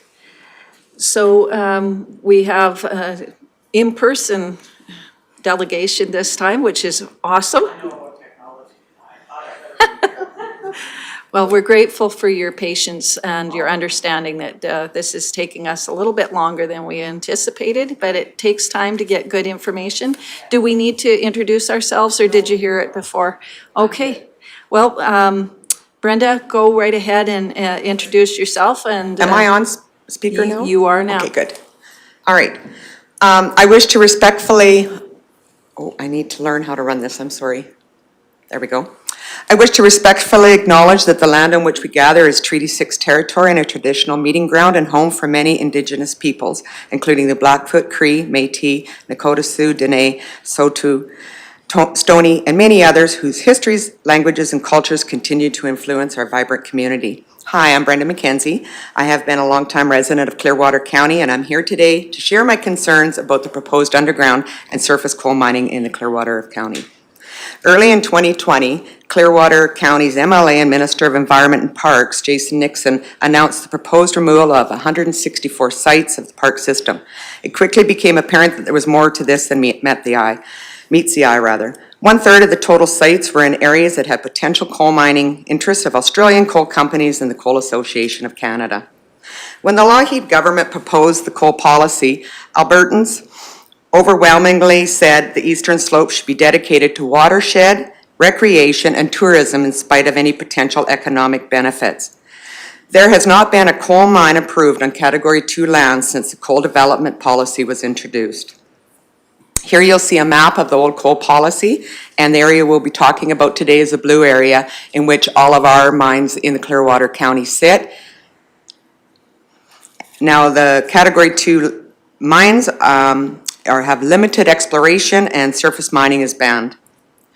The Kinney government revoked the coal policy in a bid to kickstart a metallurgical coal boom in Alberta's foothills and Rockies. Although the UCP did not consult the public, lobbying records show that they did have consultations with someone, many times. Robin Campbell, president of Coal Association of Canada, and the Australian coal mining companies. Robin Campbell,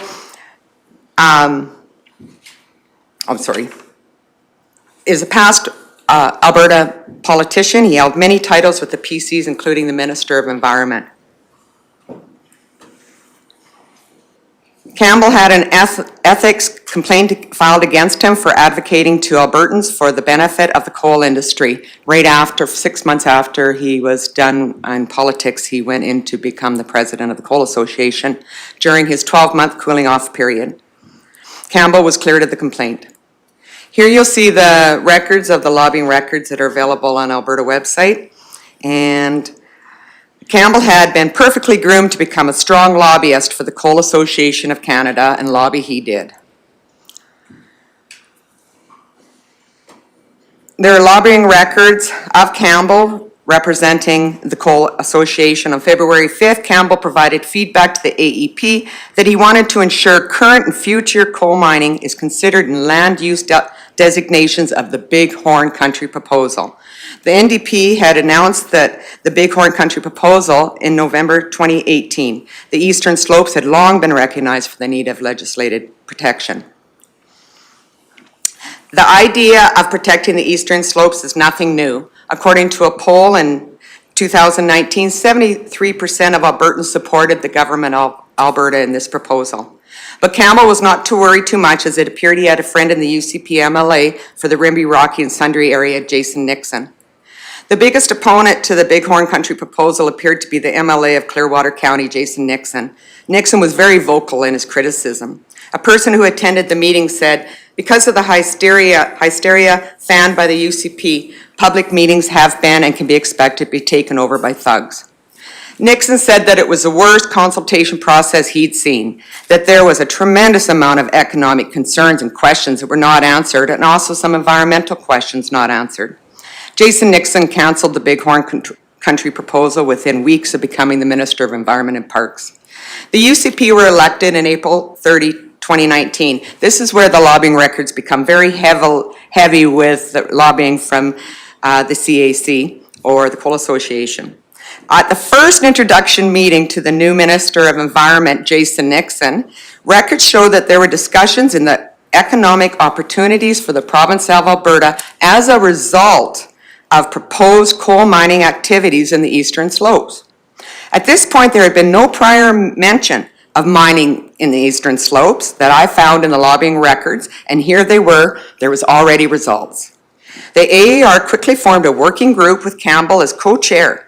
Campbell lobbying for flexible regulations, faster approval times, more coal expertise working for the AER. Meetings were very frequent throughout all the records. Campbell lobbied to several ministries in concern of the coal policy, and it appeared to me the issue of opening up the eastern slopes went from 0 to 100, or maybe 25 to 100, in the first meeting with the new government from the Coal Association of Canada without prior meetings being documented. Just 3 weeks after Minister Nixon on October 11th, after this meeting with Minister Nixon, Nixon and Fur met with Valerie Resources, an Australian coal mining holding a large amount of coal lease applications west of Caroline all around the Corkscrew Mountain. Mr. Nixon stated that he were open for business. On December 5th, 2019, Nixon and Minister Fur wrote both Valerie thanking them for the meeting that they'd had with them in October of 2019. February 18th, Campbell met with the Minister of Red Tape Reduction to discuss options for reviewing the coal policy. A month after the options meeting, Minister Savage received a document called Advice to Minister for Decision About Alberta's Coal Policy. On this document, Minister Savage was to pick which option she would like. Which option did Minister Savage pick and sign on March 31st? Minister Savage chose option A, which was rescinding the coal policy without public consultation. The option warned that although it would please the coal lobbying group, it would draw criticism from active groups within the Alberta's eastern slopes if the decision is made without prior consultation. A promised review from government of a full extent of a policy gap risk was not performed. On March 30th, Campbell presented to the UCP Energy Caucus. The next day, Minister Savage checked off option A and signed the document. May 22nd, in May and July 2nd, two bills were passed. The Anti-Protesting Bill number 1 and Tape Reduction Act. This, you can just see that he can, right up to December 20th, Campbell just continues to advocate for opening up coal mining in Alberta's Rockies. Just gonna skip that one. Here is a map of our coal mines in our area. And when between June 1st and February with no coal policy in place, it appears that Clearwater County took her hard, and the total hectares of coal leases were issued were 116,000. Thermal coal versus metallurgical. I've heard a couple of the gentlemen speak on it today, which is great. The coal Australians want to mine for export is metallurgical, not thermal. You find this coal in the foothills as opposed to prairies. The big Australian coal mining corps want to export this coal out of our foothills by rail and ship and largely to Asian markets. Prior to the coal policy being rescinded, there were many coal lease applications throughout Category 2 lands for years, even decades. A coal lease application is a coal lease in limbo, not denied or accepted. The coal lease application had the right to first refusal to convert their application into a rent-paying coal lease. After Kenny rescinded the coal policy, which before the policy had made the application to proceed with coal mining in Category 2 lands difficult and restrictive, notice was given of the right to first refusal to all the coal lease applicant holders. They had until September 15th to convert to active coal leases. In December, there were additional coal lease applications given out to adjacent to Goldeye Lake, Fish Lake, and Crescent Falls. On February 8th, when the UCP reinstated the coal policy, there was also something very important for Albertans to understand, that although reinstating the coal policy stopped any further coal lease sales and exploration permits, it did not return the already coal leases, nor did it stop 6 of the exploration permits. Who owns our West Country? Well, the Clearwater County appears to hold the bulk of the coal leases in Category 2 that are proposed. Approximately 1,464 square kilometers, 361,866 acres, or about 2,262 quarters of land. As a lease coal holder, the lease is for 15 years and gives exclusive rights to the leaseholder. In answer to the question, who owns our West Country? Here you got her.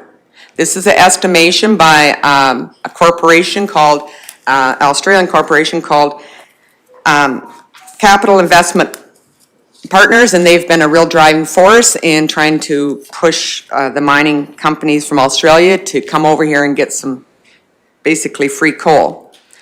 They're huge and they're a big financing part of our country. I don't know if I'm going to have time to go into Valerie, but Valerie did has a funny time schedule there where you've seen where Nixon and Fur met with them. Then they presented to the town of Rocky Mountain House 9 days after the coal policy, and then they actually, I think, got an exploration permit too. So they're a pretty favorite group, that one. They do plan on undermine coal mining, from what I understand, but it'll be a surface mine for the area of it. So it's both, and like we were told, that doesn't save our water. Here we got exploration permits, and basically when they keep letting them have exploration out west, they're building hundreds of kilometers of roads. They're drilling possibly tens to hundreds of core samples. And in fact, down in Bengay, one guy was telling me that he was hunting down there and he was walking along back in that area, maybe shouldn't have been because we're not allowed to be anymore if that's their lease. And there was actually water coming out of one of the test holes, pouring freely down, and it created its own creek because their groundwater was being gone. They didn't even cap it. So that's how exploration is. It's a dirty business. Here we go, Ram River Coal. You'll see in the black area, that's where the intended mine is going to be. This mine has an estimate of 413 million gallons, or 413 million tons of coal in it over a 33-year lifespan. Now I've lost my spot. Here we go. Coal washing is a necessary process in mining. For every 1 ton of coal, it takes 250 liters of fresh water and 750 liters of recycled water for a combination of 1,000 liters per ton. The Ram River coal mine would average extraction of 12.7 million ton of coal a year. That works out to 3.17 billion liters of fresh water every year, not including the 750 liters of recycled water. So just by the fresh water alone that's put in the wash cycle each year would be 3.1 billion bottles of fresh water, or maybe something we're more familiar with, 63,335 kegs of beer. But unfortunately, you wouldn't want this wash water to be made into beer. All of this fresh mountain water that would be used would be contaminated from the large amount of minerals that are released from the coal washing and the chemicals that may be added to improve this process. This wash water is stored in the ever-growing retention ponds to be used over and over again, accumulating all the arsenic metals, selenium, and chemicals with each wash. Remember, this is only one mine. If these mines are allowed to go forward, every mine that is approved will need this amount of water, 1,000 liters per ton. 1 ton of coal, which makes a huge threat against our water. Up to a couple years ago, I believe the Alberta government was a department agency, Alberta Energy Regulator was a department or agency that controls and watches over Alberta's natural resources. It was in the best interest of the public. When you hear Nixon or Kinney refer back to the Alberta Energy Regulator and state that the AER does a world-class job of protecting Alberta's natural resources, or when you hear them brag about how the Alberta has the least red tape, it is important that you know more. The Alberta Energy Regulator's and industry's wish come true and granted by the PCs back in 2013 because of direct lobbying from the energy industry. Industry did not want red tape that slowed down their approvals for applications. Red tape being the rules that an energy regulator would have to follow to ensure that the approval of the energy industry's application was in the best interest of the public and of Alberta's environment. Before 2013, the public were to be notified and heard before issuing any energy development approvals. So back in 2013, the PCs dissolved the public agency, the ERCB, and created the Alberta Energy Regulator, a registered corporation, no longer a public agency. The Alberta Energy Regulator was not only to just control the regulating of the industry as the ERCB did, but also give the control of Alberta's fresh water and public lands in regards to industry. That was a lot of power, another industry wish granted. As the energy industry CEOs such as Jerry Proddy eagerly assisted the government in writing the new rules for the Alberta Energy Regulator, as they developed REDA, there was another wish from industry. Industry wanted 4 words omitted from the new rules or mandates, 4 very important rules, or words rather. In the past, the ERCB rules had 4 powerful words, in the public interest or for the public good. These 4 words ensured that any decision made by the public regulator was to be in the public interest, not only industry's interest. So to comply, the ERCB would have to do their homework. They were required to ensure that the people who may be affected by the industry's proposal be notified directly or indirectly by newspapers, etc.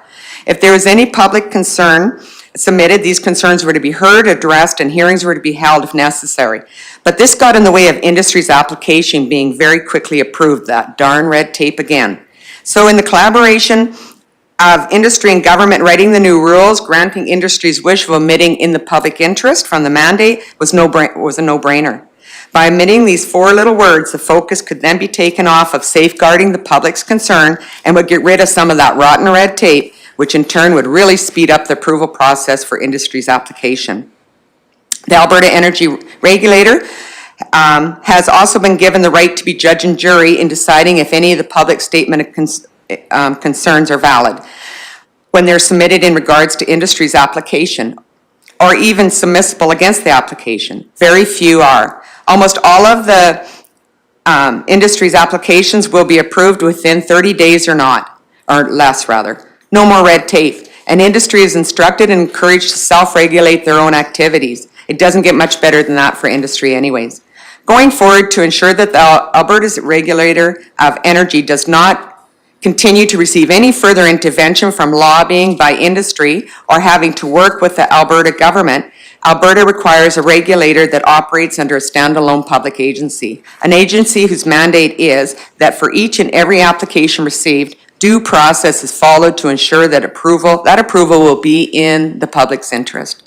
Control of our fresh water and public lands needs to be in a standalone public agency and no longer regulated by the industry-led AER. The Alberta Energy Regulator's mandate was written by industry for industry. The AER is directly funded by industry 100%. The fox is guarding the hen house, and the Alberta Energy Regulator needs to be dissolved. I'm sorry, I know I'm running over time, so I'm just going to quickly go to my closing little speech here. All right. I'm going to just take us to a really, here I'm going to show you all the municipalities, some of them, and towns that are on board with this, and I hope that our name's up there soon. And here's all the requests for council, what I would like to see myself and hope you will consider. And that we are the keepers of Rocky Mountain House, and this is the choice of the maps we can have. We can have coal mining maps, or we can have some conservation go on in this area. So, these Australian companies, like every foreign corporation, don't give one hoot about our people, environment, or natural resources. They just want what lies beneath our mountains. So these These big rich foreign companies come to Canada to get our valuable natural resources. First thing they do is start a subsidiary company by making up a name and registering as a Canadian company. Now, this company no longer has legal or financial binds to the big rich parent company. Then they go and get millions of dollars of financing, so they have no assets, so they'll have nothing to sue when they contaminate our water while in operation, or once they have what they want and claim bankruptcy and leave the mine without reclaiming it. They can sit on our lobbying groups, as we've seen with Mr. Campbell there, as his members come and sit on and talk, and tell our government and our regulator what they should do next, which clearly they do. Then they apply for a 1 billion liter freshwater license from the AER, which they can be awarded within days. The water license is for 10 years with the first rights to that water for this make-believe company. They will be told to meter and self-regulate their water use like all industry does, because they don't have many boots on the ground, especially with Kenny keep laying them off some more conveniently. So now we have a made-up company sitting at the head of our freshwater source, self-regulating, getting all the water they need for free. When the volatile coal market drops, they temporarily shut down the mine and the workers go on EI. But this company still has the rights to all that water. But because you cannot sell water in Alberta, they sell the water by charging access fees to the land in which they hold the water. Because they are sitting right at the source of the water and they have a legal license, they can charge whatever they like for access, like, and it'll depend on how bad somebody wants the water, how much they're going to pay. You can just look down at the Fortress Mountain ski hill that had been shut down for years. They have a huge license to draw water out of the little creek that runs by the facility. Just last year, this corporation that's not even in business asked the AER if they could extract truckloads of water every day to haul to Calgary to be bottled and sold. Permission was granted. And they are selling our fresh water for profit. Of all water on earth, there's only 1% that is accessible, that is fresh water. Less than 1% fresh water on earth. That's it. This most precious resource cannot be given to foreign companies to use, poison, and sell. The water was put on the New York Stock Exchange last year. Do you know why? Because it's more valuable than gold or oil or dirty coal. This is absolutely out of control in this province, and it needs to be stopped immediately. It has went too far. We cannot continue to give our fresh water away, period. Not to these foreign companies coming in here and blasting our mountains and poisoning it. No to coal, period. Thank you. Great, thank you, Ms. McKenzie. Do we have any questions or comments for our presenters? What's for dinner? Yeah. Well, very powerful presentation. Thank you. And again, I'm very passionate and I speak for tens of thousands of people in Alberta. We have a Facebook site. Within 5 or 6 weeks, there was 30,000 people on that Facebook site. And because of this division that we've had with economics and politics and our economy, it's amazing how these people have come together and the power. Older people are saying they've never seen it. They've never seen where everybody has this one common goal, and that we're all, when we affect our mountains, we're not knocking down our mountains, they're trying to knock the knees out from underneath us, and they don't know what they're dealing with. And that's what I have to say. okay, Councillor Swanson, and then I'll go to Councillor Lang. Yes, thank you for your presentation. So my question is, because we kind of went through it a little fast, was there an opportunity for you to forward us a copy of your presentation? Yes, we Yes, Oh, well, no, I will send you the electronic copy too, Okay. because I've got a lot of other good stuff in there, little clips of Kevin Van Tighem, who was going to speak today, but because he's with the consultations and everything, he couldn't. So I threw some clips. He explains the hot water cycle in the mountains, and we really should be looking into that. But thank you. We'll look forward to receiving that electronic copy as well. Councillor Lang. Thank you. Brenda, for the presentation. I was doing some research on water, and I came across the Prairie Province's Water Board and the master agreement on appointment regarding water and the allocation to other provinces. Right. Do you know, has the provincial government done any consultation with these boards?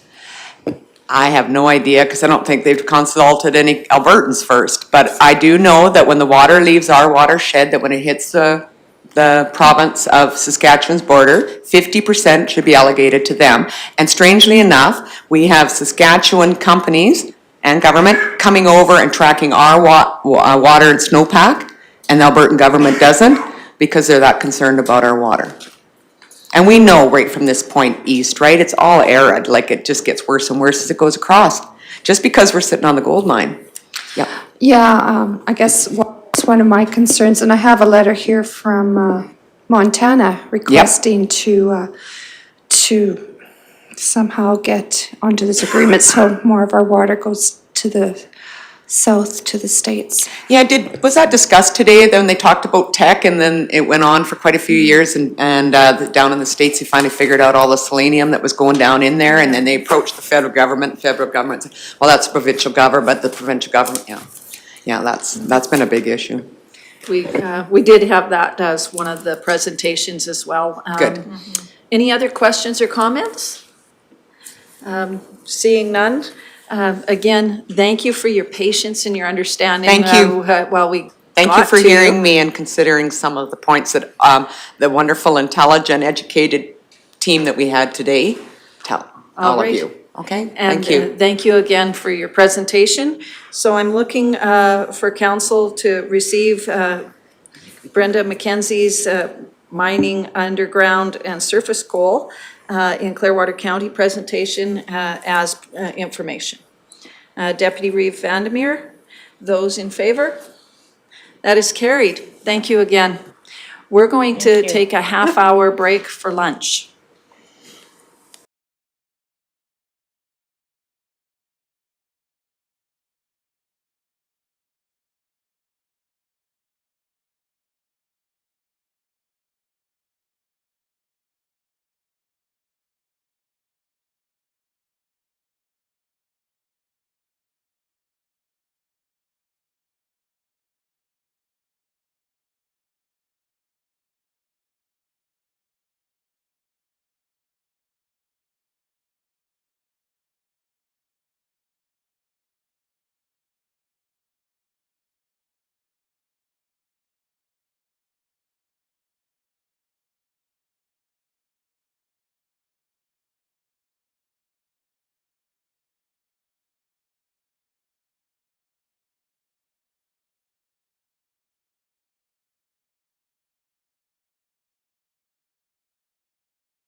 All right, it's 1:31. We've returned from lunch. And just staying on the vein of coal mining, while we have that top of mind, we're going to circle back to 5.2 and have a report from our staff, Mr. Pratt, on coal mining.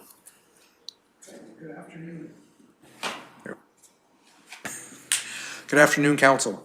You already had a few presentations today about possible environmental impacts on coal.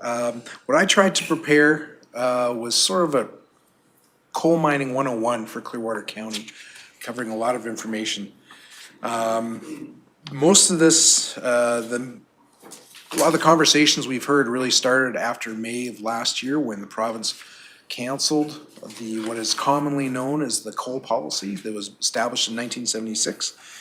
And this report is really just trying to go over what's happened in Clearwater County. I'm not going to go through every single part in detail. I think some of the information, especially around water quality, you've already heard today. But certainly if there are questions, please ask. So a brief history of coal mining in Clearwater County. We've actually had coal mining here for quite some time.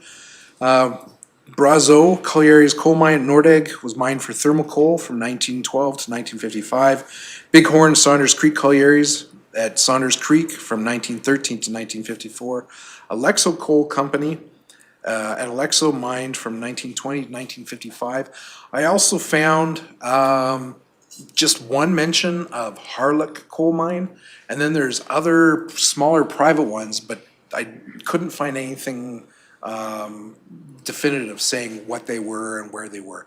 But there were some private and even family-owned ones. Hard to believe, but Saunders and Alexo actually were little towns a long time ago, and it was because of coal mining. I will state that Martin Nordegg originally was looking around Bighorn Falls, now named Crescent Falls, in order to do thermal coal mining there, but he opted for Nordegg because it was closer to Rocky and he felt the rail would get there first.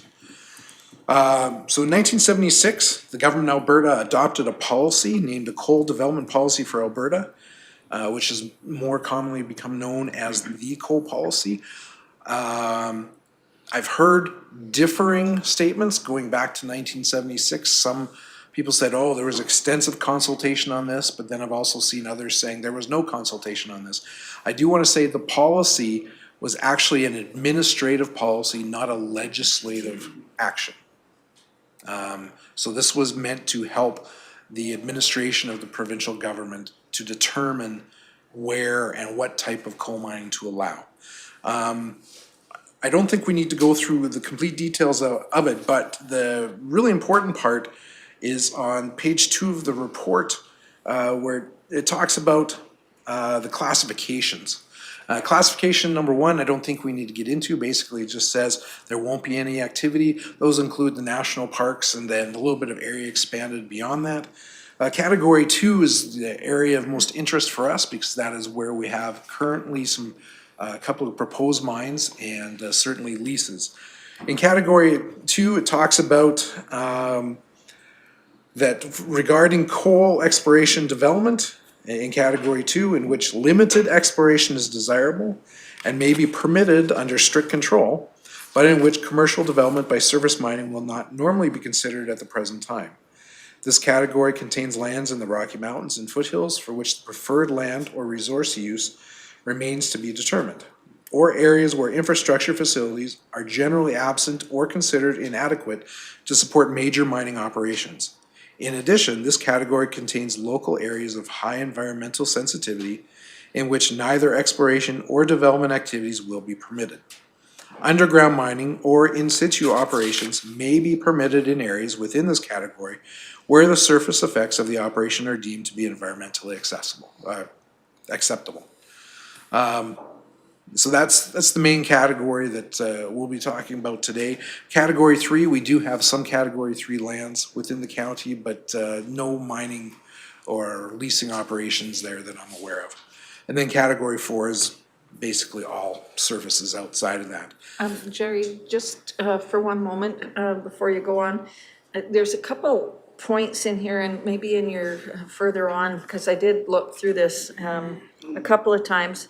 But when we say it's limited exploration and will not normally be considered at the present time, and then I guess, is there any provincial definitions of what limited and or this not normally, do we have any findings of that? Well, later in that same category, it talks about it can be if they meet environmental aspects. I will say in 1976, when they enacted this policy, they didn't have all the same legislation and regulations that we do today.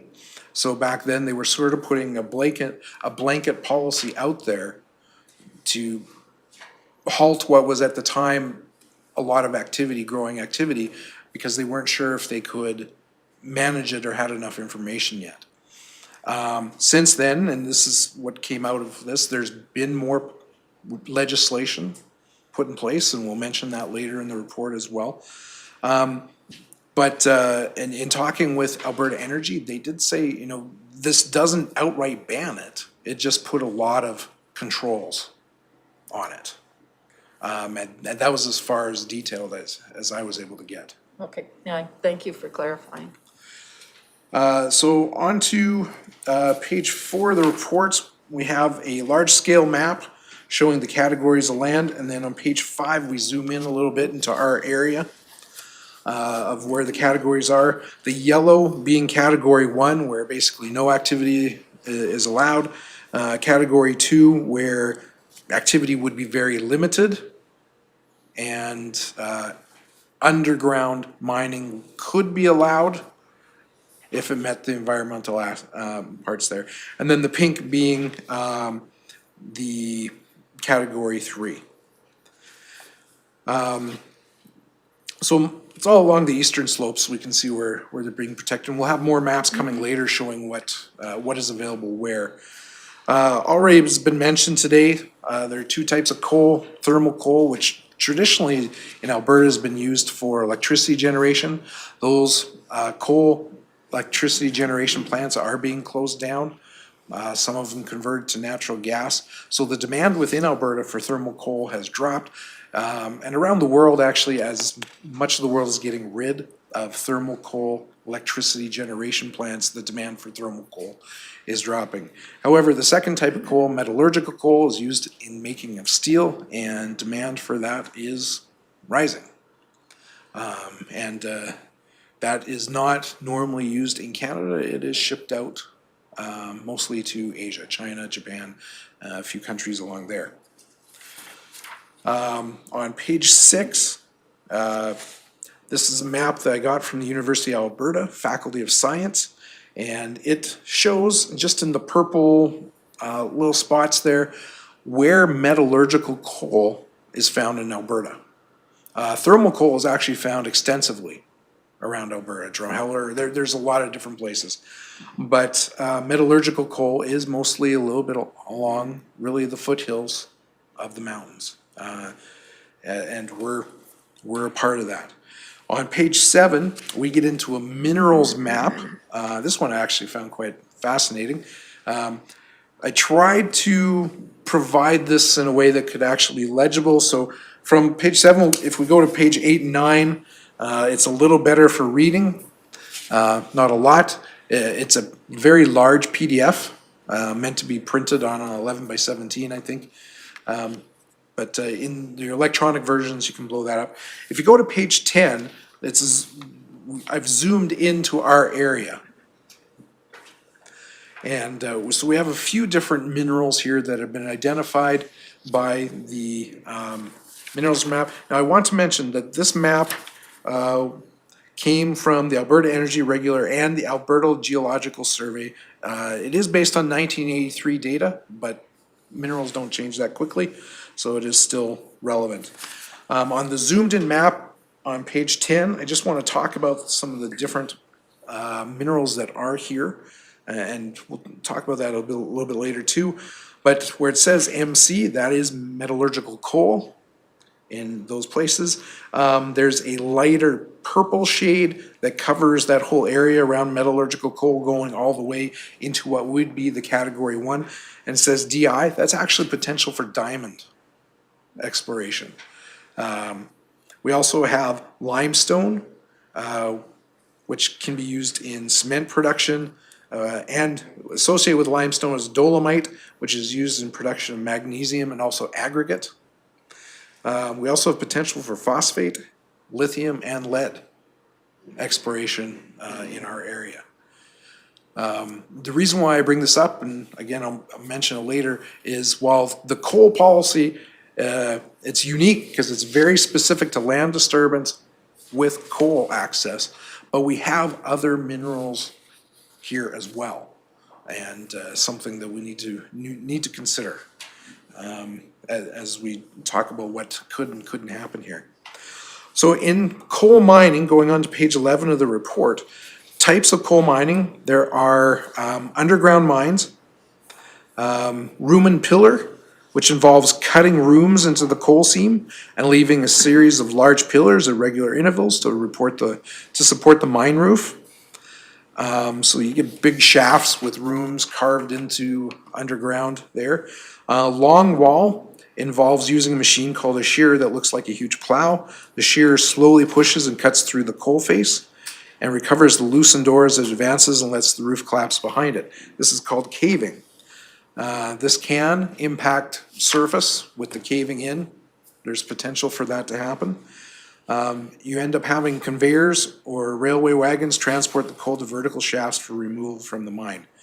After the coal is brought up to the surface by conveyors, it does undergo a process that removes sand and mud by immersing the coal in a solution of water and any tiny magnetite particles. The different elements separate naturally, the coal floats, while other ores called tailings or tails sink to the bottom. In mountainous regions, galleries can be drilled horizontally into the side of the slope, eliminating the need to build special infrastructure to bring the coal back up to the surface. The obvious advantages of underground mining is it disturbs a lot less of the surface. But as it mentions here, there are tailing ponds that have to be developed in order to hold some of this. Surface mining. Open pit mining, which is the most common one that has been discussed by a lot of people with the change in policy. Open pit mine is a huge hole in the ground with terraces along which earth-moving vehicles excavate seams. It looks a bit like a sports stadium. The largest open pit mines are several kilometers long and hundreds of meters deep. First of all, the layer of earth or the overburden above the first coal seam has to be removed. The seam can be up to 200 meters below the surface, so it is a lot of overburden, a lot of rock and soil and gravel that will be moved. All the earth around the base of the seam is removed before extraction begins. When the hole is large enough, the miners dig down to the next layer of the coal, and each layer is called a bench. Huge excavators extract the coal. The biggest of these machines is 240 meters long and 96 meters high. The buckets on the excavators can hold up to 300 metric tons of rock. It's a massive project. And I do want to mention, I say this in the front of the report, but almost all of this is directly taken from various sites. So I could have as much accurate information, not my information, as I could. So this came from a site called planetenergies.com, which actually goes through all the different type of energy production. The next section, again, on surface mining comes from American Mine Services. Strip mining is different from open pit mining in that it basically is long strips that it's taking off rather than a big circle that it makes going down. But it does remove all the surface. Soil, rock, and vegetation over the mineral seam is removed. Type of mining makes sense when the mineral is near the surface. If the ore is too far under the surface, the process of strip mining becomes impractical and needlessly damaging to the terrain. If it's deeper, that's when they go to an open pit mine. Area stripping extracts ore over a large flat terrain on long trips, and the overburden of rock and soil is dropped in the previous strip so that long gaps aren't left in the earth as mining is complete. So the intention of that is as they remove material, they're able to put it in the area they just went through, hopefully not leaving huge, big holes. Mountaintop removal was also mentioned by a lot of people who had concerns when they saw the change in policy. This one, and this is straight out of their quote, mountaintop removal mining is highly controversial and best suited for retrieving mass amounts of minerals, usually coal, from mountain peaks. The process involves blasting the overburden with explosives above mineral seams to be mined. The broken mountaintop is then shifted into valleys and fills below. This type of mining is used when the ore to be retrieved is 400 feet or deeper. Controversy surrounds the permanent alteration of ecosystems and entire landscapes by removing mountaintops. However, advocates point out that after completion, the mining process leaves a flat terrain where there wasn't one when reclamation is complete. So those are the different types of mining that may deal with. The ones that were in Nordegg before, they were underground burrowed in. Jerry, did you happen to come across any pictures of the reclamation from mountaintop mining when it's been completed? Like, are there any good examples? There are a few from BC, and I will honestly say I'm more familiar with Fort McMurray myself. I had in-laws there, and I was up there for years and was able to tour. The reclaimed areas a lot of them look very good, but as comes up later, just because it's been reclaimed doesn't prevent problems with leaching of some of the other things that do happen. Some of the materials that have been exposed and dug up. I mean, selenium, they talk about, that is in the ground, and it's when it's disturbed and the water goes over it, it washes it away. There's chemical oxidation, things that happen that change it so it becomes more toxic to us. So the reclamation, honestly, I did see pictures, a few in BC, there's other places that look really good, but I don't think the picture is the whole picture. Okay, thank you. It gives a nice look, but it may not be comprehensive for being able to say what's actually going on. So I just need a drink of water here for a sec. So the 1976 coal policy was established, and since there was still exploration going on Category 2 lands. Exploration was allowed, it had to go through the Alberta Energy Regulator for approval. And so multiple leases and/or applications for lease have existed for decades on land around Nordegg, Crescent Falls, Wappi Abbey, Saunders, Alexo, Baseline Mountain, and the Tay River. Some leases and applications were dropped as companies changed priorities and others' rights were purchased. So I was able to speak with Michael Morscat. He's the Director of Coal and Mineral Development with Alberta Energy.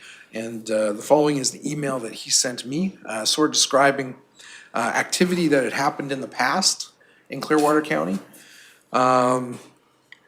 So I'll just skip down a little bit. As explained further below, the impacts of the rescission of the 1976 coal policy effective June 1st, 2020, and the reinstatement of the coal policy, February 8th, 2021, have had minimal impact on coal activities in Clearwater County. The most significant difference is that a number of coal lease applications, which were received when the coal policy was in effect, were converted to leases in 2020. Other leases in the area, as outlined below, predate the 1976 coal policy. But to be clear, leases do not give companies a right to develop. A lease only gives a proponent coal rights in that parcel of land which can only produce after and if they get all the requisite regulatory approvals. These approvals are issued by the Alberta Energy Regulator. In terms of exploration, approvals for any recent or ongoing exploration within Clearwater County were also issued while the coal policy was in effect. So he wanted to make sure that I understood that the change in coal policy wasn't actually changing activity out here. It did change, though, that there'd been applications, some of them in place for 12 years, that hadn't been approved when the coal policy was rescinded. those applications changed into leases, but it did not mean that there was going to be activity.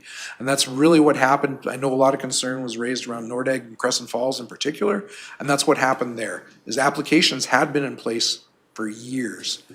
In fact, we saw that those applications were in place when we were going through the Bighorn Park proposal. There were the colored squares around that.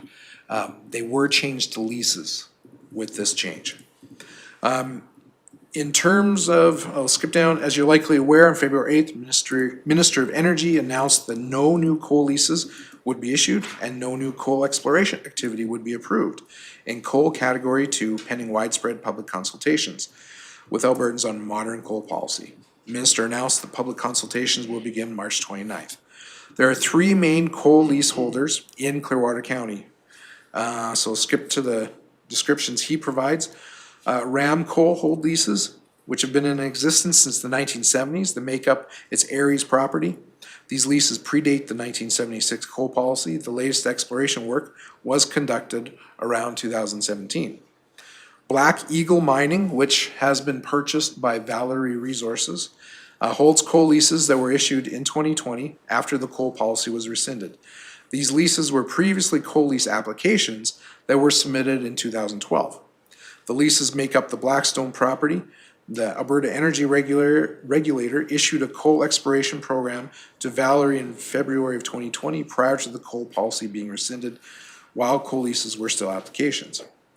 And also Oris Coal had its leases issued in 2020 from applications that were submitted in 2012. There are others, and we have a map later on that shows a few of the others, but Oris has most of the applications, although they've performed no activity. The Alberta Energy wanted me to know that they haven't performed any activity. So despite them holding the leases, there's not a proposed mine site for their locations. On page 14, there's an information letter that basically it is what rescinded the coal policy. And that's how it was announced, was through the letter. Basically, all it did was saying there weren't going to be the categories anymore, the land categories. On page 15, there's an additional information letter that really was for the coal mining companies to help them understand what the process for application would be. They wanted a certain date of no new applications so they could deal with the outstanding ones that hadn't been approved or had been delayed for years and years, and that they would go through and start processing them. And both of those have links to where I got those letters from. On page 16, when the coal policy was rescinded, one of the statements publicly was that that the province has new regulation to manage the coal application process that hadn't been in place in 1976. And so I just have a list of the legislation here that governs coal mining applications, which include the Responsible Energy Development Act, Coal Conservation Act, Environment Protection and Enhancement Act, Public Lands Act, Water Act, Mines and Mineral Act, and also mine reclamation requirements. So what the province was saying when they changed the policy was they already had legislation that covered all these mine applications. The only thing that the coal policy really held anymore was that it had land in categories. And it didn't need it for that part. So after the rescission of the coal policy, multiple lease applications became leases. That was throughout the province. There's also a lot of public discussion on potential mining impacts to land, water, and local economies. Of particular concern is the rescission of the policy could allow for open pit mining. That is one thing that under the coal policy, it had very clearly said you couldn't do open pit in category 2. And without the coal policy there's potential. Underground mining or in situ operations had been permitted where the surface effects of the operation were deemed to be environmentally acceptable. Clearwater County Council, yourselves, and ourselves as administration, we received a variety of correspondence from residents and non-residents who were concerned about any type of mining around Nordegg, open pit mines in the Ram and Tay Rivers area in particular, watershed and water sources for people and livestock, changes or restrictions to recreation and tourism activities, and impacts on the local economy. I will say myself, the majority of the notifications I received were about trying to protect the water and not allowing, especially around Nordegg, any mining there.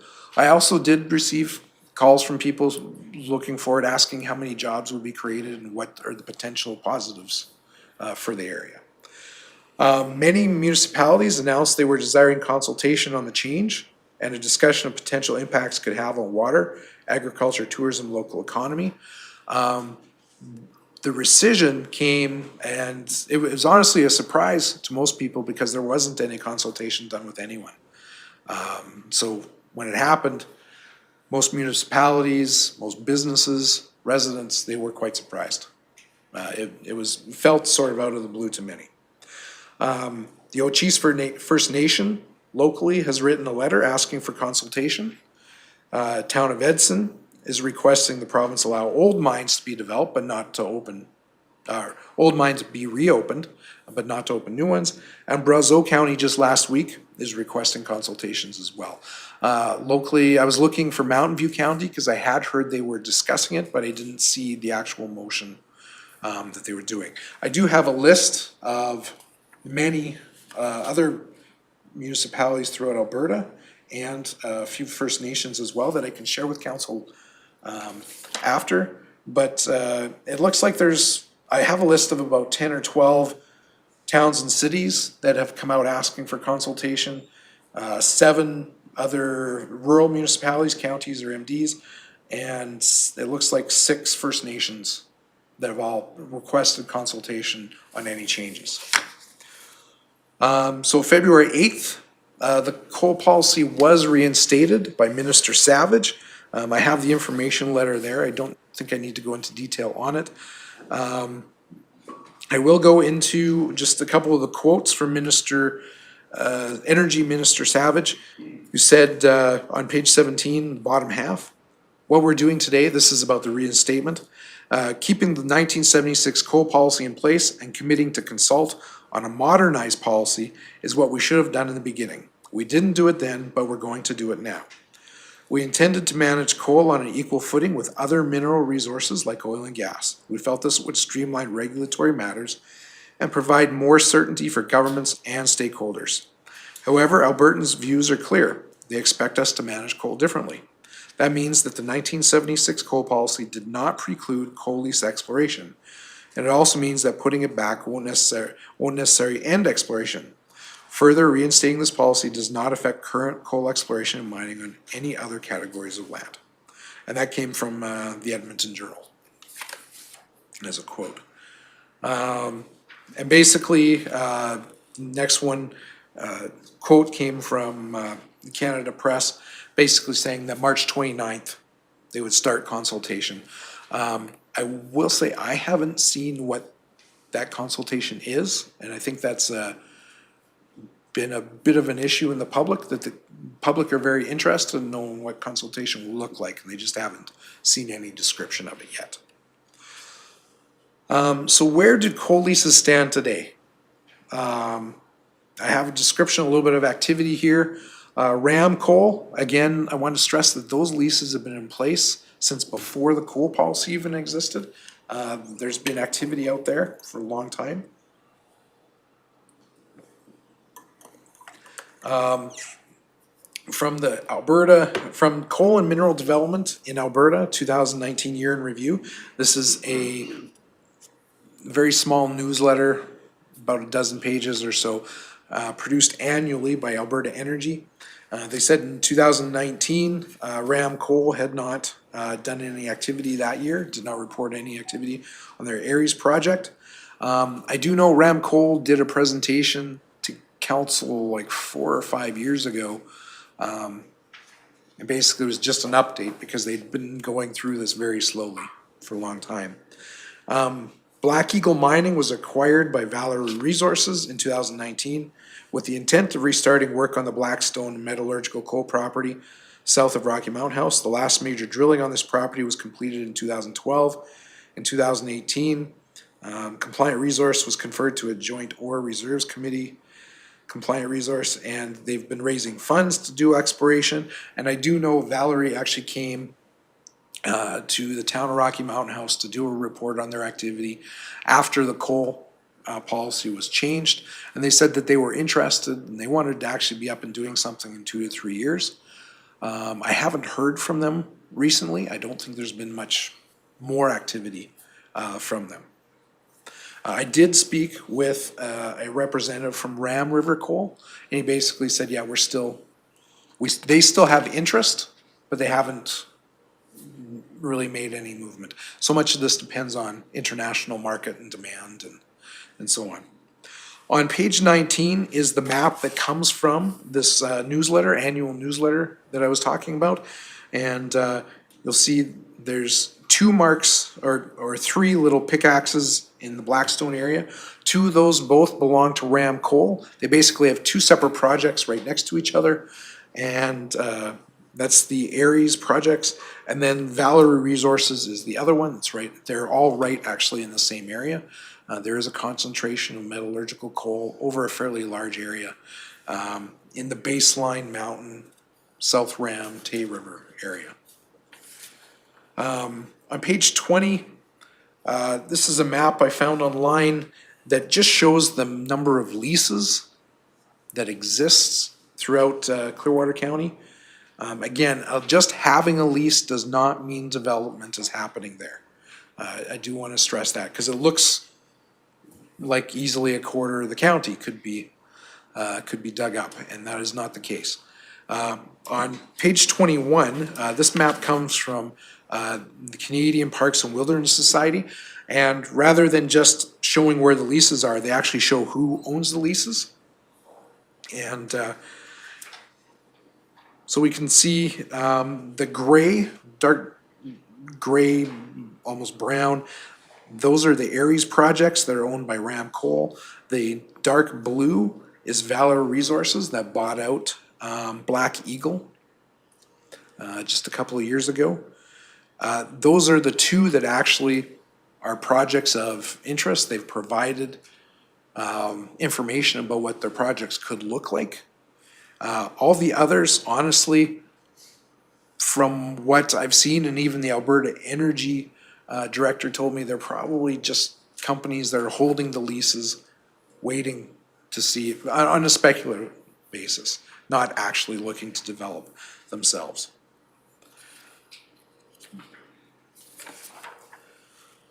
So on to page 22, a portion of this is my writing, and then I borrowed from a very generous Old Man Watershed Council, which I appreciate. So considerations, Ram River Coal. This information came from the organizations themselves. Ram River Coal's 2 projects, north-south blocks of Aries project, estimate having over 400,000 kilotons of in-place coal. The surface mine proposed for the north block has a potential for over 215,000 kilotons with about a 30-year lifespan. And there's an underground mine potential for the south block of 105,000 kilotons. The lease area is about and just over 20,000 hectares. That does not mean the whole area, but that is the place that they've leased.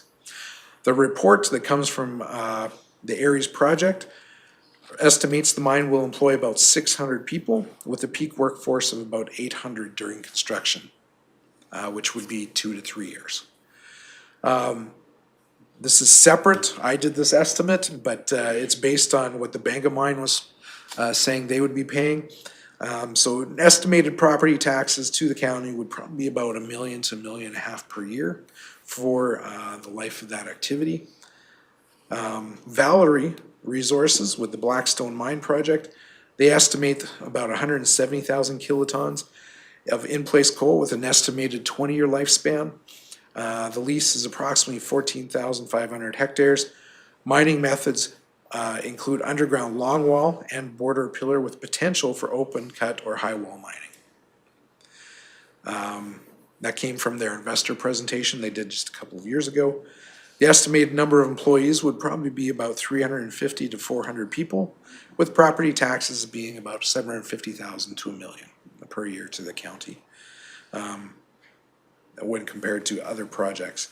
I will mention, with those jobs, Valerie in another presentation said probably over 10% of those jobs would actually be above the six figure, so above 100,000 a year. But most of them would probably range in the $40,000 to $70,000 per year mark for jobs. Now, the following couple of pages, and I won't go into detail for each one of these because you have already heard a lot of the same information today. But the Old Man Watershed Council wrote a few articles about coal mine development and possible impacts. And I thought they did an excellent job. The Old Man Watershed Council, similar to the North Saskatchewan River Watershed Council and the Red Deer River Watershed Councils, are made up of multiple partners, which include industrial companies, agriculture, environmental, municipalities, and so on. So their councils have a fairly well-rounded discussion before they put out something publicly. And so they wrote this, and they were very concerned about water, contamination for water. The Old Man, in particular, a lot of ranching and agriculture around there that they have concern for. They're also concerned for fish. Those issues were raised already today, in particular about selenium and the potential for not only deformities, but it impacts reproduction and can drop significantly in the number of fish in the area. Also, in particular, open pit mines having a large surface area impact, because you have to remove everything that's there. And you throw in roadways, possible pipes, and whatever else needs to go into a project. They have concerns with that. Water quality in general, we've already spoken about a bit, but they have a lot of concerns with that.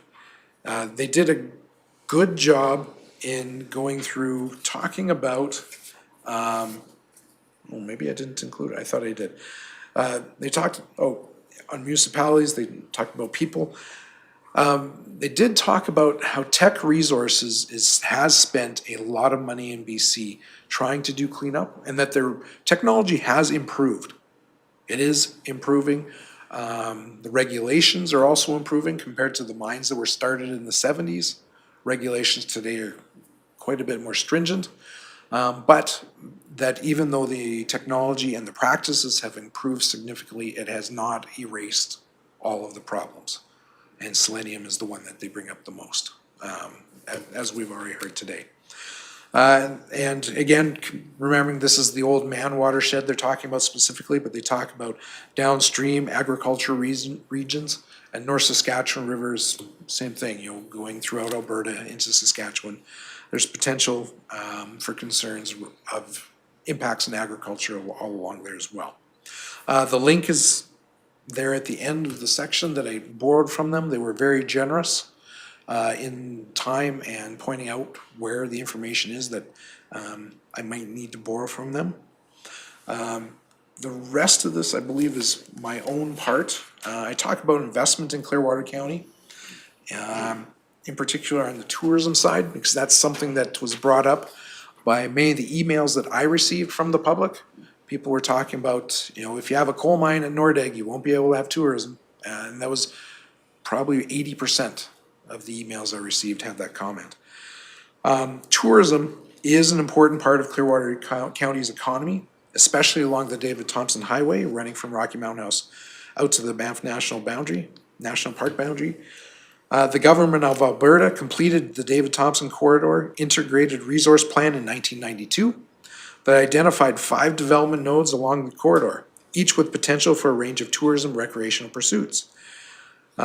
These nodes are the Saunders-Alexo, Shunda Goldeye, Bighorn Canyon, White Goat Lakes, and the historic town site of Nordegg.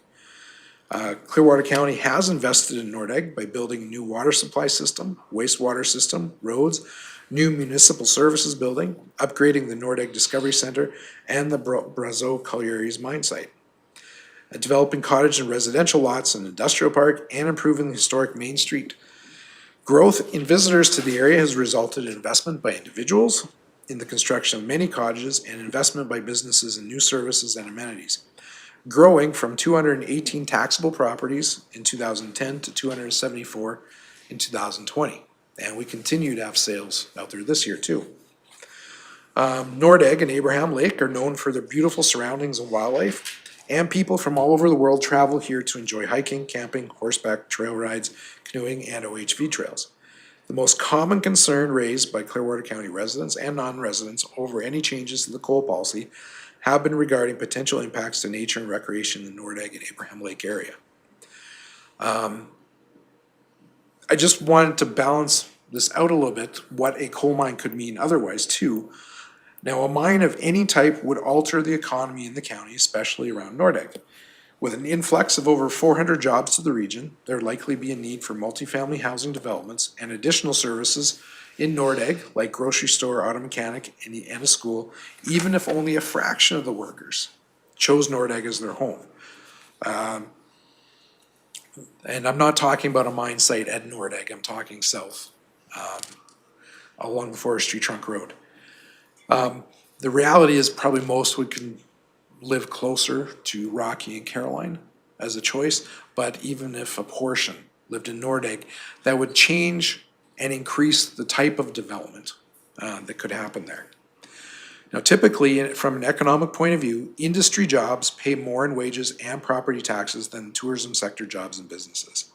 However, mine activities follows the ups and downs of global markets and may be open for 5 years and then shut down for a few years and then open again, which can create a volatile real estate market, job market, and uneven economy for other amenities, investors, or developers in the county. And we've seen examples of this with metallurgical coal mine in Grand Cache, where it's open for 6 years and then it was closed for 4, and then open for 3, and then they had somebody else buy it. So it's not I used Grand Cache specifically because it's a metallurgical mine, not a thermal coal mine. And what it's been going through, and now they've had to amalgamate because so many things were up and down that it was very difficult for their community to be able to forecast and sustain their economy. Industrial sectors are important for taxes and jobs in Clearwater County. Oil and gas, forestry, strong reserves of gravel, limestone, and potential for diamond and lithium exploration means the natural resource extraction or processing will continue to play a large role in our local economy. Separate from that, however, tourism has the advantage of not being tied directly to the ups and downs of the natural resource industry. It attracts international visitors even when forestry or energy markets are low, which helps soften the bumps of other sectors. Mines, in particular surface mines, would probably not be compatible with our nature-based tourism industry. A surface mine located anywhere along Highway 11 would have an impact, negative impact, on current and potential tourism investment in and around Nordegg itself, well beyond the life of the mine. So my job as economic development is jobs and property taxes. That's really the goal. But we also need to take into account impacts in certain areas longer than that. Notice I talk about mining at Nordegg. South towards Baseline, in underground mining, there might be some different things there. And I don't know all that. I think that's where it's fair that the province and any environmental review needs to have all the information coming out to discuss that. I do end the report just mentioning that while the 1976 coal policy refers specifically to mining activity, if there's changes to legislation around this, it may impact other land activities, such as diamonds, like we just looked at the minerals there. So diamond exploration, lithium exploration, oil and gas exploration, forestry, limestone quarries, and gravel quarries.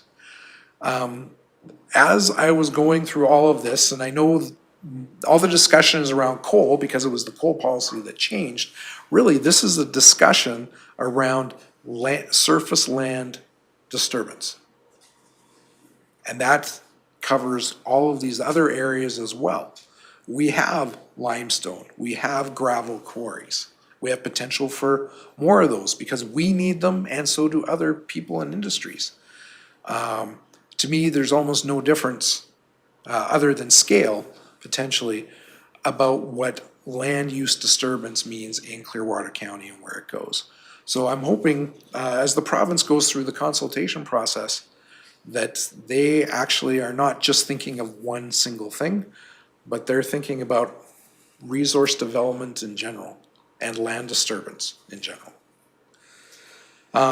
As I said, I do have a report here with the many different towns, First Nations groups. I'll make sure council gets a copy of that as well. And if you have any questions on the information I've gathered.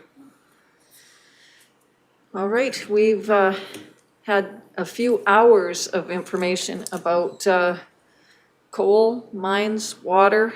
It's been very thorough today. So it's now time for council to have an opportunity to have that discussion. Councillor Duncan. Just a question, Jerry, do you have any information on what's been done in terms of exploration out there, roads developed? Is there, there was emails allocating there was lots of land being cleared for exploration and drilling going on. I see no record of that anywhere of what's been done out there. And when I spoke with Michael from the Alberta Energy, he said while there were certain permits given for exploration, he said there wasn't much for road construction going on. Most of the exploration that has happened already in the early 2000s, late 1990s. And there's so many other roads out there in some of these areas for logging, oil and gas, et cetera, that I suspect could have been exploration activity on, along the side of those roads as opposed to being new roads being developed as well. That's my understanding as well. If you take a look at a real good map, Google Map doesn't zoom in quite well enough, but there's a lot of existing very rough road out there already. And I don't think most of that was created by the coal mine companies in their exploration. Okay, thank you. Other questions or comments? Councillor Lang? Well, actually, I don't even know where to start. I've got so many concerns. The one thing that hasn't been talked about, and I'm going to bring it up. The world has what's called the seven wonders of the world. Canada has 7 wonders. One of those wonders is our Rocky Mountains, and that's right in our backyard. I would certainly hate to see any type of industry come to destroy those wonders. We also, the #1 tourist attraction in Alberta in the last year has been Abraham Lake with the methane bubbles. Mining is never pretty. I personally would hate to see it in our West Country. The mountains with the crevasses and cracks, the water can go anywhere. It can go underground and come out 10 miles downstream. I don't know how on earth contaminated water can be contained. The mountainous area is an unforgiving area. High winds, that cold dust, getting in those winds, could travel probably hundreds of miles. The slope of the mountains, the heavy precipitation, the heavy rainfalls, it's a different climate than what we have here. Last year we saw how a mountain let loose and it flooded north part of Nordegg. I don't see the win here. I see tourism as being a long-term gain. We've invested millions into tourism, and the word that came to my mind when I think of mining in our mountainous areas and tourism is the word juxtaposition. they're contrasting, and I don't see how they go together. So that's where I'm gonna, I cannot support these. I am very disturbed about the lack of consultation done with everybody.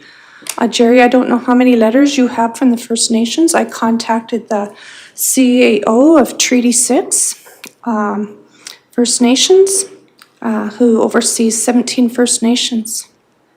And none of them have been consulted. And maybe they have now, but when I contacted him, that hadn't happened. Anyways, this has just been poorly handled by the provincial government. As of Saturday morning, I had received 341 emails. Probably as of today, it's closer to 400. 2 of them were in favor of mining. But it's hard to say, had they had all the information on the little amount of royalties, the destruction of tourism. I'm, maybe those 2 would not even be in favor now. But the NDP government, when the Wildland Park came about, it divided the people. This has really united the people. This is very, very, very serious, and I want to see our council write a letter to the provincial government. I'd like to thank them for reinstating the 1976 coal policy, but we need to put in that letter our concerns as well. I'll leave it at that. Other questions or comments? So Councillor Lang, were you hoping to create a motion that we would forward a letter to the provincial government with regard to requesting consultation, etc.? I can put forward a motion right now, if you like. Okay. Okay.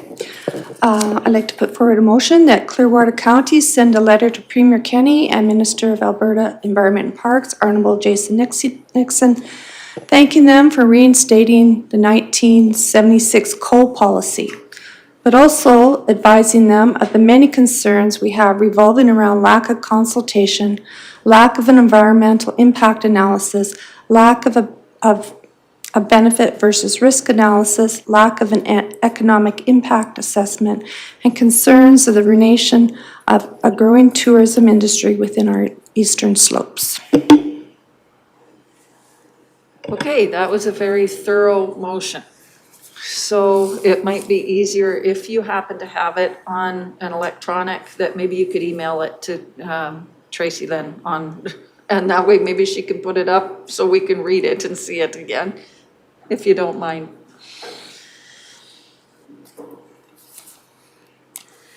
Any other questions or comments with regard to that? Councillor Lougheed?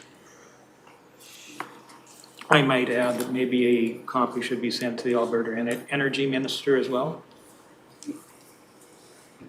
That seems appropriate to me. It needs, I would just say the appropriate ministries. Other comments or questions?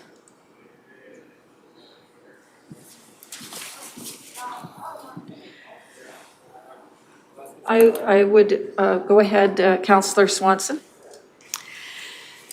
I agree wholeheartedly with what Councillor Lang has said. It's been very tough the last few months in regards to the emails that I know she has been getting, and very generously CCing the rest of us with her responses. But this is a very hard conversation in regards to what we have. It's 2 competing. We have a province that's full of natural resources, and we have seen how oil and gas have over time, through technology, has gotten better with what they're doing. But at the same time, there's no balance. And I see this, and I read up the Red Deer River watershed comment, and how they put it is that water sits at the very heart of this, because without water, well, we're done. And I think that is the biggest issue, is the water. We've seen forestation. We've seen how mean, the oil companies have gone in and put in pipelines and drilled wells, et cetera, and it's a smaller footprint. And there is possible underground, you know, we've seen the underground mining out at Nordegg. Yes, it's for thermal, it wasn't for metallurgical, but, you know, I went online last night, it looked at Google Earth to see what was like at the Genesee plant. And in the middle of Genesee plant, there's round bales, where it's been reclaimed, like there's possibility that there's life after the coal mine, but in the end, it's mitigating the risks going forward and throughout the life cycle and then afterwards. So this is very tough, and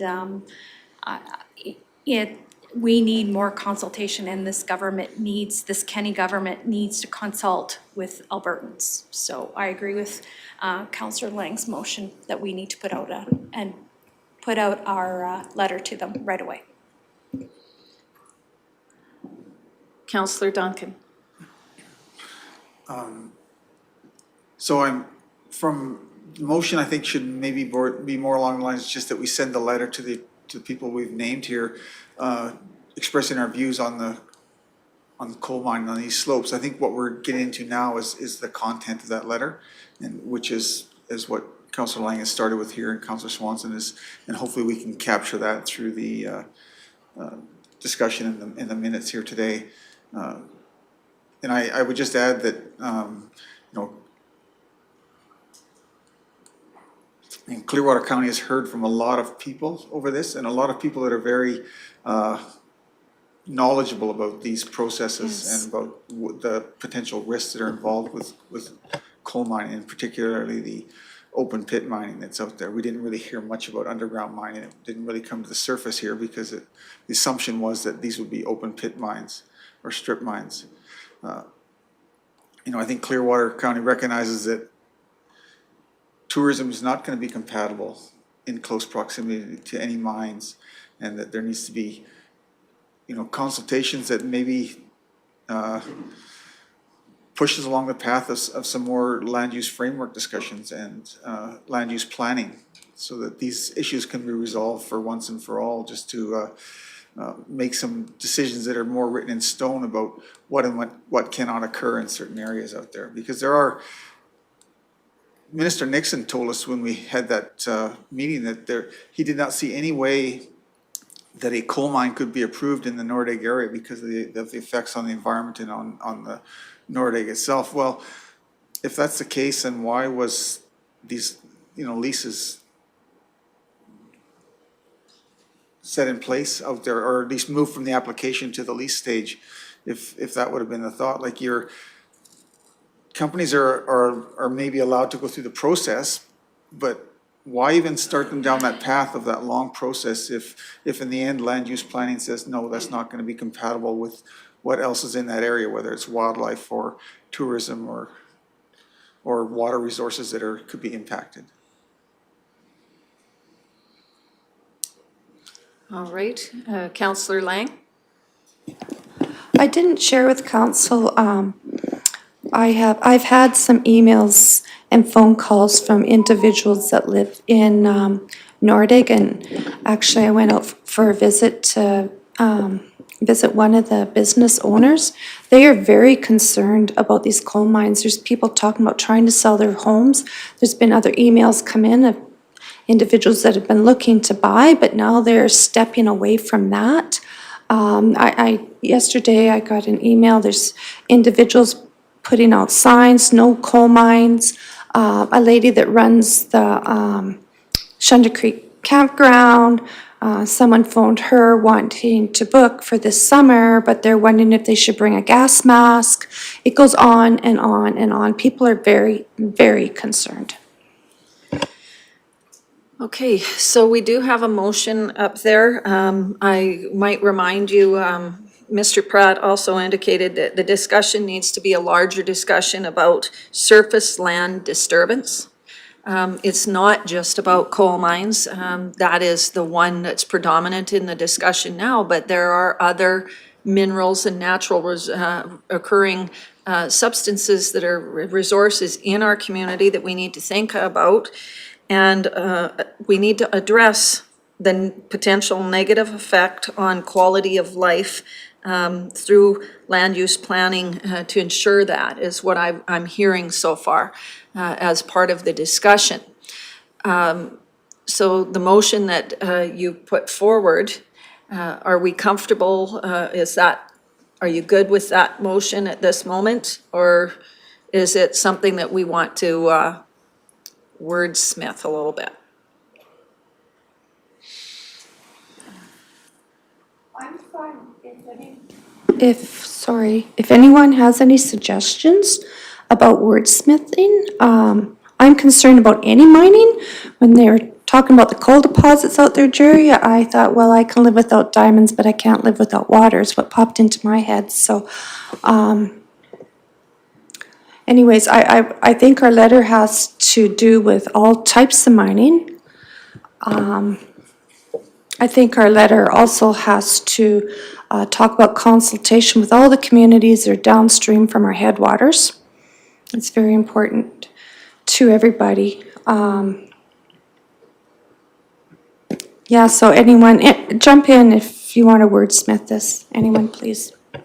Councillor Hoven? I have two comments. I think first of all, maybe the motion is too specific. Perhaps just saying, advising them of the many concerns that council and our residents have. And then, you know, it's not, I'm sure all of those will be mentioned, but even more will be mentioned as well and won't be limiting it.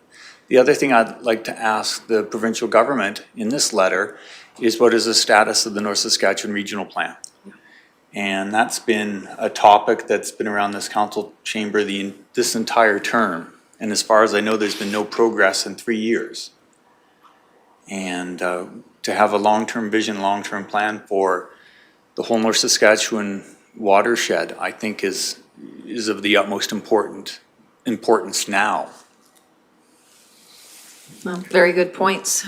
Councillor Duncan?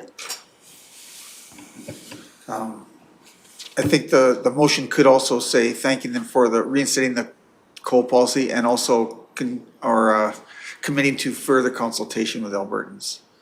But you know, and what we're saying is that we need to see that consultation to us needs to be around all these things here: lack of consultation, lack of environmental impact analysis, et cetera. So.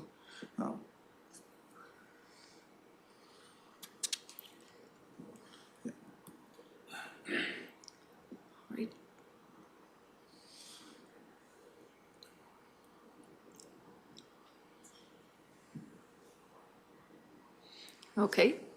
Councillor Lang? I've had many emails requesting immediate stoppage to any coal exploration that has started taking place. And Jerry, it sounds like you don't have a lot of information on that, but from what I'm hearing, this exploration has started since the rescinding of the coal policies and the reinstatement. So I actually would like to add that in. I don't think there's any sense in this exploration. Well, go ahead, See, Jim. they've converted from applications to leases, and with the leases goes exploration, so they have the permission there for exploration, but I don't think we've seen it move forward yet. And I think is that's what, and you know, to the best of our knowledge, nothing has moved forward there, but with the conversion, it does allow that exploration, or more, I guess, because there always was some allowed. They can, you know, figure out the size and magnitude of the coal seam, et cetera. Mr. Emmons?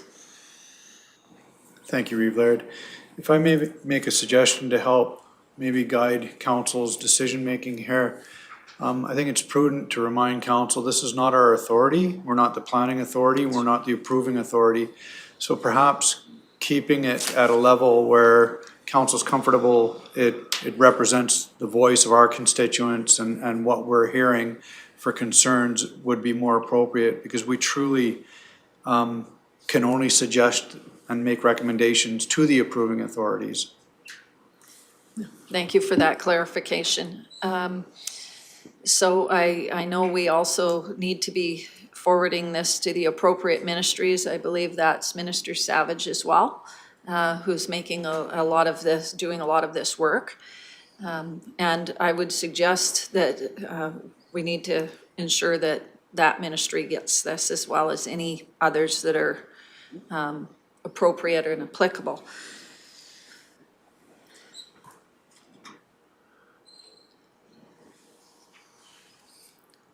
So.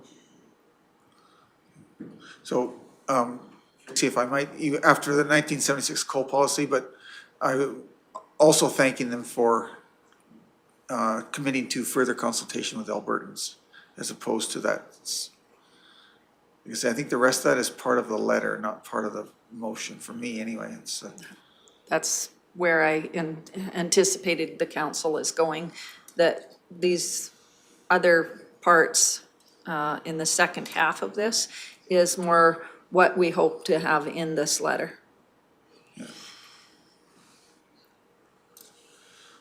So it would be also advising them of the many concerns brought to our, you know, To our that attention. Clearwater, or brought to our attention, or that Clearwater County has.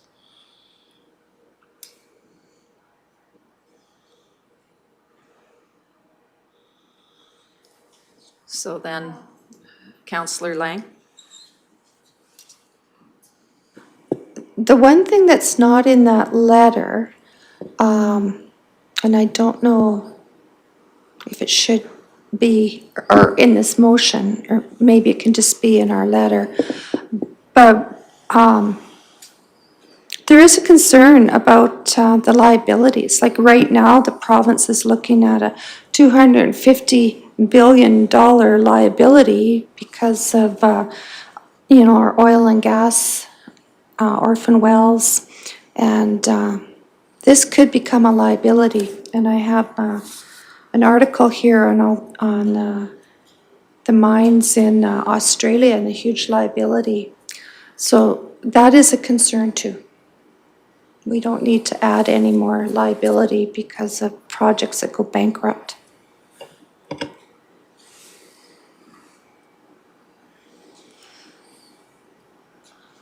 Well, this particular motion is having a life of its own, so I'm hoping that we have actually been able to whittle it down to what its essence really should be. That, as you see it written before you, Councillor Lang. I was going to say maybe the liability could come right after where it says within our eastern slopes. Advising them of the many concerns of Clearwater County residents, concerns with any proposed resource extraction within our eastern slopes, including the liabilities that go along with these mining operations. Deputy Reeve Vandermeer. Just a comment on that.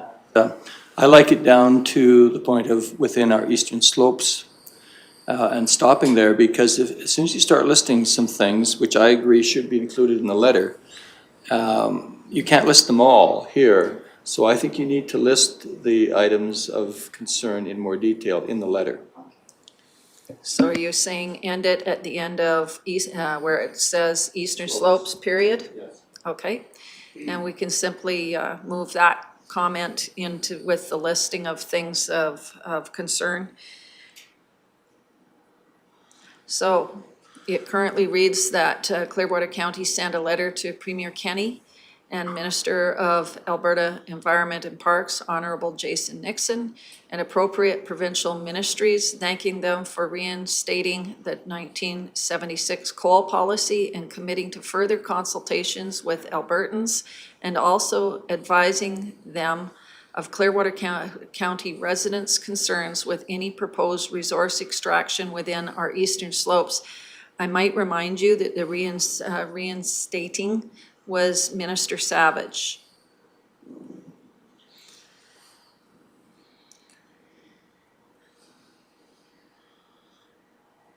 So listing Minister Nixon may be only part of the equation. Well, it would not be any longer if you mentioned Minister Savage, Minister of Energy, because I think those are the only ministers that need to be notified. I think we should be ensuring that that minister is listed, and obviously any other appropriate ministries. I also believe this letter needs to be copied to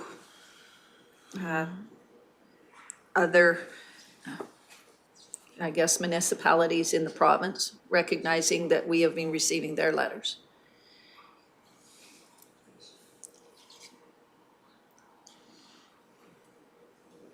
All right, we have a motion that we have massaged. Are we comfortable with how it reads now?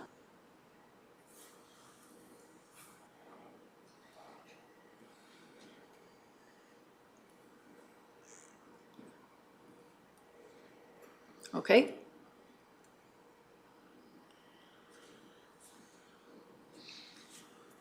Councillor Lang, this is your motion. Are you comfortable with how it reads? Okay. Perhaps you'd like to just reaffirm that motion by reading it.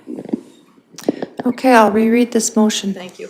That Clearwater County Council send a letter to Premier Kenny and Minister of Alberta Environment and Parks, Honorable Jason Nixon and Honorable Sonia Savage, and appropriate provincial ministers, thanking them for reinstating the 1976 coal policy and committing to further consultations with Albertans, and also advising them of Clearwater County residents' concerns with any proposed resource extraction within our eastern slopes.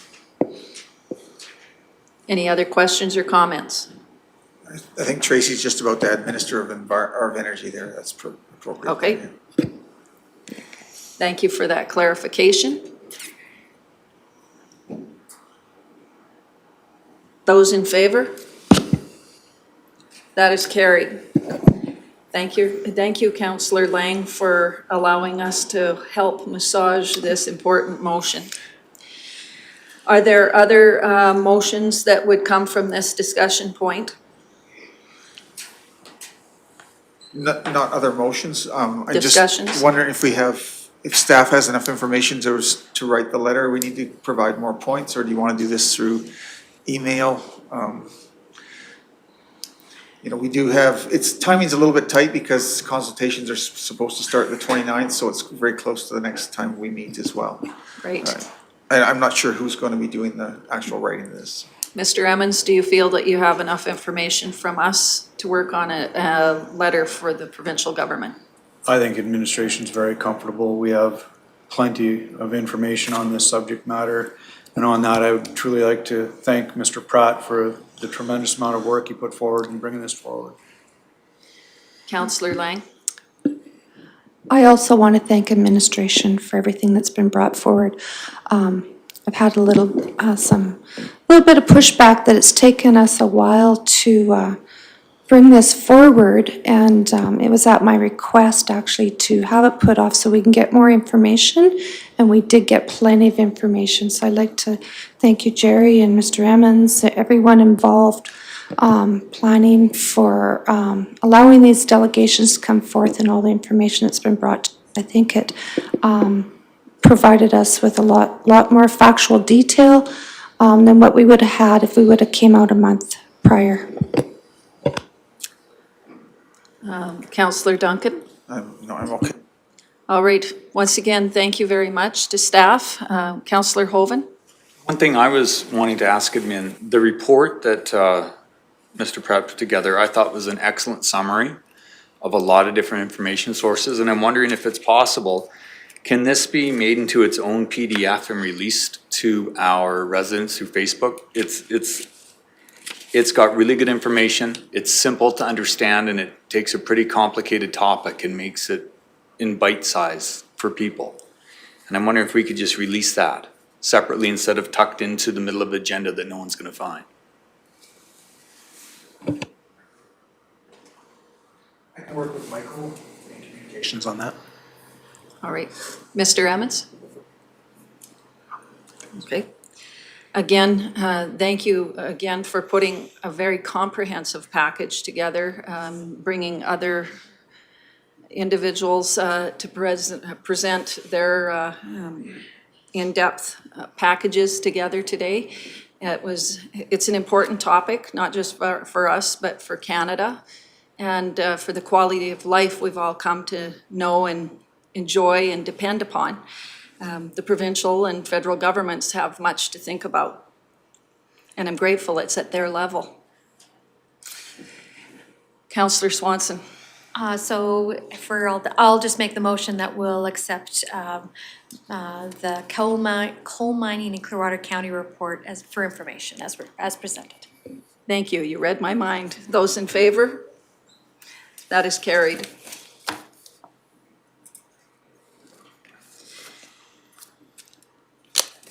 Well, while we're regressing, we're going to go back to 5.1. Thank you to have both of our esteemed staff back to discuss this bylaw.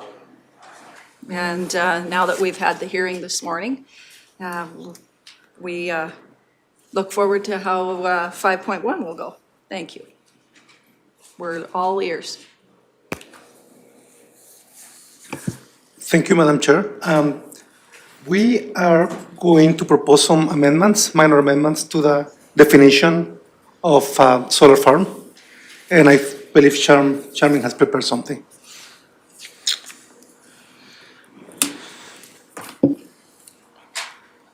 So taking a look through the town of Innisfail, they have solar generation facility, or Vulcan County has two separate definition names: solar collector, which is non-commercial, which is less than 1 megawatt, and solar collector farm commercial, which is greater than 1 megawatt. The proposed definition for solar farm, or whatever terminology you choose to go with, means a power plant consisting of active or passive solar panels and related facilities connecting to the Alberta electricity system and used for the commercial production of electrical power. Solar farms would be associated in part of or traditional farming practices. So it's stipulating that commercial portion of that. So with that amendment, we are recommending second reading of the bylaw. Where would this amendment be on here? What page? It will be on the actual bylaw, Okay. Which is part of the item. appendix Schedule A. Yeah, that's the one, Tracy. What page? Go back, Tracy. That is the bylaw. Yeah. The amendments are not on there because this was published last week.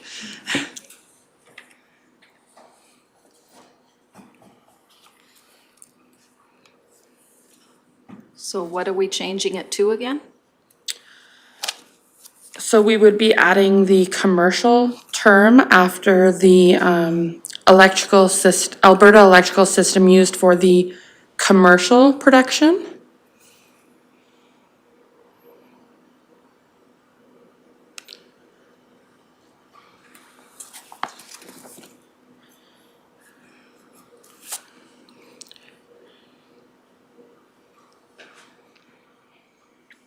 Does everybody understand that change, that amendment? Councillor Duncan? Just a question about commercial then. So if a farmer or a landowner has panels up and he's selling back to the grid, you know, when the sun shines, but buying off the grid when there is no sun, or in the winter maybe more, is that considered commercial, or is that? It only becomes commercial if you're selling the power to other users, or? No, it wouldn't be considered based on the categories that was presented this morning, and based on the voltage that is produced. Basically. Voltage produced, so That's greater correct. than a megawatt? That's right. Okay. So that doesn't need to be in this definition, then, it's greater than megawatt, that's part of it? That's part of their proposal. Okay. At this time, if a farmer or any acreage owner puts solar panels on their house, we don't do a development permit for that. That's covered under the provincial legislation.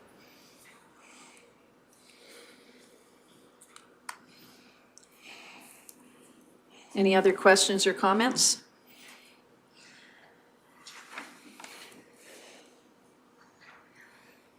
Deputy Reeve Vandermeer? I'll move second reading. That's where I was just gonna go. Those in favor? Oh, go ahead. Point. When we discussed this at MPC, our concern was at what point does a solar farm become a ag use? At what point does it switch from being a discretionary ag use to being its own commercial development? And our decision was that that line in the sand has to be decided by this council, not by MPC. So the line in the sand then that we're saying is 1 megawatt, is that my correct understanding? That is correct. So by saying a farm is 1 megawatt, if there is a 5 megawatt plant or a 5 megawatt solar farm coming in, it would not be in discretionary ag use? No, it wouldn't be. Like the intention that the way I see it in the future is that we will have a special district.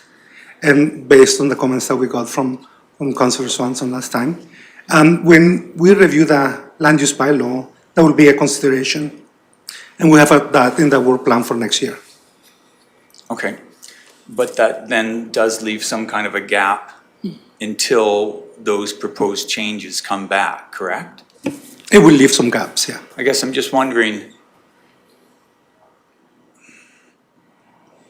I guess I'm supportive of the idea of this solar farm, and I would really like to see it go forward. I think it adds a lot to the community, it's community owned, it's a step in the right direction, and I just want to make sure that whatever we are passing today is not going to impede a complex situation already because of the IDP. So I'm just trying to make sure I understand that 1 megawatt description, because my understanding was that the proposal or what they're planning to do is a 5 megawatt system. So by saying it's 1 megawatt, does that mean they can't go forward?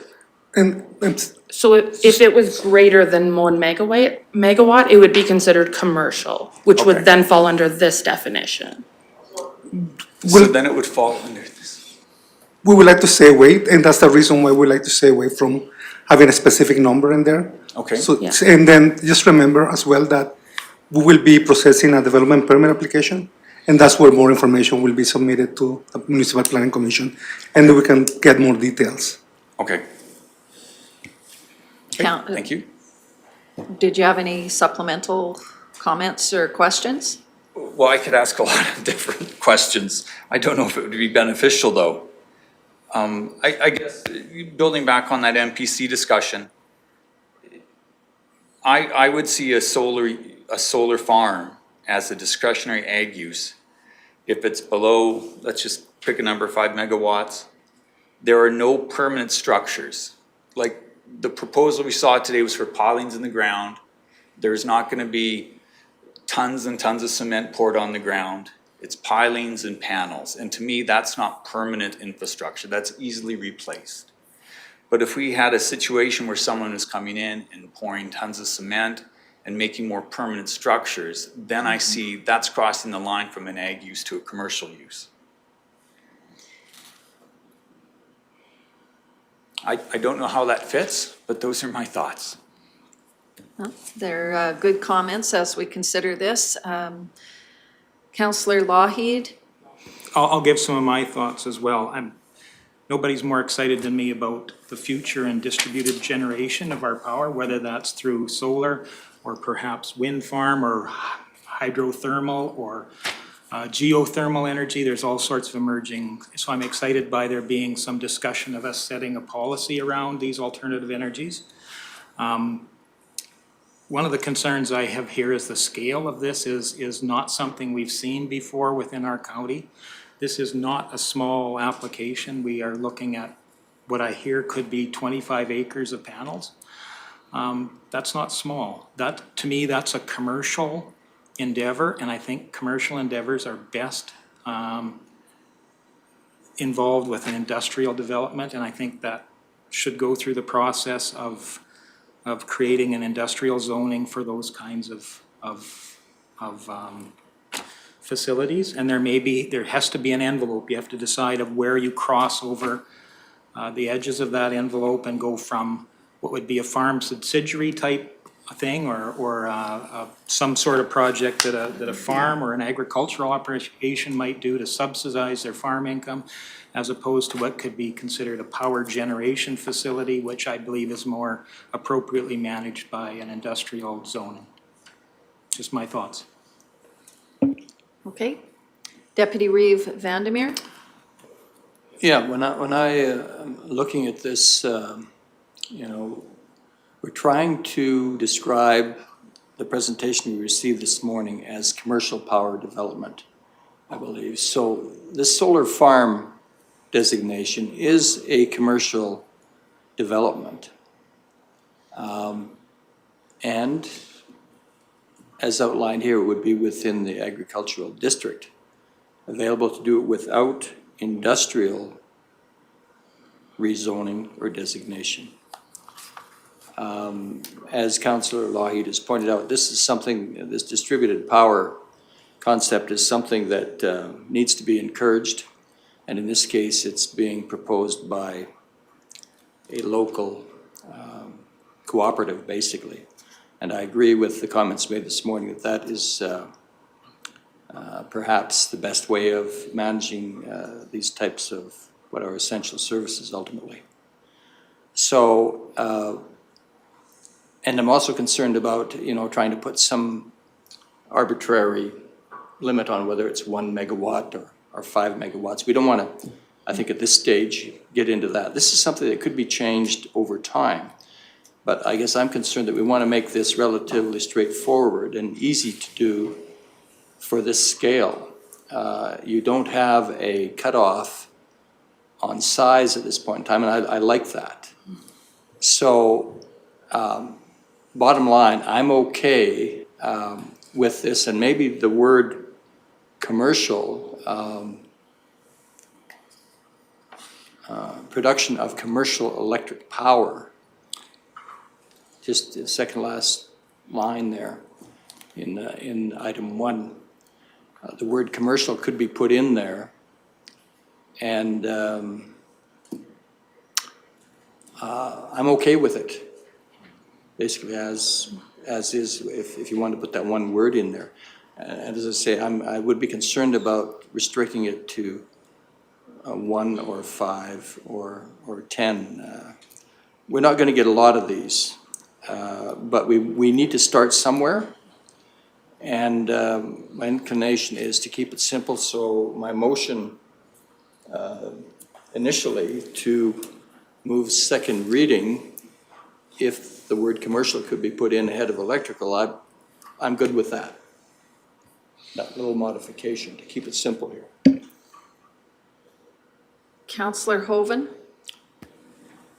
So is it my understanding then that based on that definition with commercial electrical power, we could see a 160 acre solar farm come in on ag land as a discretionary use?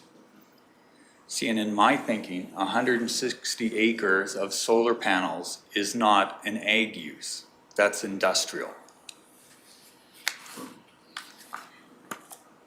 So I guess I'm gonna have to disagree with having a blanket that everything would fit under that plan. And if we do just pass this, it's gonna come to MPC, and MPC is gonna have the exact same questions we had at the beginning of the session. Where's the line between discretionary ag use and commercial power electricity? Because commercial power generation is not agricultural.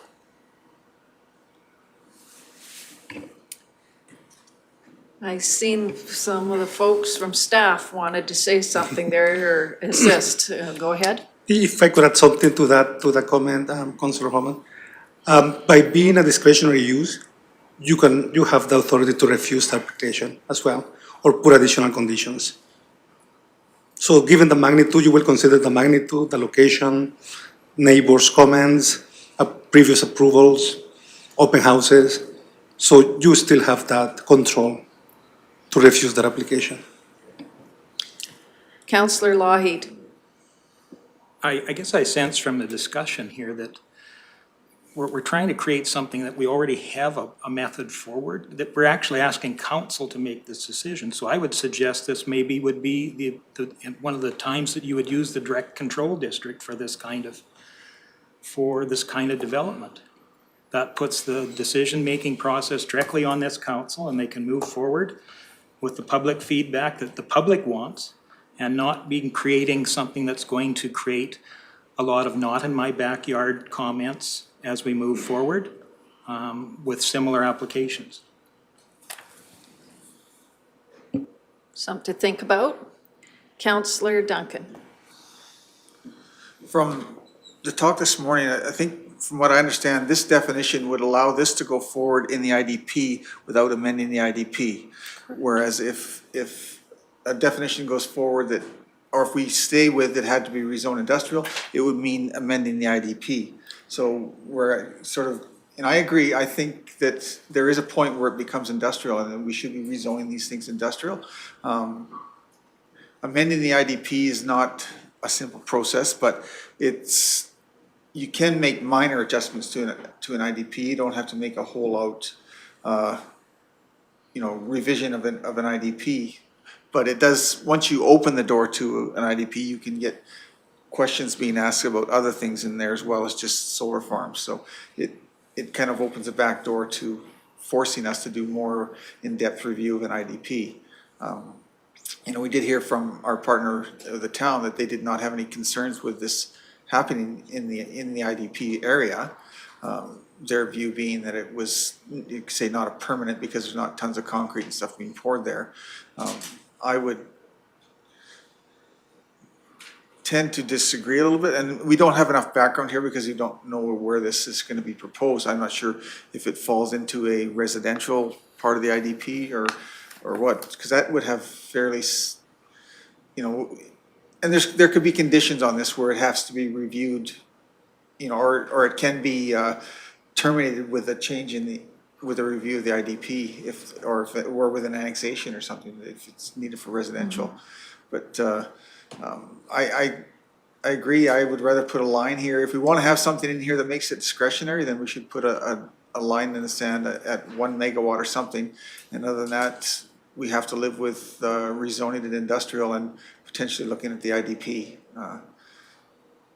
Not the easiest answer for sure.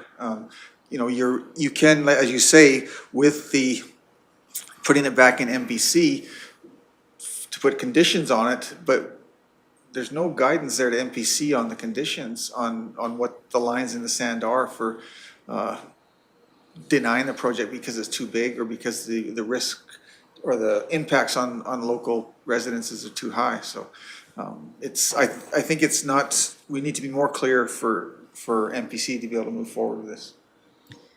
Councillor Hoven. We're not just deciding this one project. We are setting a precedence to cover every solar farm or solar electrical energy production unit in the future. And so our discussion at NPC was we need to start off on the right foot, because if we go up on the wrong foot, it's just going to create more problems down the road. So was that a summary of what we talked about, Daryl? Anything else you want to add? Councillor Lougheed. Part of the concept there is it is easy to move forward with a simple concept, but it gets more problematic as it moves on. And then you have to have much more complex solutions to deal with that simple concept to start with. So ultimately, I just really feel this is maybe an opportunity to create a direct control type management for this kind of alternate energy thing in the interim before we get a policy document that guides this council and further councils and administration. Deputy Reeve Vandermeer. I just comment that, we are the Economic Development Council. we don't want to start off restricting things too much. I would rather err a little bit, if there's going to be any error, on the side of the generous side. If you had to draw a line on size, maybe make it up around 10 megawatts or something.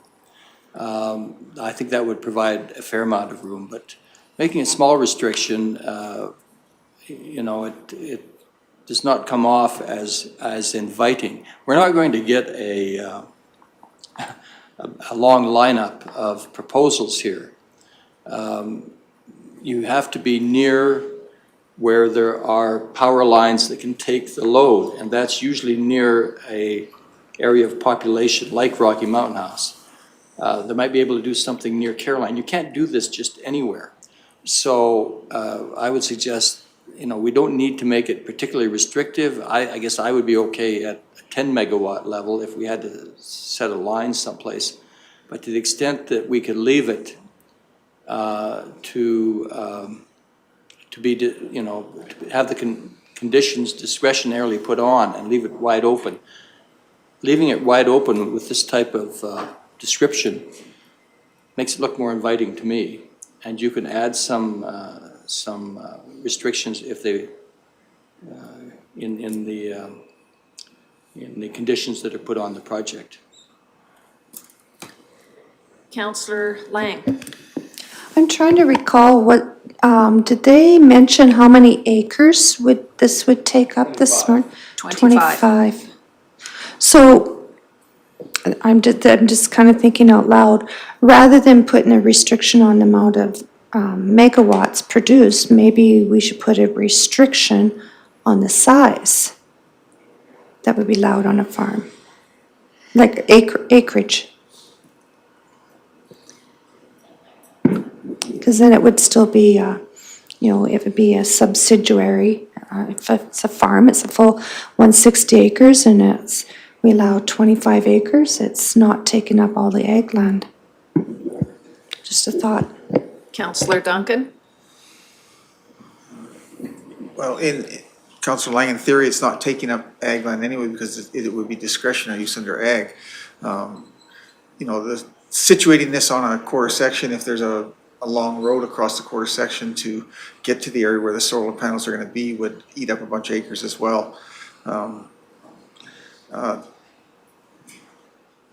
Yes, we can put conditions on this through MPC, but then you're also open to an appeal. And the process still becomes convoluted for the developer as well. Maybe, you know, doing an industrial doesn't make it any less, you know, rezoning is not appealable, but still the development permit after that can be appealed as well. So, you know, we are adding one more step to do the rezoning, and another step if it's in the IDP to do that. Like I think Councillor Hoven is right. If this is anywhere else in the county, it becomes much simpler than in the IDP, and the rezoning could move forward to industrial. And it doesn't have to be, you can rezone within the same quarter section and not subdivide. So it's not, we're not asking that it be subdivided either. Yeah. Okay. Councillor Lougheed. I guess just one further comment is this is not a really small project because we're talking enough energy for 1,000 homes. At peak output, that would be 5,000 homes. So it's not a small project we're talking about here with 5 megawatts. So I really feel it's in that realm of an industrial application as opposed to something that is more farm related. I think when people see farms, they think about cows and fields and tractors and not necessarily banks and banks of panels. And I'm somewhat comforted by the thought that there could be cattle grazing in that same field. But it's still, to me, it's still predominantly an industrial application for commercial purposes to produce and generate energy. And I think that's best under an industrial type zoning. Other comments? Councillor Duncan? Just a question for staff. If we ask for a rezoning in the IDP and amended the IDP, that's pretty permanent, right? Like you'd have, what happens when the IDP comes up for review, and like in my example being, if this is moved, or is asking to go forward in an area that the IDP is traditionally called residential, it probably could never go back to residential again, or you can't put really a time length for renewal on a rezoning, right? That is correct, Councillor Duncan. And just remember also that this area around Rocky Mountain House is destined to be developed. So we're not actually protecting any agricultural land because it's been identified already for future growth. So if the market moves, that land will be basically annexed by the town. Do you have a supplemental question, Councillor Duncan? And then I'll go to Councillor Lougheed.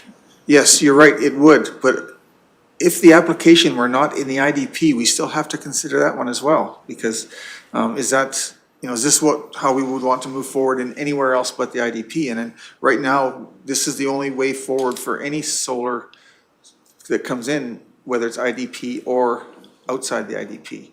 And that's why it's such a tough decision here, because I understand how we can, that in terms of protecting the IDP or at least keeping it in line with what's there now, this would be the way to go, because it allows it to be rescinded at a future date, whereas the rezoning to industrial does not.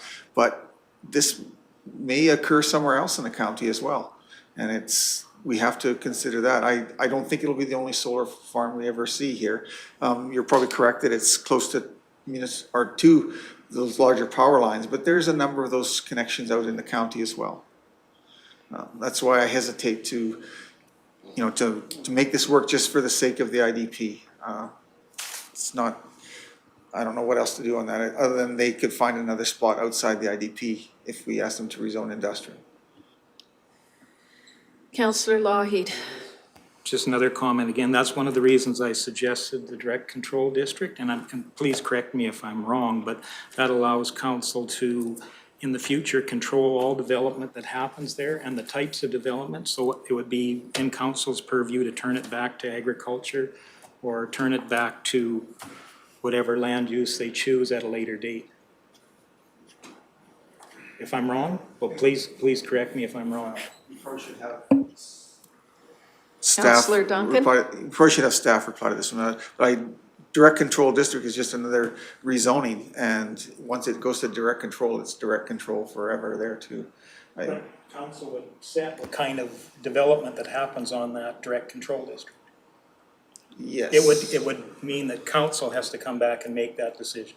So it does involve council's time. Mr. Emmons. Thank you, Reeve Laird. And I will look for Charmin and Jose to help me out here a little bit. Council is correct. This application is, of course, within the IDP, which adds another layer, another statutory document. Any rezoning, from my understanding, it's been a while since I looked at the IDP, but any rezoning within that IDP would require an amendment to that IDP. So that does open up not only that document, but it also jeopardizes any potential ICF, because a condition of the ICF is an active and accepted IDP. So opening up that document at this time, when April 1st is right around the corner, administratively, I guess I'd caution that. And that would fall whether it's direct control or any other district. Once council identifies, say for example, direct control, it would be designated that until it would be brought forward by the applicant that zoning is no longer needed, is also my understanding. So that would be the one-off. I guess going forward, my challenge to administration to bring forward to council for its consideration is what's the difference between this type of farming and marijuana. When marijuana is a commercial use, why wouldn't that also, once it hits a certain plateau, become also a commercial use? I see a consistency there that could be logical and methodical, complement each other well, as far as definition of ag use. Because I also term that not to really be ag use. But this does fall within the IDP. Now I'll ask for staff's clarification if I am incorrect in anything I'm about to say. But my understanding, if council went forward with this, and then anything happened for clarification down the road, this development would become legal non-conforming because it would be approved of the rules of the day. So even if council did put more parameters, more definition, require a different zoning, it wouldn't impact this development. It would just become legal non-conforming. Thank you for that clarification, Councillor Lougheed. Sorry, I didn't, no further questions.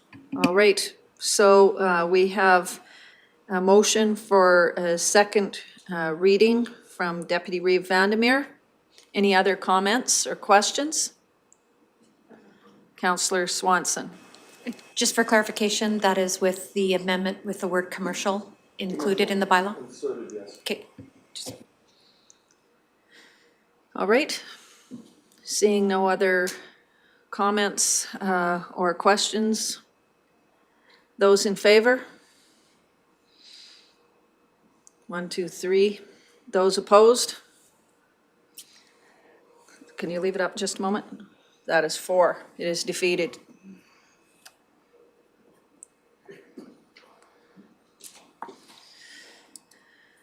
Okay.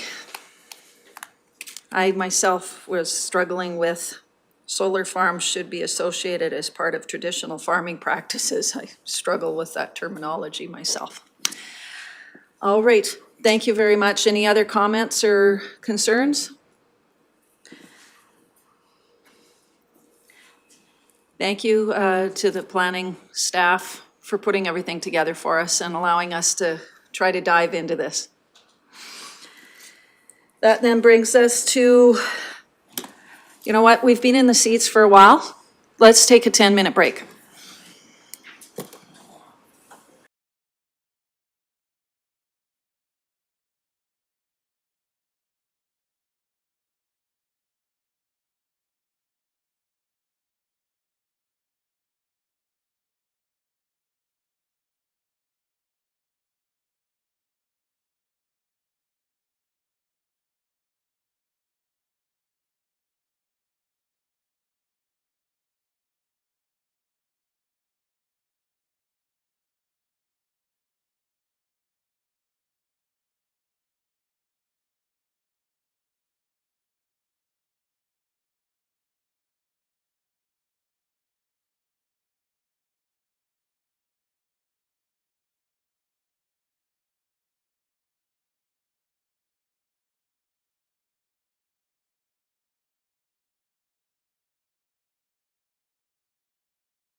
Okay. It is 3:27. We're returning from a quick break. We're going to move on to item 7.1, mutual aid agreement. Ms. Hager, we're excited to hear what you're going to share with us. Thank you, Reeve Laird, members of council. Before council is an agenda item to discuss a mutual aid agreement between Red Deer County and Clearwater County. Not dissimilar to many of the items I've had before council over the last few months. Clearwater County and Red Deer County have had an existing mutual aid agreement, which is a little bit different than some of the ones we've seen lately. We do have a 2003 version, which I attached to the agenda item for council's information, just to see what it looked like in its current state. And between Red Deer County and Clearwater County administrations, we've discussed modernizing this agreement. Red Deer County actually provided the attached draft 2021 mutual aid agreement template for Clearwater County's review and endorsement, should council so choose. The provisions within the agreement are very similar to the other mutual aid agreements Clearwater County has signed off with neighboring municipalities, and administration recommends council endorsing this agreement. That's it. All right, do we have any questions for staff with regard to this mutual aid agreement? If we have none, I'm looking for someone to motion that we endorse the 2021 mutual aid agreement between Red Deer County and Clearwater County. Councillor Hoven? Has Red Deer County endorsed this yet, or would we be doing it first? We would be the first municipality to endorse it, but this is their template, so anticipating that that would be a given. Okay, well, I move the staff recommendation that council endorses the 2021 mutual aid agreement between Red Deer County and Clearwater County. Are there any questions or comments? Seeing none, I'm going to call the question. Those in favor? That is carried 7-0. Thank you, that was nice and quick. There's a first for today. All right, we do have a delegation for 3:30 that is in closed session. So if we could motion to go into closed session. Deputy Reeve Vandermeer, those in favor? That is carried 7-0.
at 15, 16, 17.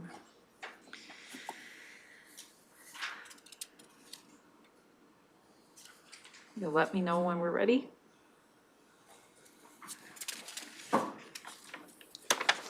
Okay, we've just came back from our in-camera items or at least one of them. We're going to move on to item 8.1 under corporate services. Mr. Hagan. Thank you, Reeve Laird. This item first came to light at the December 8th meeting as a notice of motion from Deputy Reeve Vandermeer and was brought back to the February 9th regular council meeting, at which time Deputy Reeve made a motion that it be tabled until today's meeting. So first order of business, I would suggest that council consider raising this item from the table. Yes, thank you. I was just going to suggest that. So looking for a motion to raise this from this agenda item from the table. Councillor Duncan, those in favor? That is carried. Thank you. It's always good to have a reminder at this time of day of what we need to get accomplished. If you wouldn't mind walking us through your presentation, that'd be great. Certainly. So council will notice that a lot of the information here you've seen before. I brought it forward for continuity and consistency and information for council's benefit. The new information will be found down near the bottom. So our consultants, IBI group, are currently working on our 7 UBF, Universal Broadband Fund applications. And through that work, they've made certain assumptions as to fiber to the home, which was how council directed us to complete those applications, despite the fact that that aspect has not yet been approved by council. Nevertheless, coming out of that work, we have some initial estimates as to costs related to materials and labor to provide fiber to the home. Now keep in mind, these are averages, they are estimates. We will likely see some different figures if we move forward in this direction. So particularly the last 2 paragraphs of the agenda item, I would draw council's attention to that based on the engineering estimates for fiber to the home for 1,000 premises would be approximately $3.5 million for the materials. And this directly addresses what was mentioned in the notice of motion as to administration proceeding and buying those materials at this time. Note that the estimate for the labor to install the conduit, the fiber, and the optoelectronics to get that signal right to each of those homes would be another $13.1 million. And again, that's an estimate.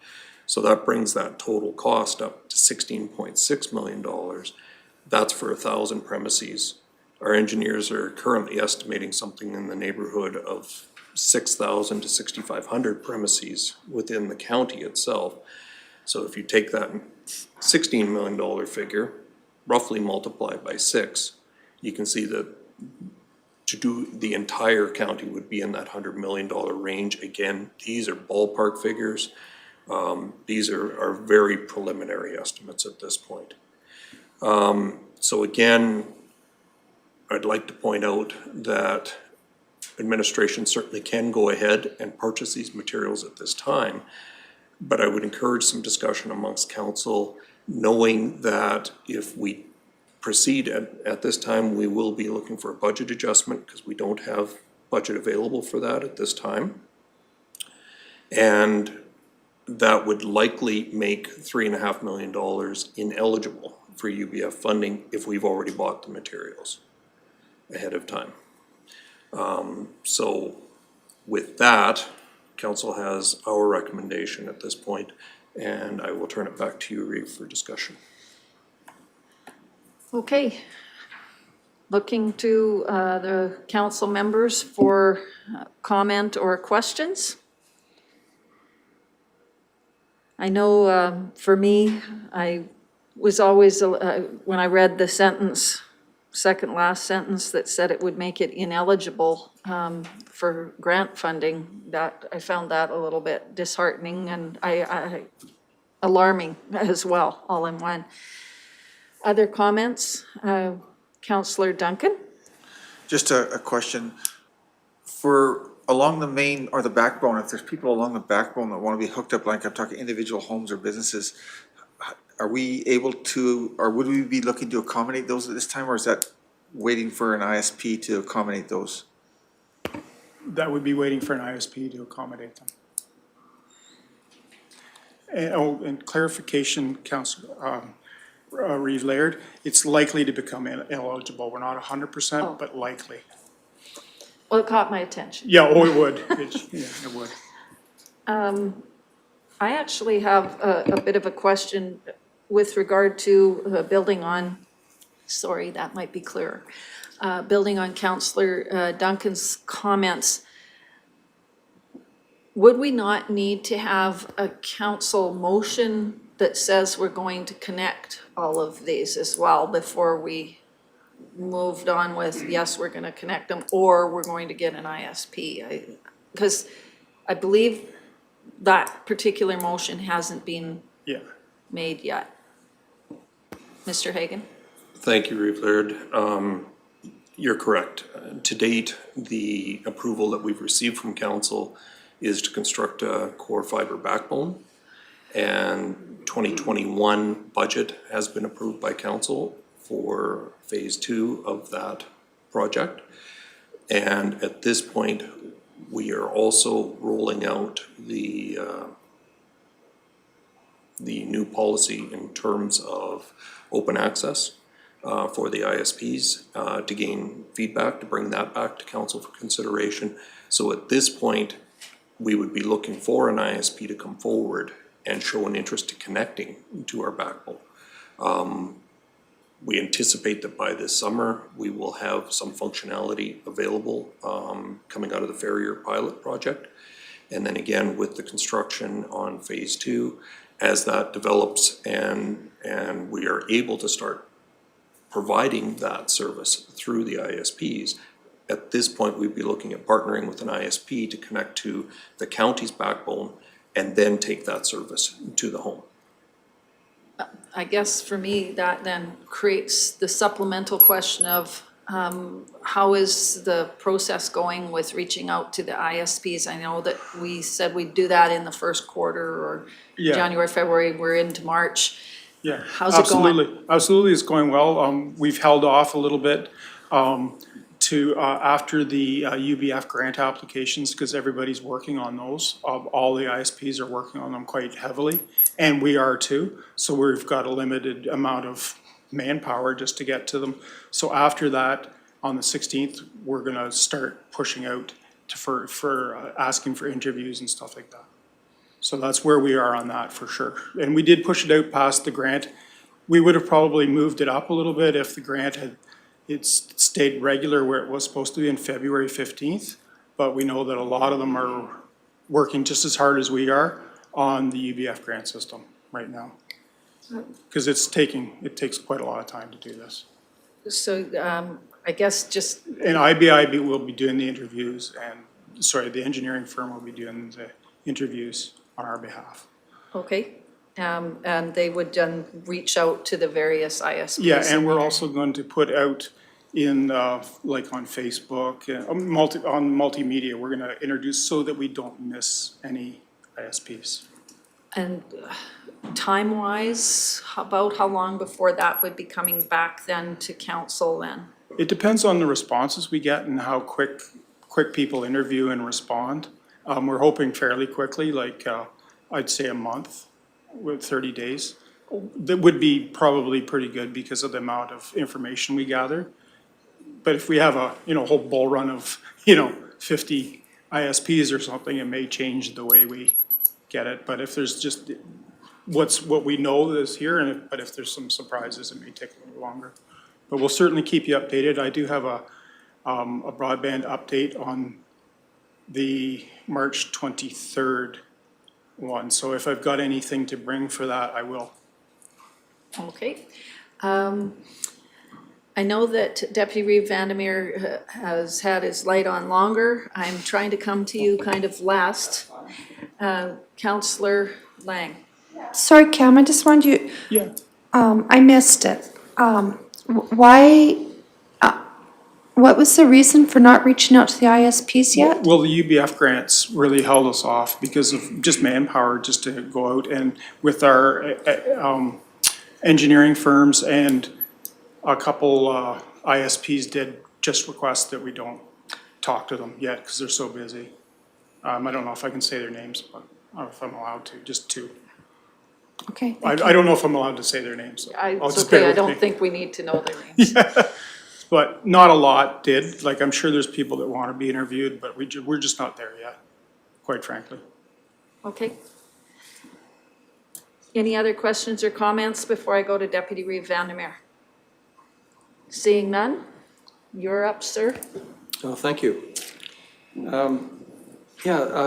Just a curiosity question here on the comment that investing in these materials may be ineligible.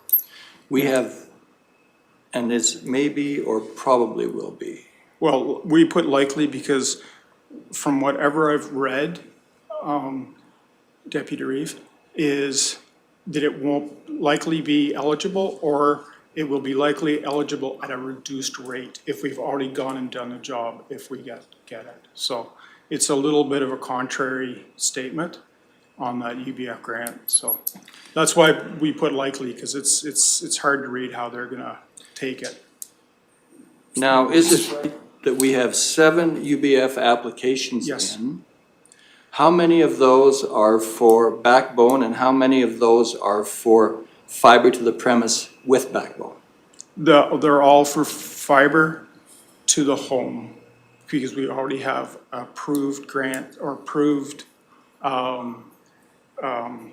program or projects for the backbone. So it helps our case having the backbone paid for, I guess, by the county. So it's all UBF grant for fiber to the home. Okay, so.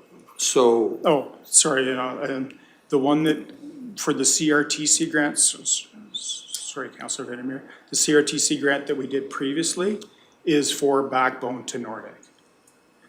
Not Right, just the I knew there UBF was Yeah. that one. Yeah, Okay. just didn't want to confuse it, because we've done a lot for Nordegg, a lot of applications. But we have one backbone that is approved for this year, and it goes from Rocky Mountain House to Caroline to Olds. Yes.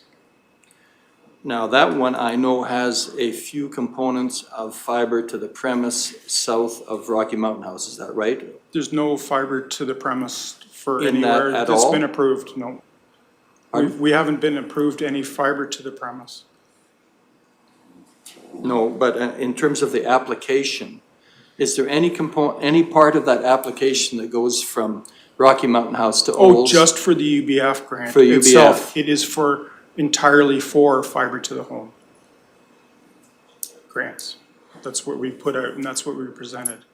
Only if council approves that, if it comes back. But I would point out that you have also pre-ordered a bunch of fiber for that route. And we've done fiber for core backbone, yes. Right. 144 pairs, not branch systems. It's no, way overkill. Mr. Hagan? Yes. Thank you. Maybe I can just clarify a little bit. The application specifically for phase 2 of the project that would run to Olds, will the UBF application, as Mr. McDonald has stated, will include fiber to the home. And that's why there's 7 applications. Originally, there were 6, 1 for each phase of the project. And assuming fiber to the home, even though it hasn't been approved, we do have direction from council to fill the applications out on that premise. Now, as well, council will recall that there was additional direction given to us to split the phase running to Nordegg into 2 components. So that took us from the 6 applications to 7.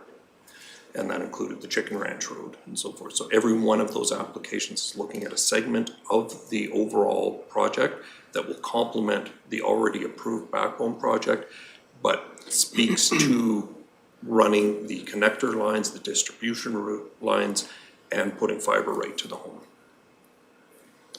So a significant portion of the route, certainly from Rocky Mountain House to Caroline, has no fiber present. So the backbone fiber, I guess what I'm getting at, is that a part of the application to UBF to That's to considered. build the backbone and to the premise? No, that's considered our portion of the, I'm looking for the word, our portion of the. Of the overall? Of the contribution. Oh, okay. I see. Yeah, and that's the way it's interpreted. That our contribution on that leg would be backbone, and the application would be for all of the fiber to the premise Yeah, through that area. Through that area on council approval. And I think Councillor Lougheed said it best, it's sort of we're bolting on the fiber to the home solutions onto our core backbone. All right, other questions or comments?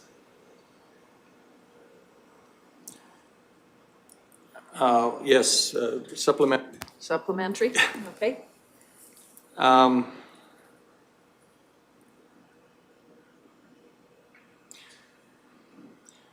This material could well be just inventory, not assigned to any project. Right? I mean, you know, you don't have to assign it to a project, and any entity could buy inventory. I guess I have trouble relating it to being specific to any project. Any response? Mr. Hagan? Thank you, Reeve. I would suggest that we want to be as transparent as we can in these applications to try and garner as much support from the federal government as we possibly can on this. And when the question is asked as to what costs we still need to incur, I would suggest it would be transparent to outline that we would already have this fiber on hand. Because quite frankly, we're not going to use it for any other project other than this broadband initiative. So I'd be hesitant to leave that information out of the application. Okay. Makes sense. Well, okay, in the application at this point in time, we don't have anything at this point in time. But also in looking to input from ISPs, I think maybe Mr. Emmons has been approached by at least one. And we don't also have the terms of the network operator. We have just a general statement. And I understand that you're going to have the engineer talk to some ISPs about making that more specific. We need to get a lot more specific about this project, and council needs to have a lot better understanding than we do at this point in time of the ingredients, where the money is. Some time ago,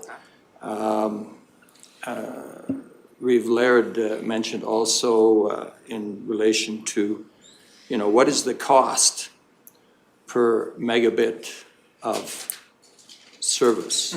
So just yeah. to be clear, this is about purchasing Yes. final mile fiber. And while I recognize we are all curious as to the project, and we've been promised an update for next council meeting.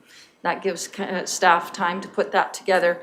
I think we need to stay focused on the task at hand. It's easy to get dialed into all the other exciting things we're doing. I think there'll be time for you to put a very thorough update together for the next meeting. That would be very good. Okay. So if we could focus Okay, on this, so- that would be good. Certainly. So I guess what I was suggesting here, I would like to table this pending the subsequent meetings with the ISPs, and that,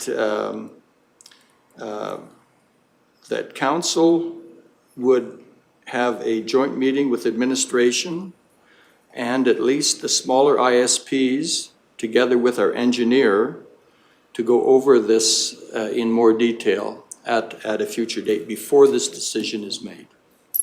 So if I read this, it's saying defer the purchase for Final Mile until the applications of UFB are found out. Does that cover it? Well, make whatever applications you need for the UFB, I should say.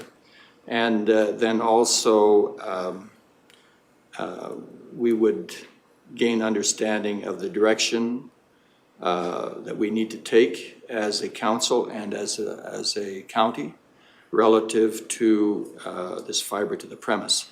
Because I would hearken back to, you know, we've outlined some priorities. We've also stated along the way that these priorities are subject to change, and I would emphasize that these priorities are subject to change.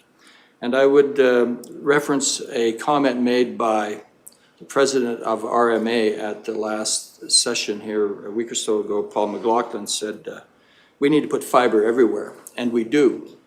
And we also had a presentation this morning from a local cooperative, the Blue Mountain Power Co-op, identifying that certainly the cheapest way of getting this done is to have the facilities distribution owned by a local service co-op.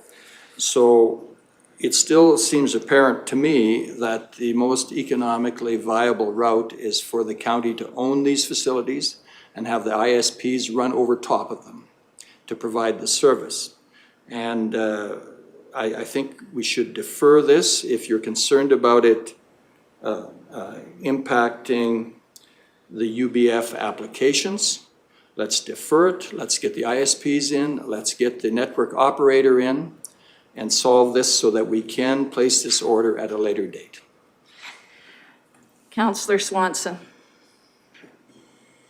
Well, I can well appreciate the excitement that's coming down the road with the opportunity for the UBF fund applications, which is, my question is then, once we get our applications in, what is the approximate time do you think could be anywhere?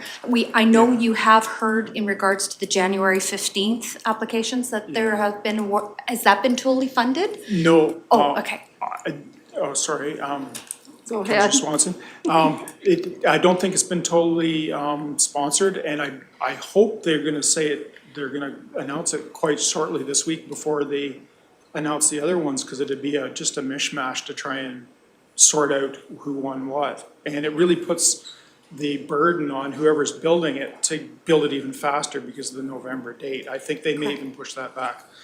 But as for having a specific date, no, not yet. I haven't seen anything on there, and I'm regularly on there, and I've sent some links out for everybody to know if they, and it hasn't really moved a lot, so I'm gonna expect hopefully this week something pops up and starts doing that. But as for a date for the other UBF, no, I don't have it.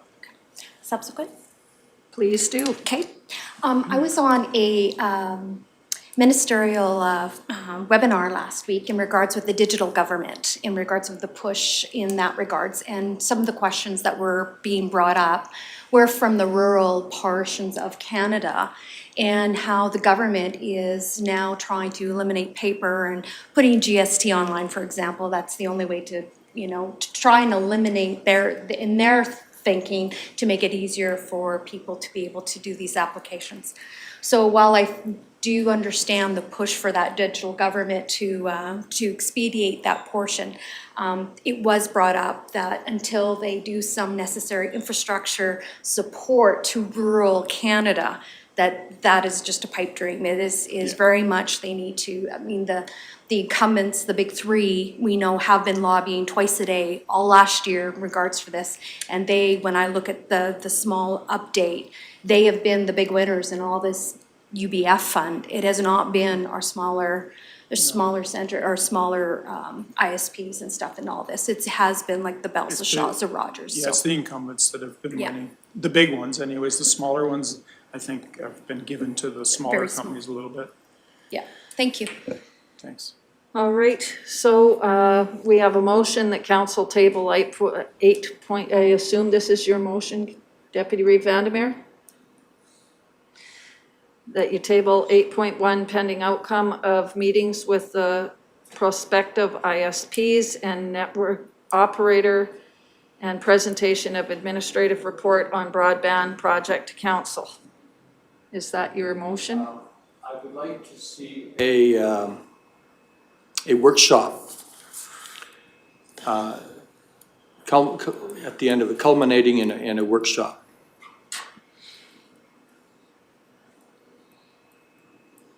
While she's fixing that up, I'd also ask the question, do we have a letter of support from the Alberta government on our UBF applications? Mr. Hagan? Oops. I don't think we've asked the Alberta government for a letter of support. No, I've been trying to get local people. Who? I've been trying to get local people. Why wouldn't we get the Alberta government? Well, that is a new request We can certainly coming ask. from this table. We could certainly. I can help you on that if you want some help.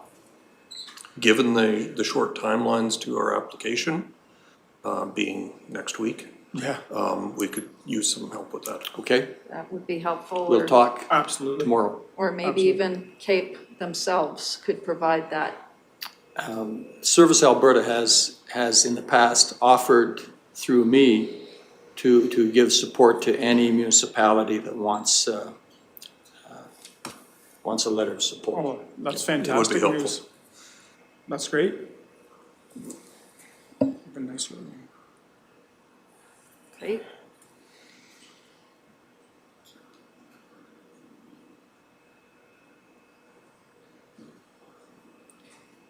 Okay.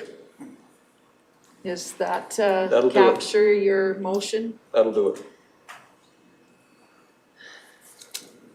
Councillor Hoven? What would the topic be for this council workshop? It would be a full discussion around the agreement with the network operator, how that could relate to the ISPs, and how the design would be done in cooperation between the county and the ISPs. My concern is that sounds to me like an administrative thing for admin and the IT department to negotiate and figure out all the details, whereas, you know, we don't have the skills and the knowledge at this level. We set policy, we direct administration, and they go do the work. I'm not necessarily opposed to a workshop, but I want to make sure it's going to be a good use of our time. And I don't want to see us delving into administrative functions. Well, many of these are policy issues that need to be resolved, and they can be resolved the fastest with everybody at the table. I think if you were to put us, the ISPs and network operator administration on the same room, it would set us back months, maybe years, unless, you know, administration is there to bring forward our policies. And I would hope that administration looks at our policies as set in stone and they present those to the ISPs and then carry their concerns back to us. But to have us in the room contemplating changing policy as we're moving forward with the discussion, to me, that sounds like a recipe for a disastrous step. Mr. Hagan, sorry. Sorry. Mr. McDonald, whoever wants to speak first, I'm good. I was going to just say to clarify that a lot of the ISPs don't want to be talking with other ISPs in the room. They have their own, their own way of doing things, and they don't want their secrets being spilled. So I think a lot of the time, even when we go to interview them for the open access, we're gonna want to, there'll be separate interviews, they won't be all in one room. So just point of clarification. They're not sharing their 11 herbs and spices. Yeah, exactly. Mr. Hagan. Yeah, thank you. Perhaps just a reminder for council and a status update. We are currently finalizing a contract with the network operator for the Farrier pilot project. We have not yet issued an RFP for the network operator for the entire backbone. So we'd be unable to bring somebody to a workshop yet at this point, because that has not yet been determined. Okay. Any final comments? No, we're ready to go. Okay, we have a motion. Oh, it looks like that council tables item 8.1 pending outcome of meetings with the prospective ISPs and network operator and presentation of administration report on broadband project to council and completion of a council workshop on the broadband project. I don't see any other questions. Those in favor? That is 5. Those opposed? 2. It is carried.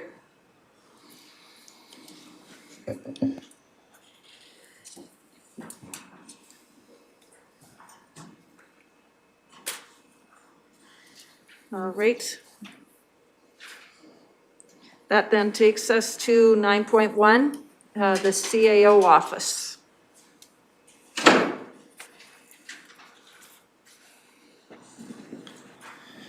Thank you, Reeve Laird. So this agenda for council today is a request from the town of Rocky Mountain House for public release of mediation and negotiation discussion summary notes. Staff recommendation that council considers the town of Rocky Mountain House's request for the public release of the town of Rocky Mountain House, Clearwater County, Village of Caroline collaborative negotiation discussion summary notes from August 11th, 2019 to the most recent summary notes. And the town of Rocky Mountain House, Clearwater County Intermunicipal Collaboration Framework and Agreements Negotiating Committee summary notes from March 11th, 2020 to the most recent approved summary notes.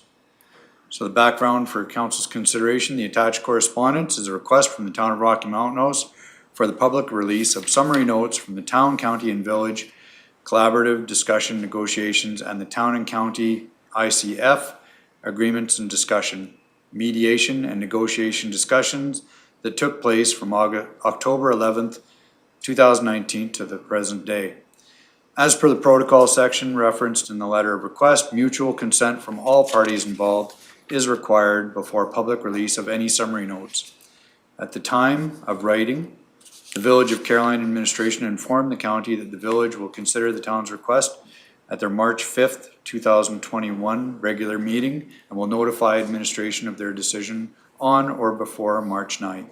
We have subsequently heard from the Village of Caroline and they have denied the request. Okay.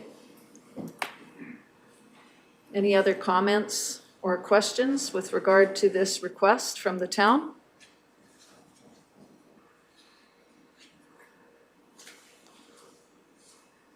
Councillor Duncan? I guess I personally don't have any issues with it being released, but I would stand by our partner, or the Caroline Council's decision on this as well.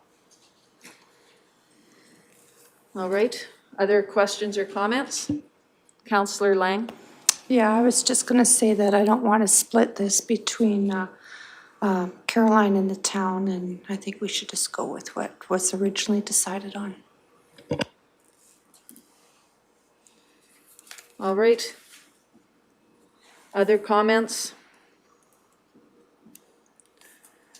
Are we comfortable with the staff recommendation?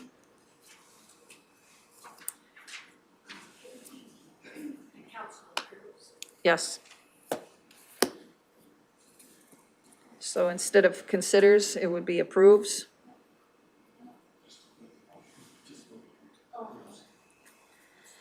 that council approves Town of Rocky Mountain House request for public release of the Town of Rocky Mountain House and Clearwater County and Village of Caroline collaborative negotiation discussions. Summary notes from October 11th, 2019 to the most recent approved summary notes. And the Town of Rocky Mountain House and Clearwater County Intermunicipal Collaboration Framework and Agreements Negotiation Committee summary notes from March 11th, 2020 to the most recent approved summary notes. Whew, that was a long one. Councillor Swanson. Clarification. Okay, so from October of 2019 until March of 2020, those notes were mediation, not negotiation. And then the mediation happened from March until this past year, correct? There's a difference between negotiation and mediation. So they've convoluted in that, to me, and put it all negotiation. To me, there was a mediation segment and a negotiation segment. So, Yes. just for clarification. Okay. Yes, that's my understanding as well. Councillor Duncan. I was just wondering if we needed two motions here, because one of them is looking at the ICF, which is only with us and Rocky, and the other is with, the notes would be when all three parties were present, is that correct? Or? I think it'll be all right to have one One motion motion. for this. I think it'll be all right. Deputy Reeve Vandermeer. Yes, I'm prepared to make the motion as Okay. drafted. Any other questions or comments? Seeing none? Those in favor? That is 0. Those opposed? That is 7. It is defeated.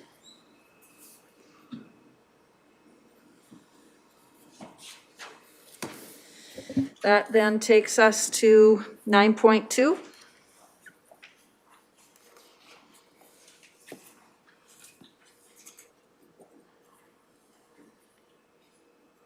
Mr. Emmons?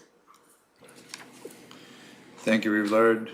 So the next agenda item before council is the incomplete ICF for Rocky Mountain House in Clearwater County. So the staff recommendation that council reviews, amends if required, and approves the draft letter to the Town of Rocky Mountain House Council requesting their consideration of finalizing the intermunicipal collaboration framework prior to the legislated April 1st, 2021 deadline, or alternatively, their consideration of passing a motion requesting the Minister of Municipal Affairs to grant an extension of the deadline to December 31st, 2021. So the background on this agenda: as council is aware, the legislative deadline for completing the ICF is April 1st, which is fast approaching. With the exception of the Town of Rocky Mountain House, Clearwater County has completed all of our required ICFs with our neighboring municipalities. Over the past year, council has corresponded with the Town of Rocky Mountain House Council, asking the town to consider moving forward with completing the draft ICF while service agreements were being negotiated. As per the attached responses, the town indicated their desire to complete outstanding service agreements and review and update the revenue sharing agreement as a new cost sharing agreement prior to or in conjunction with signing the ICF. To date, the Regional Solid Waste Service Agreement and Revenue Share Proposed Cost Share Agreement remain outstanding. At Council's February 23rd, 2021 regular meeting, the following resolution was passed. Motion by Councillor Michelle Swanson, that Council sends a letter to the Town of Rocky Mountain House requesting to meet and finalize the ICF before the legislated deadline of April 1st, 2021, or alternatively, request the town and county councils request an extension of the deadline from the Minister of Municipal Affairs, and attached is that draft.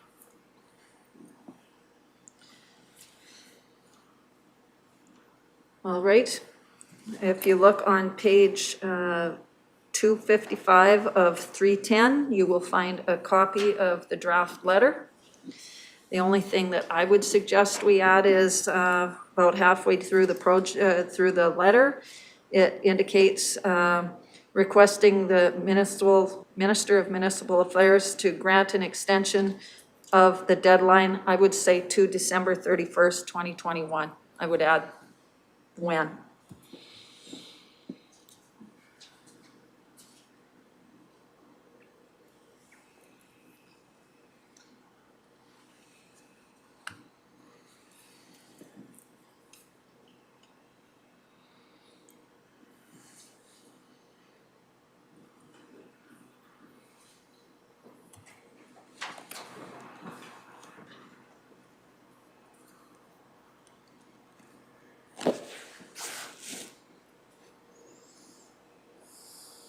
Any other comments? Councillor Lougheed? I guess just one question I have. Has the province indicated any penalties or sanctions if that April 1st deadline is not met?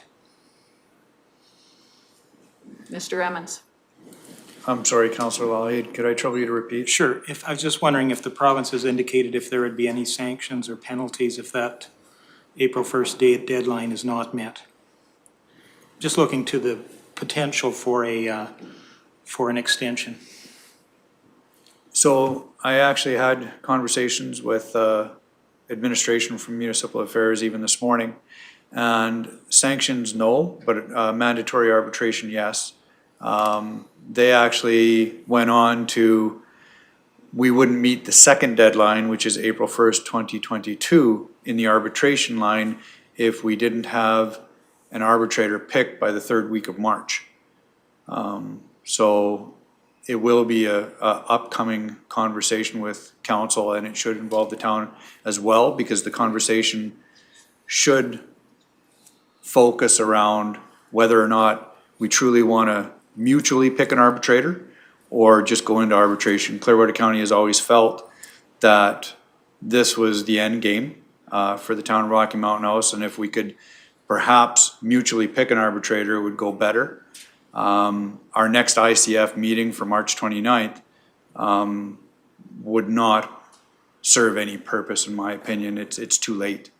April 1st is right around the corner, unless it was both councils' goal to sit in that meeting and literally sign an ICF. It's unachievable. Is that an ICF meeting or a negotiation meeting? I think that's a negotiation meeting. I don't think it's even an ICF meeting. I apologize. I thought it was an ICF. No, we haven't even established a meeting date for this very purpose. Okay.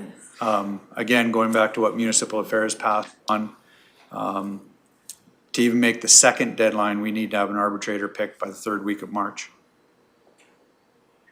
Well, we can't even get a meeting date. All right, Councillor Lang?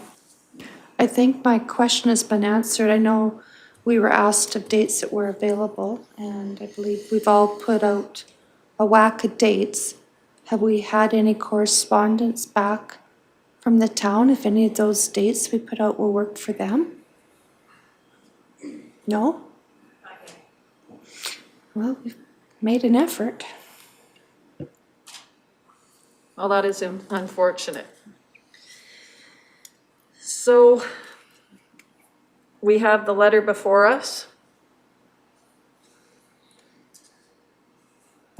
We can ask for an extension, but we'd have to do that jointly, according to the letter I read from the minister's office. This is us asking for our partner to participate in a joint request to extend the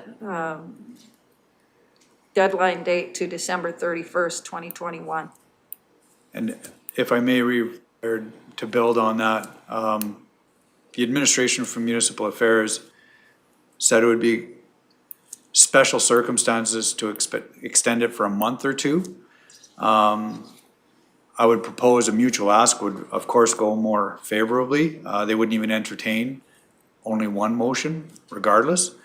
But extending beyond will be difficult. I just want to prepare council that it didn't seem like that would resonate well. They extended for a year already. Okay, so any other comments on this particular letter to Mayor Burke and council?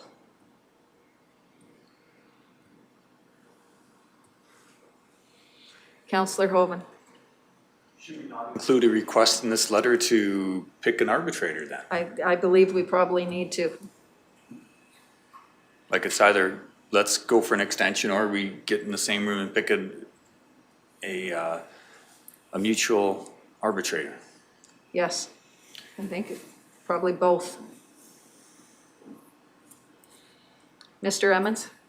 Thank you, Reeve Laird. On that, Municipal Affairs did offer their assistance as well. If we could find a time with the town, either councils of the whole or use committees on both sides, whichever, they did offer their assistance to come down and meet with us and walk us through the potential process. Just now.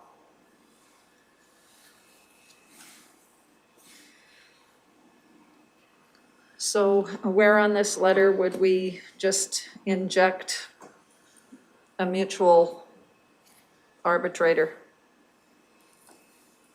I need to get this off. I would suggest Tracy Lynn could pop it in the appropriate place, but I do think it's noteworthy. Okay.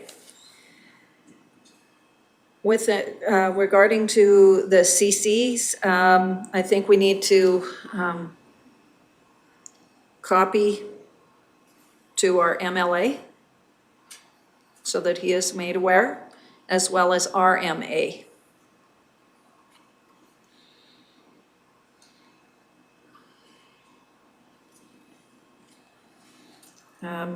This will also be copied then to the Minister of Municipal Affairs office. Councillor Hoven? So just, can I change topic just for a second? Are we done the letter? If you're happy with the amendments to the letter, looks like we are, so I guess we get to change topics. This is just a question from my understanding. So currently we have a meeting set for March 29th with the town, and that is to finalize the waste agreement or continue discussion on the waste agreement. Yes. That's the topic. We do not have a meeting for ICF discussion. We do not. Okay, We've been working on dates. And it's March 9th, and so we don't have a meeting for 20 days. We have given, close to 12 or 13 dates that's available for the negotiation and ICF committee. And we have yet to hear the dates available to the town by what I'm understanding. Mr. Emmons or Tracy Lynn?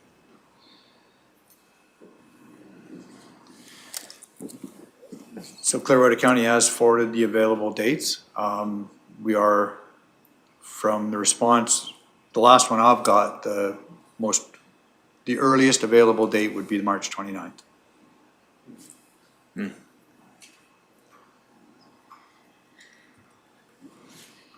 Thank you.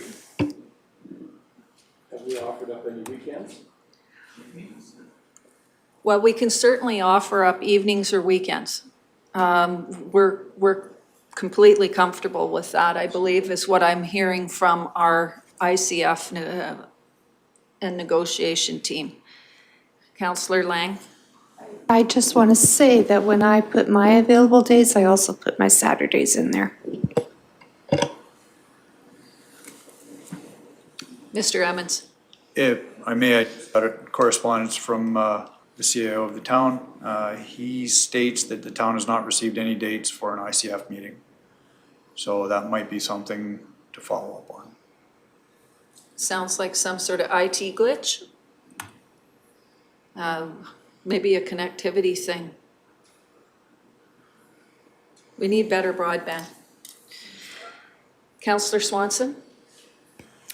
I was just gonna put forth motion as amended, the letters amended, if that was Okay. acceptable. Tracy Lynn? Reeve Laird, if I may just clarify, I just received the last response from councillors yesterday, and I haven't had time to compile a list of dates. And so as soon as I do that, they'll be sent to the town, and then we'll receive a response from them. So just to clarify. Oh, okay, thank you. It's administration on this end. All right, well, it's good to know that it's not some connectivity thing that's happened. Mr. Hagan, I see your lights on. Mr. Emmons? Nope. All right, Councillor Swanson has indicated the letter to be forwarded as amended. That's the motion. Any other discussion? Seeing none, those in favor? That is carried 7-0. All right. That then takes us to 10.1, CAO's report. Thank you, Reeve Laird. So the March 9th CAO report, February 26th, 2021. The Government of Alberta announced changes to the Disaster Recovery Program, which will affect municipalities and property owners. The attached bulletin explains program changes regarding homeowner funding limits and implemented cost-sharing agreements for municipalities and private sector applicants. Second item, as per the Wild Rose School Division Board of Trustees Governance and Priorities Committee policy, the board meets annually with local municipalities to discuss any issues of interest or concern. The board proposes meeting virtually with Clearwater County on May 12th at 4 p.m. Third item, the annual general meeting for Clearwater County's insurance carrier, Genesis Reciprocal Insurance Exchange, takes place virtually on April 8th. Marie Hagan, Director of Corporate Services, will attend on the county's behalf. The fourth item, a virtual premiere of Red Deer River Watershed Alliance's short film, Source Waters, The Rivers That Shape Us, takes place on Monday, March 22nd at 1 p.m. Filmed in 2020, Source Waters provides essential context for those wanting to learn more about the landscapes, communities, and waters of the Red Deer River watershed in central Alberta. The film is followed by a moderated discussion with various panelists. And the registration is attached and it is free, so no motion will be required.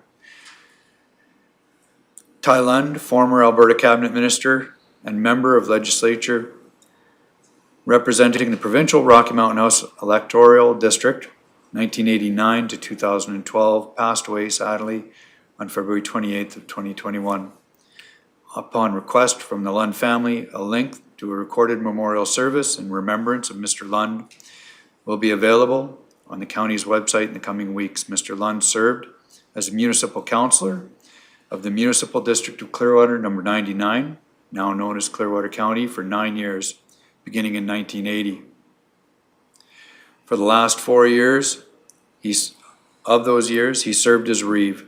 He was also a member of the AMDNC, now known as the Rural Municipalities of Alberta, from 1987 to 1989. Sixth item, administration received questions regarding March 3rd, 2021 RAP advertisement in the Western Star, written and funded by the Clearwater County Taxpayer Association on the regional governance study. There seems to be some confusion in the community due to the appearance of the county logo within the ad, and therefore an assumption that the county along with the town and village published the ad.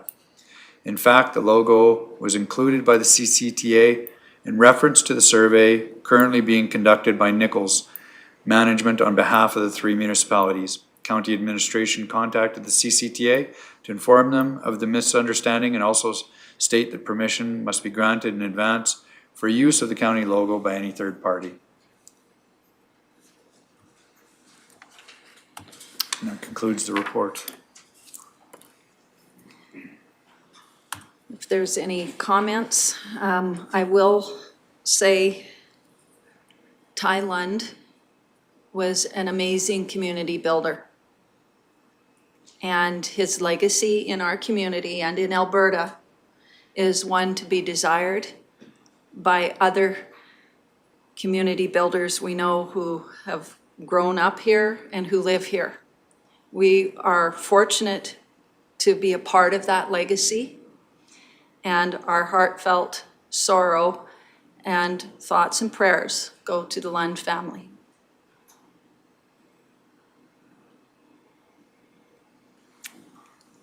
Councillor Hoven. Mr. Emmons, the town had a airport open house on February 24th, and they were open to, they had a survey and were accepting comments from residents.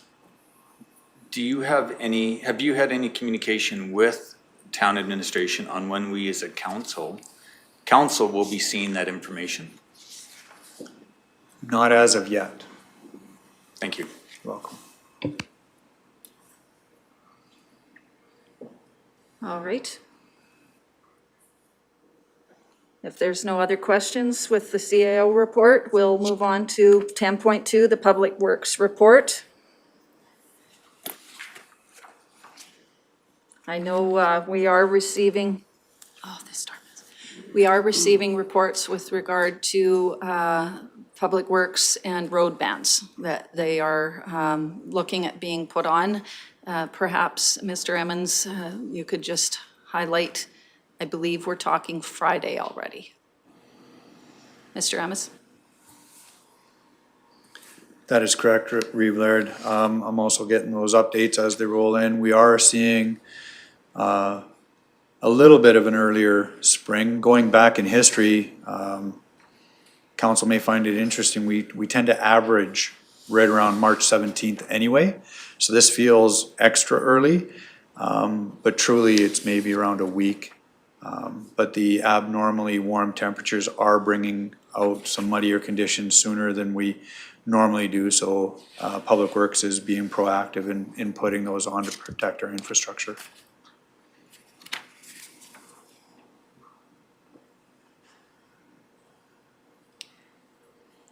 I also note, and thank you for that clarification, I also note on point number 9, if you look on the subsequent page behind it, there is some drawings and diagram engineering with regard to the Tauntaun Bridge.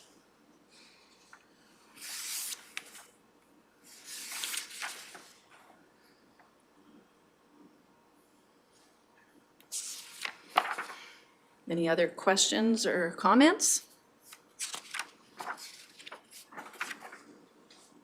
I see we also have the Lagoon Summary Report attached from March 2021. Is there anything of significance that we should be aware of on that, Mr. Emmons? No, Reeve Laird, it's fairly standard. Town's report indicates everything's within compliance, so it's fairly static. Thank you.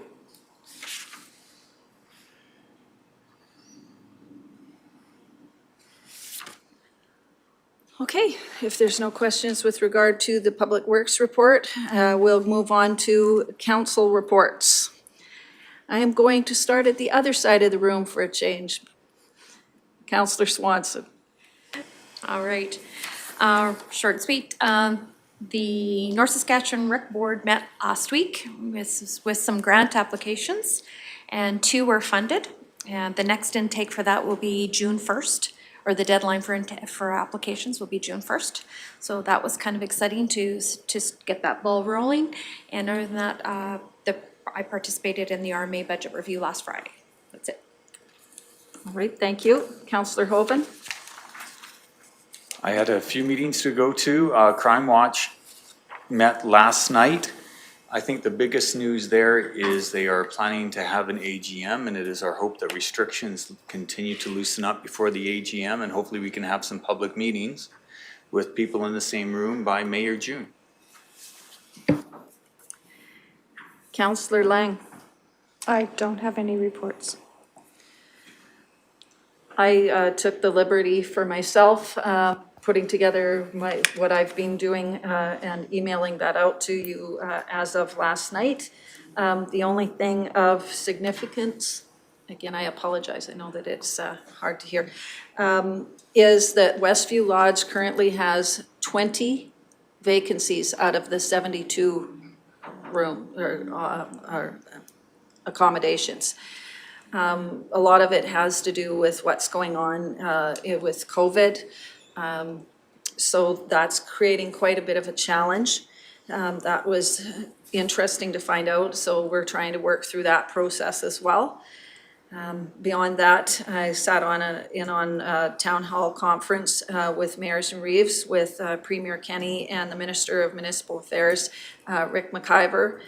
And a lot of the same messages that we got from the RMA budget information that we had earlier in the day. Beyond that, I don't think there was anything, I guess the other exciting thing with TC Energy, I attended Indigenous pipe ceremony to have the pipe and the site as we work through the process of putting in the new pipe for TC Energy. That we did at the pipe yard yesterday. It was very well received. It was a very nice ceremony to attend.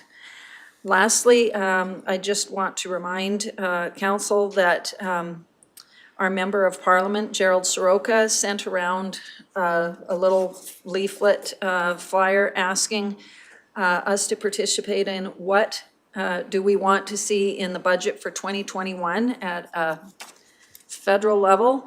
And I would recommend that our council send a letter, given how important connectivity is to us. I think that that should be a very strong message on our letterhead, not just me jotting it down on this little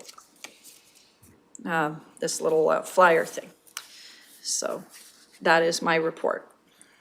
Deputy Reeve Vandermeer. Thank you, Reeve Laird, and I certainly concur with your recommendation of sending a letter to our MP on the connectivity. I attended many meetings, but nothing unusual to report. Councillor Lougheed. Just very briefly, I met via Zoom for the Parkland Regional Library. They shared some of the circulation statistics from last year. They have 680,000 total items and they had 912,000 circulations. So the library was definitely well used last year, even though the COVID had restricted the types of interaction. Also, they're in their new building now, and there is an iGuide tour or a virtual tour that's available from their website. So it's worthwhile taking a little look at that, and I encourage everybody to see a virtual walkthrough of the new facility. Councillor Duncan. Thank you. Nothing to report other than North South Rec Board is up and running and doing well. Well, that's good news. Looking for a motion, unless there's any questions. I don't see any. Looking for a motion to accept the reports as information. Councillor Duncan, those in favor? That is carried. That then takes us to 11.1, correspondence. Mr. Emmons, do you want to walk us through just kind of the highlights of the correspondence? So 11.1, received a letter CC'd from Ochis expressing their concern on the lack of consultation from the province on the coal mining subject. Okay. 11.2, we received correspondence regarding the Alberta Police Intern Advisory Board. It's their quarterly report. 11.3, we received the budget, the 2021 letter sent out to the reeves and mayors. This is from the Government of Alberta, of course, Municipal Affairs. 11.4, received a letter from Crow's Nest Pass, and that we were CC'd on this to Honorable Casey Madu, and this was on the President's Summit on Policing. 11.5, we received a letter from Colin and Felicity Manuel, and again, this is on the coal project proposal out west. 11.6, Westlock County also sent a letter, and this was on the AER Directive 67, and they passed a resolution in regard to addressing the non-payment of levied municipal taxes of leaseholders. 11.7 is a letter of correspondence from Kay Travis regarding coal development, and that is also attached there. And that is it for correspondence we've learned. All right. Thank you, Councillor Duncan. I see your light is on. All right. I notice in this grouping there is letters with regard to the Alberta Provincial Police. Is there value in following up with a letter from us, or do we want to wait and see what the report provides?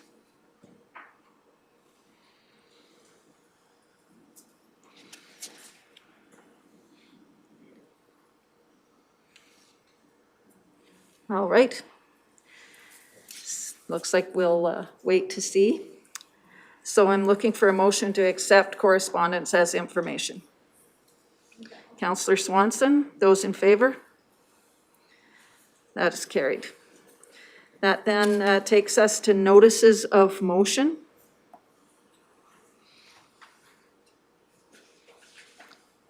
Seeing none,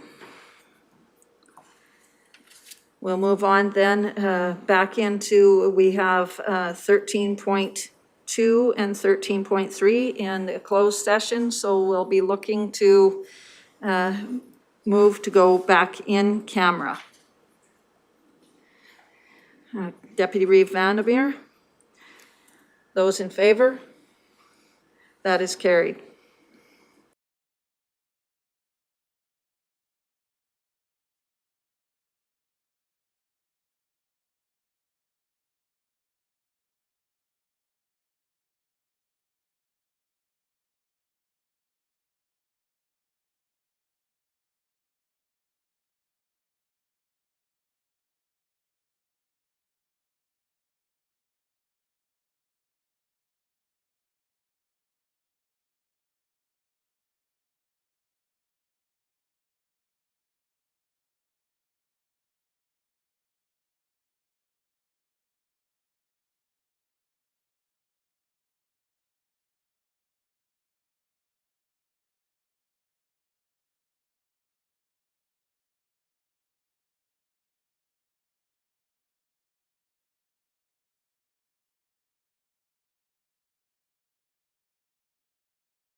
Okay.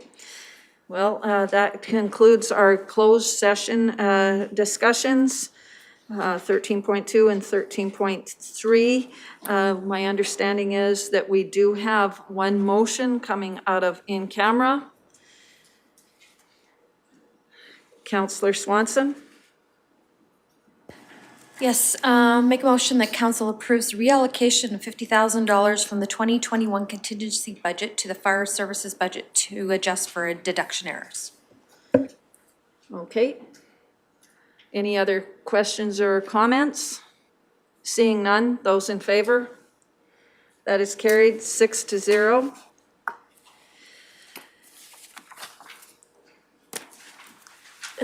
By way of closing remarks, you can find today's council meeting highlights and video posted on our website. By way of reminder, our next regular council meeting is scheduled for March 23rd, 2021. Don't forget that daylight savings time starts on Sunday, March the 14th, so reset your clocks, spring ahead. Please remember to see our website for regional governance survey, the study and the survey. We're asking for public input, and we encourage everyone to complete the survey as the deadline is, I believe that's tomorrow already. March 17th is St. Patrick's Day. I'm wearing my green. On that note, we'd like to thank our staff and remind them that a great employee is like a four-leaf clover, hard to find and lucky to have. And Clearwater County is blessed with a bouquet of them. We recognize that COVID-19 continues to challenge our community. Helen Keller may have captured the concept best when she said, "The world may be full of suffering, but it's also full of the overcoming of it." Please take appropriate precautions and stay safe. To all of our Irish friends, may your troubles be less, your blessings be more, and may only happiness come through your door. Looking for somebody to adjourn our meeting. Councillor Lang, those in favor? That is carried.